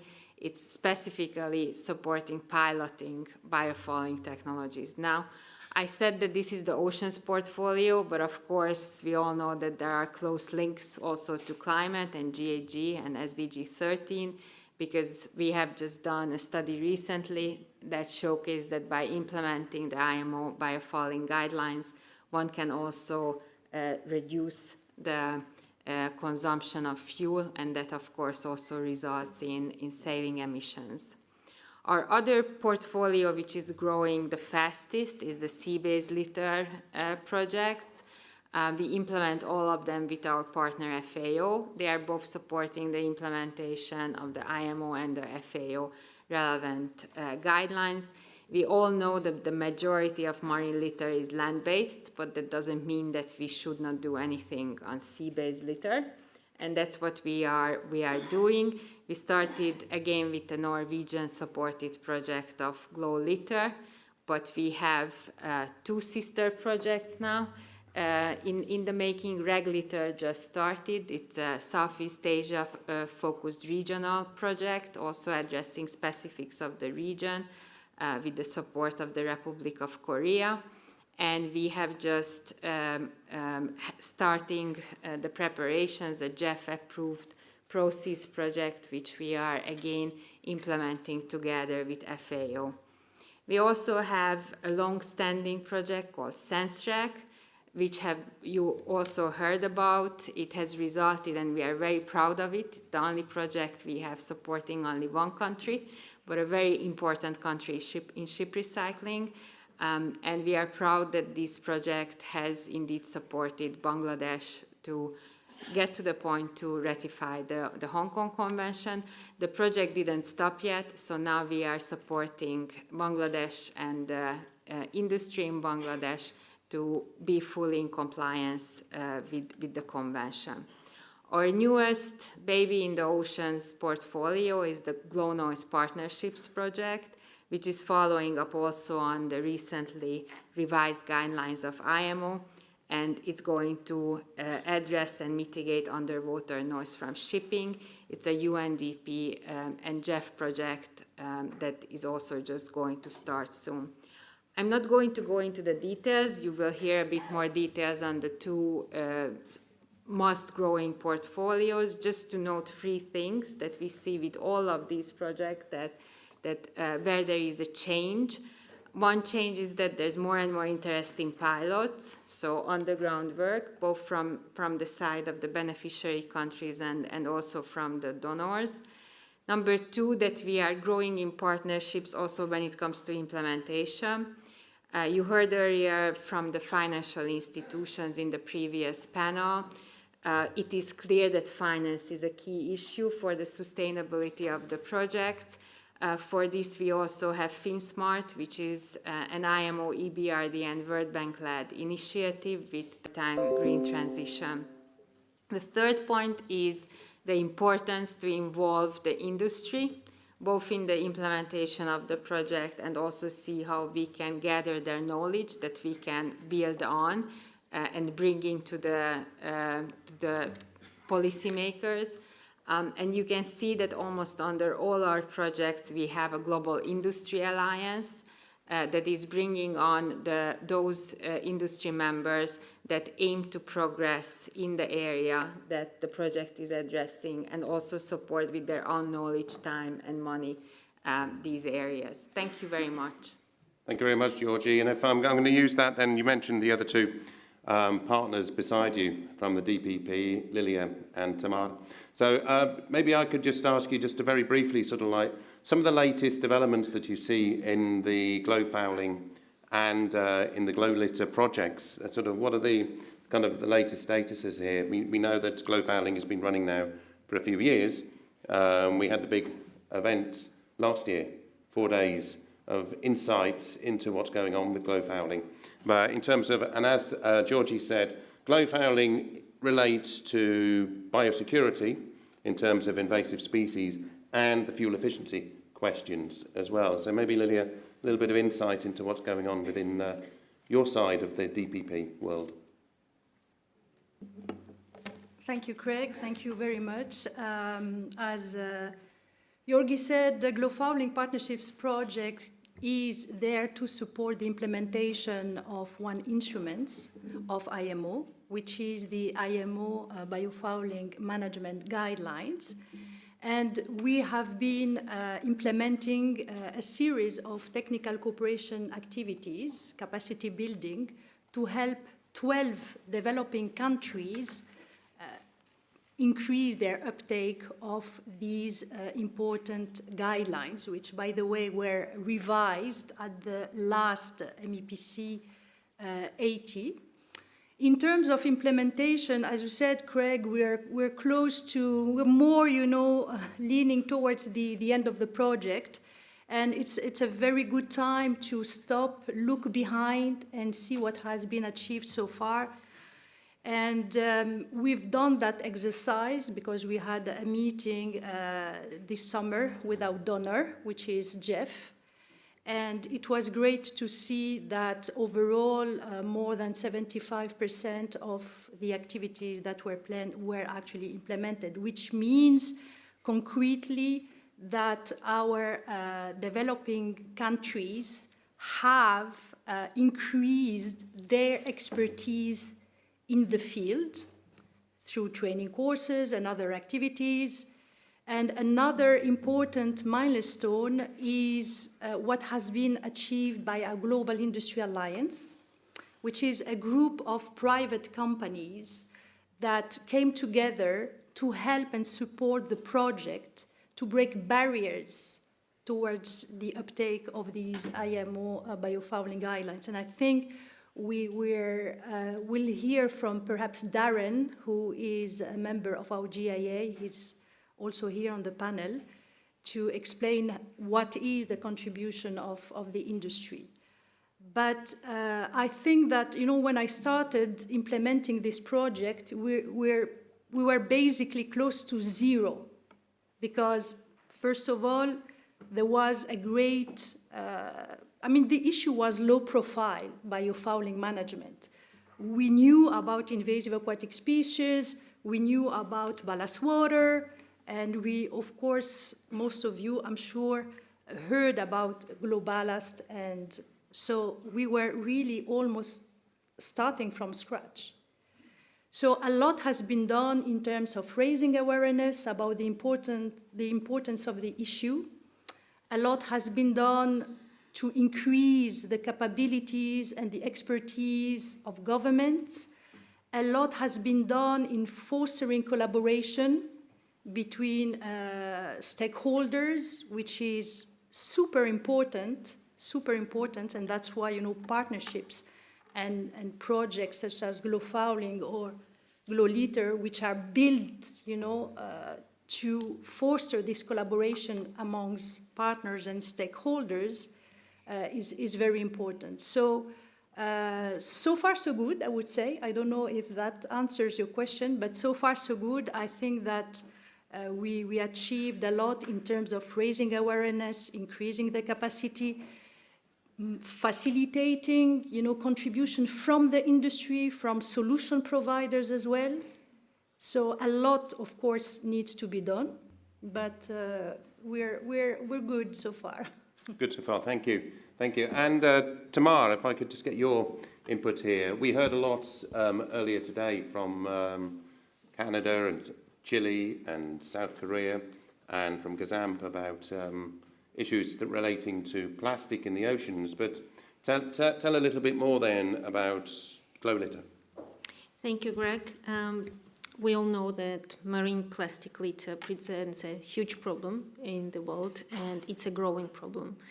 And GloLiter Partnerships project started in 2020 with initial funding from the Norwegian government, and we partnered as IMO with FAO to support implementation of IMO's strategy and action plan to address marine plastic litter from ship, as well as promote compliance with relevant FAO's instruments.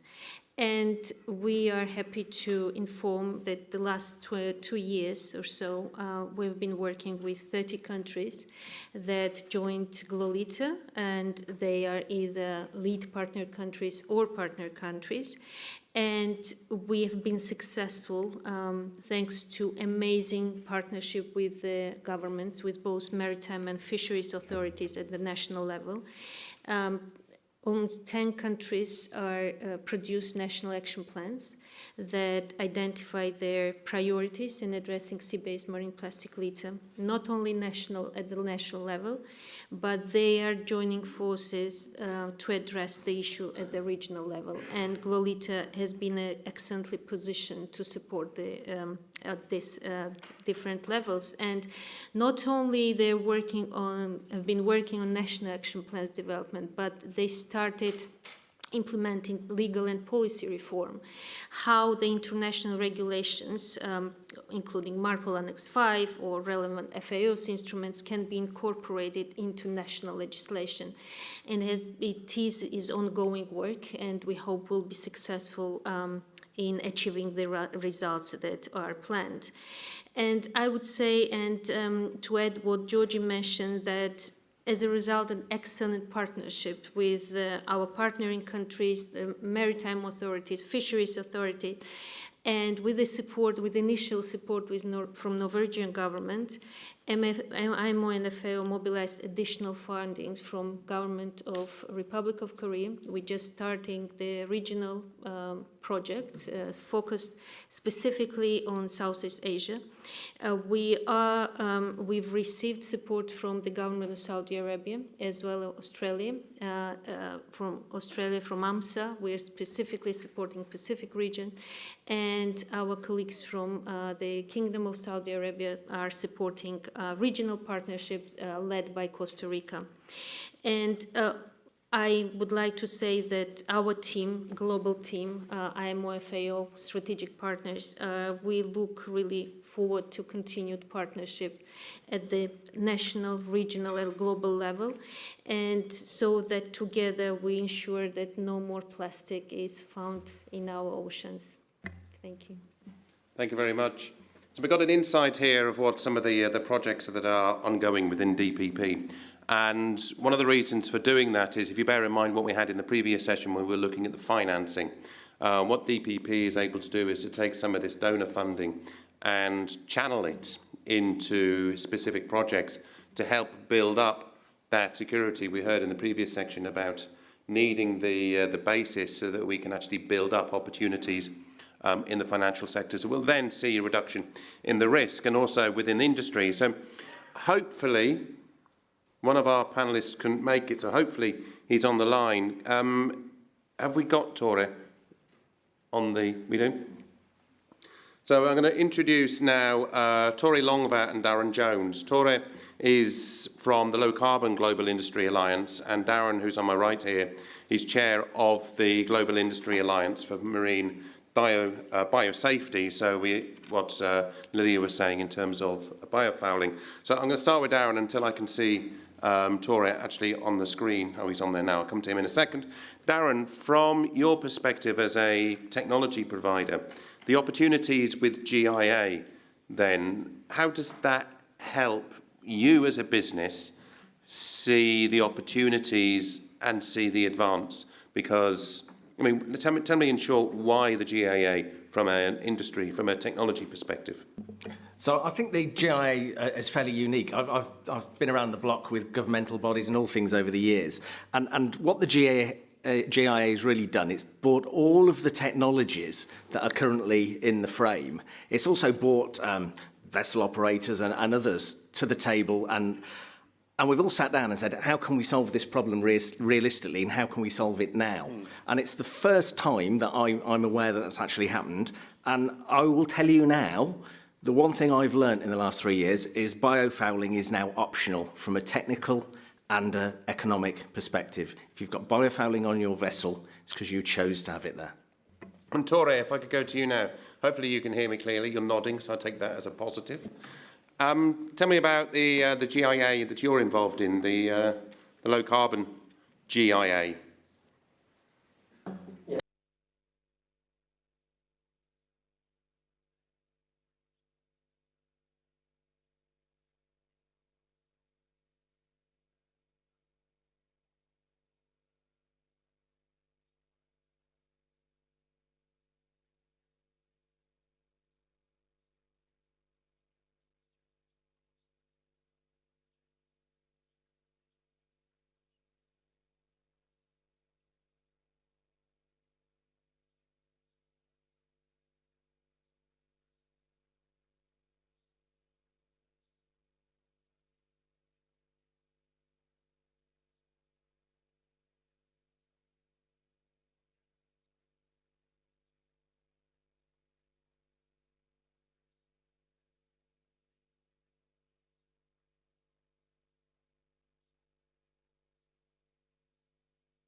Thank you. And Tore, just staying on that perspective as well, one of the things that I see that you're able to do is to give a view, give a side of the coin, a perspective of the industry to the regulators that they may not be able to easily perceive. How has that worked? Are Are they receptive now? Are they more receptive than they were 15, 20 years ago to listening to industry?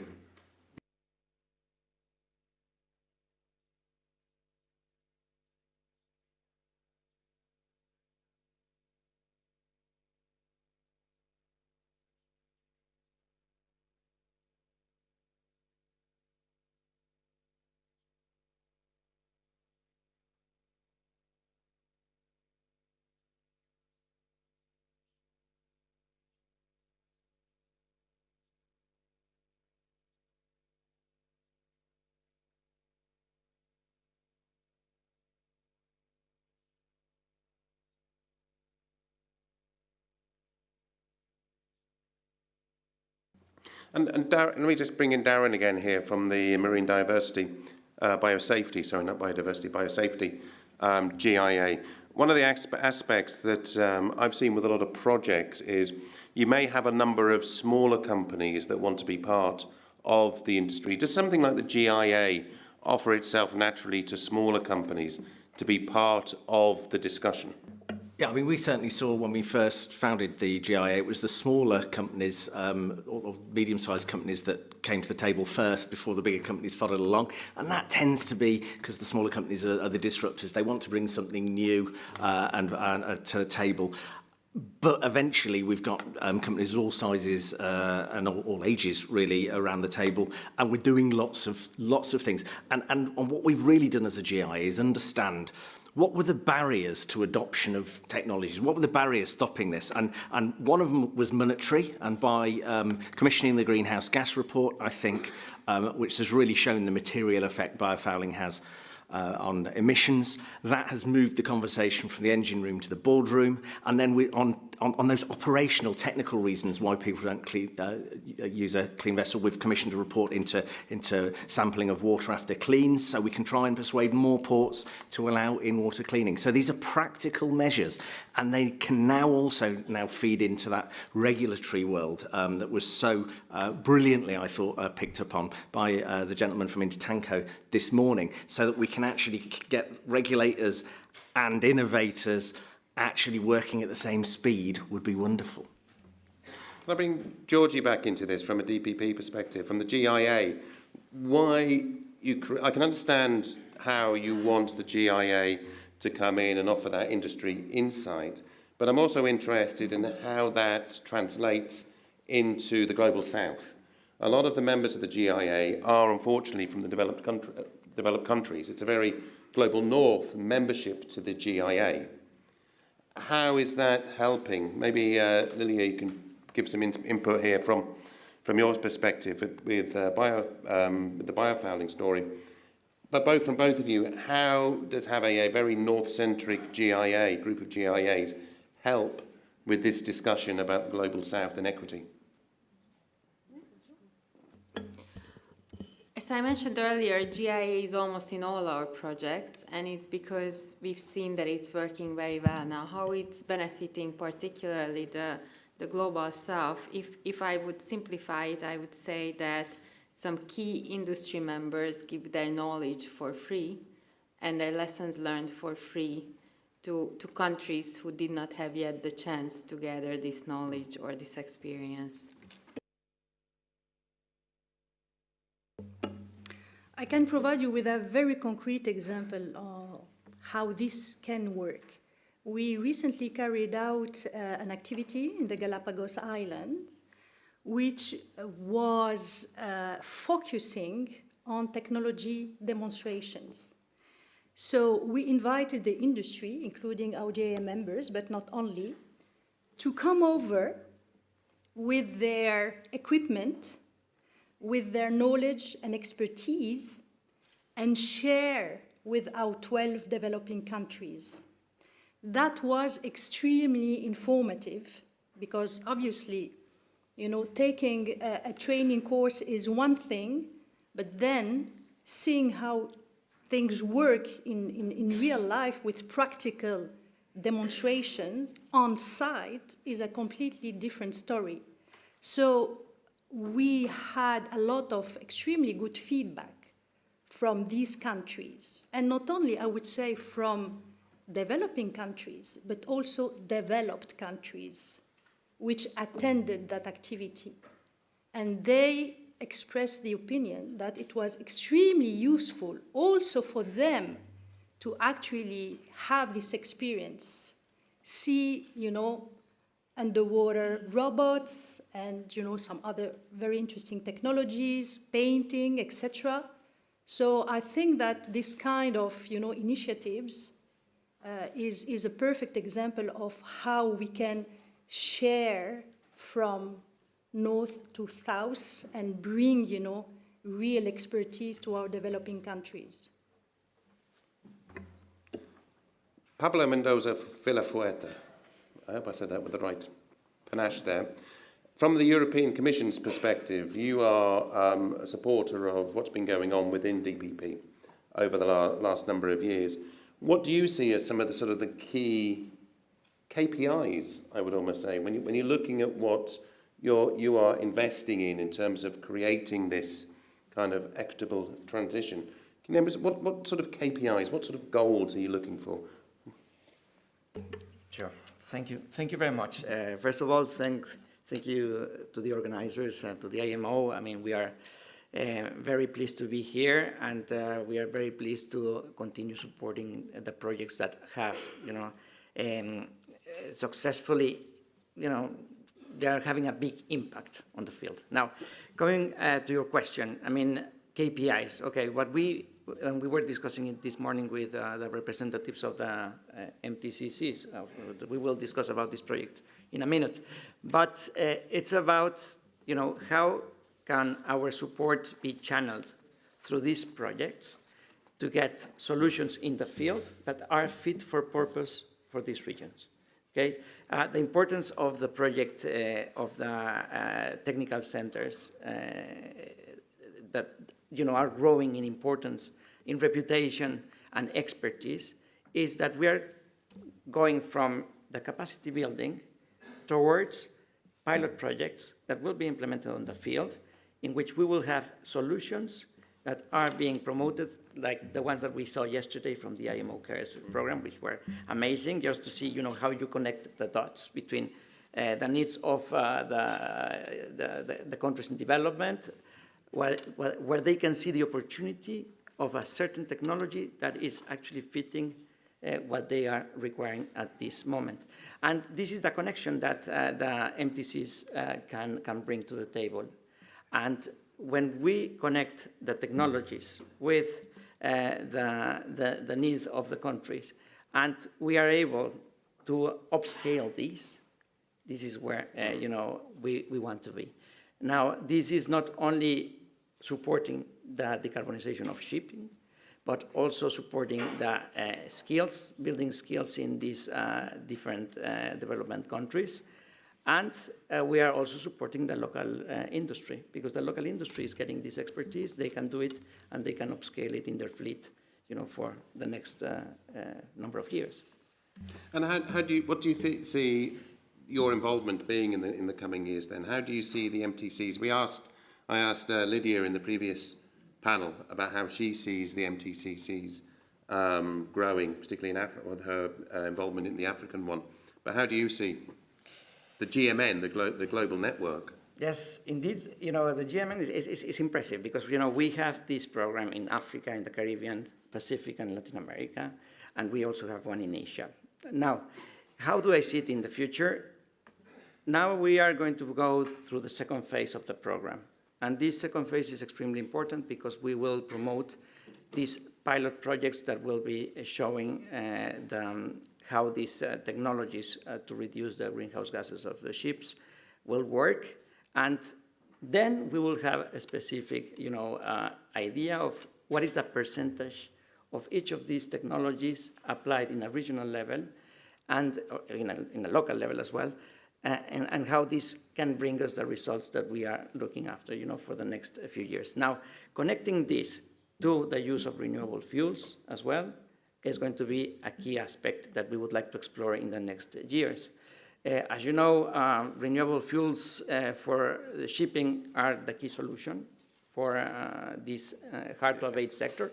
So in this case, having this platform and this expertise already, with a good basis, with a good reputation in the regions, and trying to promote or to also explore the solutions through the MTCCs with the renewable fuels could potentially be the next step. Good, thank you. So let me take that back then to you, Georgie, as well, because there's one angle, a couple of angles here that I wanted to be. As you look at the role of DPP in sort of achieving that that goal that Pablo wants, I want you to bring in also the sort of the gender diversity. We had when we had the glow fouling, we had a very specific panel in the R&D forum on women in. I know it sounds really sort of niche, but gender issues and women in biofouling. I thought that was fantastic, just being able to even have that conversation and have it held successfully. So let's bring in the sort of gender into this whole conversation and the gender issue as well into this, and how what we're seeing here supports this whole gender discussion we see in the whole industry as well. Thank you. I think it's important to bring in gender without just saying that we deal with gender. So in practice too, you can see that we take it seriously. You have 3 ladies here from DPP representing. So we have we are one of the departments where ladies rule, if I may say. But we also started to integrate in the project gender, and we try to do it in a meaningful way. What I mean by this is, and this is why you also see in gender in biofouling, that we try to be as concrete as possible and understand that what are the specific gender issues related to that specific project, region, or area. So for this, in all the projects now, we started to develop gender action plans. This also means that we dedicate a specific budget to gender work. And when you start talking with the people in the industry, in the countries, the scientists, then you start to understand that exactly what are the needs for the project when it comes to gender. And that's when we can, I think, progress, and we aim to progress further with this in the project work in a meaningful way without just keeping gender as a text and not as a real action. One of the other angles that I see within this gender discussion, and it's also to do with the Global South, is it's in an enablement. It creates a greater part of the Global South populations to be part of this discussion. And looking at what we're talking about in biodiversity, in the glow fouling, invasive species, in glow litter as well, a lot of the non-shipping marine ocean industries do have a lot of women engaged in them already.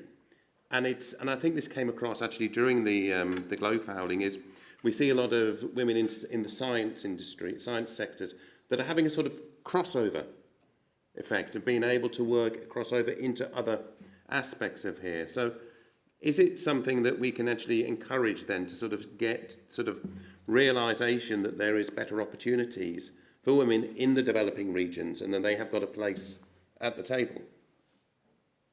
I think I'll go to Lilia. Some thoughts on that, or even Tamar. You're totally right. And again, here I can speak, about a workshop, glow fouling partnerships, carried out in Saudi Arabia, in Jeddah, in May. And that was a workshop for MENA countries, Middle East and North Africa. So we had women from these countries gathering. And I think that the biggest success of this initiative has been to actually empower these women that we identified, and it was not easy to identify these women in biofouling, into actually taking the lead during the conference. So we didn't ask them to attend and receive knowledge about biofouling management and hear. We asked them to take the mic and to share their own expertise in the field. And it was an amazing experience, because I realized that, You know, these women were extremely knowledgeable, but they are totally invisible. And by giving them the mic and by encouraging these women to be on the scene and share the expertise they had was really, you know, fantastic. And again, the feedback we got from that activity was amazing. They were all, you know, they all felt empowered, and it made a difference for them and for me as well. Good to hear. Good to hear.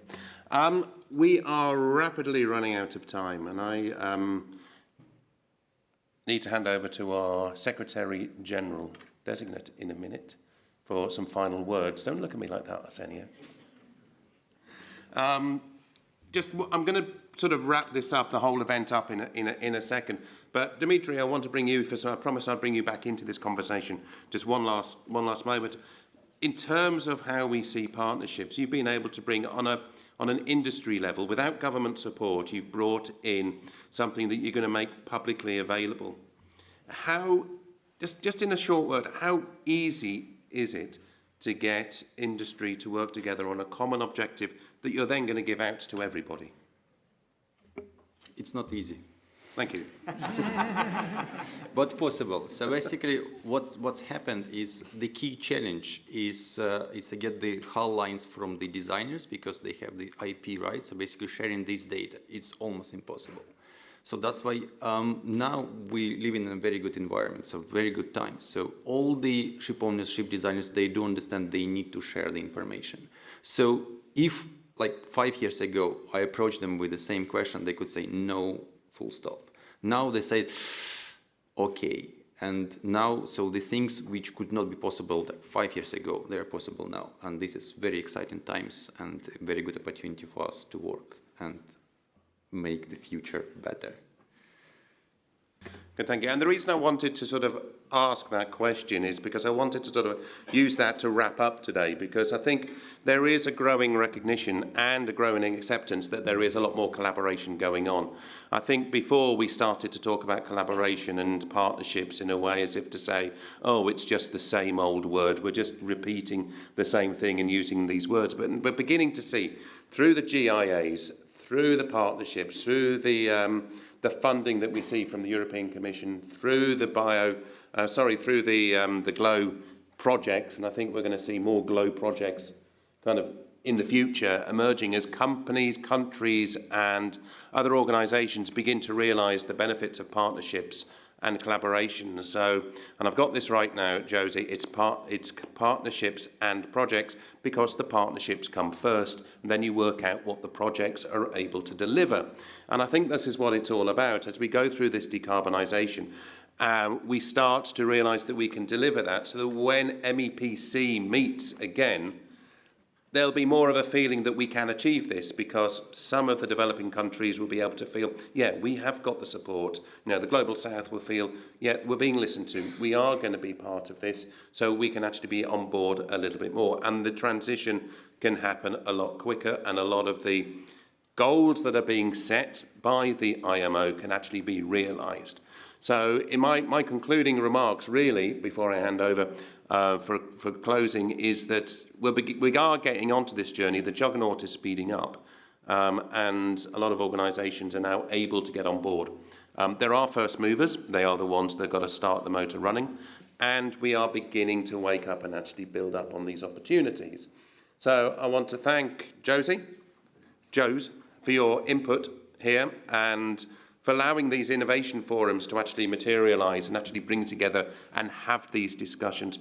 Throughout the day, we've heard a lot from different people on different topics. I'm apologising now on my behalf and everybody's behalf that we had a very rushed day.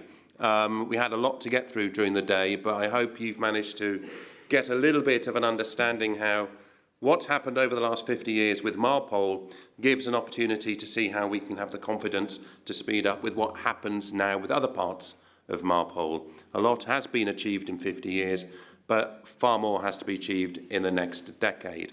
That's it for me. Can I just say a quick thank you to our panellists and to Tore, who hopefully is still on the line. Thank you very much. To our panellists here. And I believe it's now my job to hand over to Arsenio Dominguez to offer some final concluding remarks. Hopefully I didn't steal everything you thought about saying, Arsenio. Thank you, Craig, and good afternoon to all. Thank you very much for staying over, and for those online for also following until the end of the program.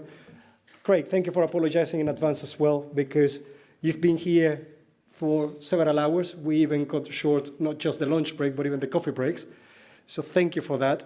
Of course, thank you to all the panelists for their participation and the interaction. And I'm not going to go into details on all the presentations that you have today, but in this partnership that exists with UNEP, IMO, and Norway that is making possible this series of innovation forums, one of the key points that I actually took from today is that there's this perception sometimes that whenever we talk about innovation, we mean technology. But today, you actually listen and saw some presentations when innovation is also about the way that you improve operations. And of course, when we look into the environmental agenda, this is the kind of experience that we have gathered from the 50 years of MARPOL, and that is taking on into the future. And it's important as well, as we've highlighted today, to remember that MARPOL is not just about greenhouse gas emissions, and it's those pollutions, for example, as you heard today, that is possible right now through satellite monitoring to see the oil spills, as well as I think it was from Intertanko, the presentation on the zero discharge chemical tanker as well. And that also through operations, not necessarily technological innovation. So that leads us into what comes next for MARPOL. It's not just within the organization, but when we look at the plastic agenda on the global level, as well as the recently agreed or adopted agreement on biodiversity beyond national jurisdiction, is a great opportunity for the organization to showcase and contribute through the experience to the years of regulation that we have actually implemented, and we have noticed how it has protected and continues to enhance the protection of the environment, that actually makes us even more relevant on a global scale.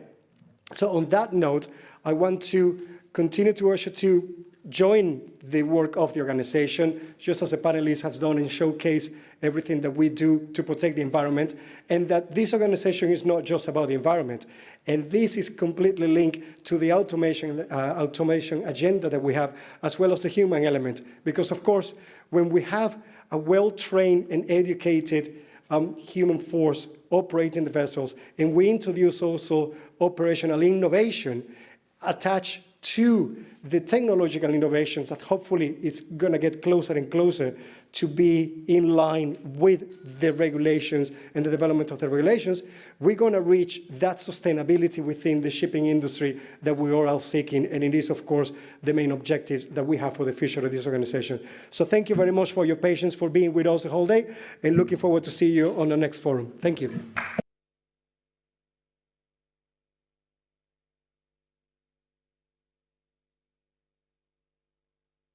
There really isn't anything else for me to say. Am I allowed to ring the bell and say session closed? Thank you. Have a good evening.